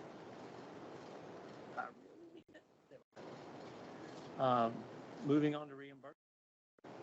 Construction reimbursements are done, obviously, same as when you're doing PEF reimbursements. They do the work, you pay the bill, then you submit to the department for reimbursement. Same philosophy. This example here, which is very small, is for a municipality that chose to submit. What's that? 10 CEI reimbursements and 5 construction contracts in one shot, or 5 construction estimates. That one was probably like in the 300 to 500 page range. I have to look at every page to make sure something didn't get missed. So it's a lot. That's what they did. That's what I did. So, but you can see this is the cover page. It details what they paid for, how they added it up, how they dispersed the reimbursement ratio and everything. The subsequent pages were the CEI invoices with proof of payment. And the contractor invoices with proof of payment. This is a copy of the DVEIS form and the sales tax report. These are all documents that you'll get every month when you submit, when you get a reimbursement or payment request from the contractor. So you'll already have all this. You'll just need to put it all into one giant. This is a copy of one of the documents that is in the sales tax report. The sales tax, submission of the sales tax report also requires all the submission of the invoices from the contractor that show how that sales tax was calculated. During the project, I will perform, the division is responsible for performing construction oversight. Currently, the division construction engineer is Mark Craig, and Chad Hennett is the deputy division engineer that I report to for construction issues. They have the right to take any project they want and oversee it through whatever mechanism they choose. Right now, they choose to utilize my services. If they choose to put your project under a residence office, good for you. It's going to be a lot. They are very busy, so right now they do not oversee any projects. So technically that responsibility falls to me first. There's my contact information. For those of you that need it, you have it. Daniel Keel is the Division 5 final estimate checker. You will deal with him at the end of the job when you are ready for your final estimate to be checked. I will also do project reviews, or I will do at least one project review for every project. I normally try to do it at the beginning of the jobs to make sure that all documentation is done in the correct format. At the end of the job, materials and tests will do a project review of all materials received. That is one component that they need in doing a material certification at the end of the project.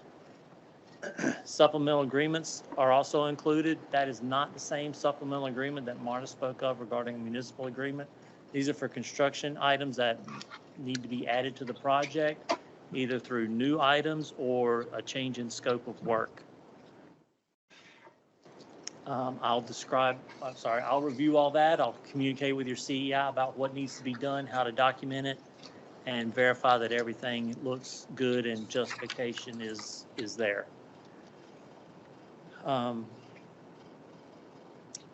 Once we get through all of that, there's a whole project closeout process that happens after the final estimate is generated. Shannon worked very hard before she left DOT to write it all down. It is way more than I knew it was. It is an extensive process to get projects through. They go through final estimate, final reimbursement, M&T certification, 1446 form that notifies federal highways the project's closed, through LGA billing. There's a whole lot of things that I have to coordinate with different entities to get projects to be finished after construction. Y'all don't have a lot of involvement with that, but you will get the LGA bill at the end that you are responsible for, and then eventually a final voucher shows up. This is the project review form that I utilize. I mirrored a lot of that effort after the Federal Highways Review form. And so we will do that at the beginning of a project to verify that everything's being done correctly. This is a copy of concurrence in construction letter that will be generated by NCDOT. I also created a project closeout checklist.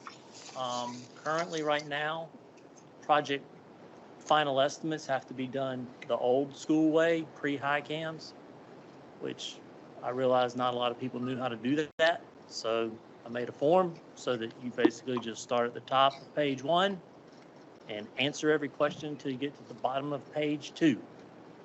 The key point is answer every question. There is nowhere on this job in that form it is not applicable. It is. So this is on the LPMO website too, Marta? I think it is. It's in the closeout guide. So yes, this has helped a lot. Any questions on that? Tammy, you want to go through FHWA audit, or you want me to talk 2 minutes and call it done? So as Tammy and Morgan mentioned previously, FHWA will likely sometimes pick a project to review. They're reviewing it sort of in the same format like I review. Their review is a little more detailed. I look at project documentation. They just look at the project in whole. So here's a list of the items that they may look at and check for. I will ask questions about the same thing. Like I said, our two documents are very close together. So if you handle everything that I cover in the review, the likelihood is you'll handle everything in their review. Once again, this is a list of all the things. These items will be managed and done by your CEI firm. So just be aware there's a lot in here, but they are well experienced in this. This is every day for them. No big deal. Well, some of them. Very important to consider having a CEI firm that has done DOT work before or work before. Right. You don't have to select a firm. You can choose to do this work with your own inspection staff. It is a very bad idea. Because one, no municipality wants to dedicate one inspector to a job 40 hours a week for the entire life of that project. Two, that inspector has no idea how to do DOT project documentation. So, and the documentation is what will cost you dearly on a project. I'm just telling you, it will be the case. That is the biggest thing that kills projects on getting reimbursement, is the documentation is very, very critical. And M&T is you either have it all and it's right, or you don't have, if you're missing one thing, then it's all wrong. So I'm just telling you, you can do it with your own staff, and I would suggest that we have a conversation, and I will highly recommend you don't do it. One town tried it, and it was a nightmare that I know of, and no one has ever tried it since. Yes. Are the checklists that you showed us, are those generally in the hands of CEI firms, or should we be putting them in our, scoping in our contracts, say, make sure you're covering all these? Your RFLOI for CEI services has an extensive list of job responsibilities. That is a literal cut and paste of job responsibilities at the resident engineer level from the construction manual. Because I asked LPMO to modify that RFLOI for that. If you want to add those documents to your RFLOI, I would suggest you do it, because that list of responsibilities and the checklist mirror each other. I try to give them out to the municipalities at the pre-con, if I remember, just so everybody knows what everyone's responsibilities are. But most of the CEI firms in this area have already seen these documents, but I keep giving them out anyway, so they can't say they don't know. So M&T, Federal Highways does the same style review like we would do. Like Tammy says, it's not hard. We're not here to find things wrong. We're here to make sure you do everything right. Materials and tests, we'll do a project certification at the end. That now 1446B is now 1446 LAP, thanks to Shannon and all the work she did getting that whole chaos figured out. Project reporting requirements, I'm not sure what this is about. This is project adjustment, Campo, I think this is you, Chandler? All right. There we go. Got any questions? Y'all know, call me, please.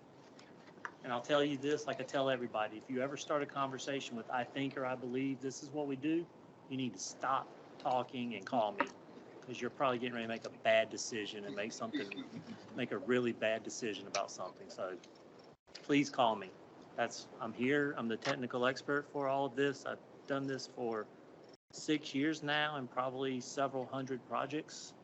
So I've kind of seen a lot. I've been exposed to some really interesting things. So call if you don't know, please. All right, thank you, Raymond. And let's just thank all of our presenters today for their time. Thank you very much.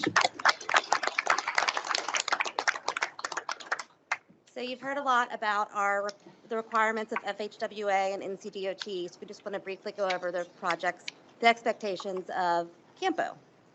So we do expect updates on a regular basis. We're actually starting a new policy of I'll be reaching out every month for milestones. So you completed a project schedule when you applied. You'll update that schedule when you do the application process. And then I will reach out with a table for milestone dates. This is stuff like right-of-way acquisition, right-of-way authorization, construction, let date, things like that. And so if it's every month, I'll reach out, I'll send you the table back, say, is everything looking good? If it is, you say, yep, everything's good, table's correct.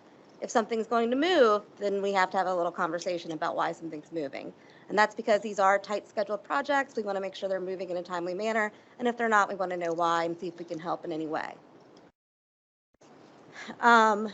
Also, so other besides just the milestones in the handout, we do like to know about things such as bidding. You guys have been really good about letting me know about that lately because you've been anticipating additional funding requests as soon as you get them.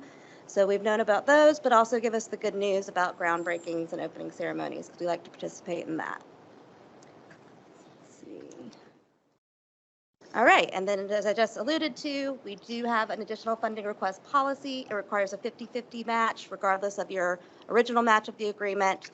It says here that you'll request additional funding for the project one time throughout project delivery. We've gone to maybe one time by project phase. So, but we do want to make sure that you have, as it says, strong cost estimates when you come to us for more money. We can never guarantee more money, but historically we have been able to approve most additional funding requests.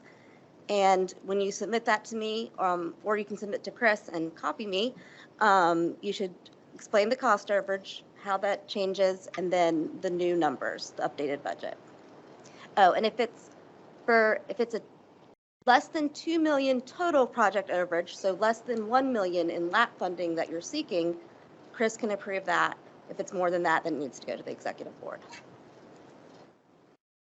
All right, and so here's our timeline for federal fiscal year 25. We are in March at the training for the LAPP selected project managers. As we talked about at the beginning of the presentation, we are the TIP and STIP amendment process has started. We will be bringing the amendment to the board for review in April. It'll be approved in May, and that's simultaneously be happening by NCDOT as well. All right, so once that's in the STIP, as NCDOT talks you through, they can start the agreement process in EBS. We hope to get those, we expect those signed by early September, and so that you're ready to authorize the funds October 1st. Yep, September 15th. All right, and then you have the full federal fiscal year starting October 1st to obligate the funds. All right, I think we're finishing right on time. Are there any questions?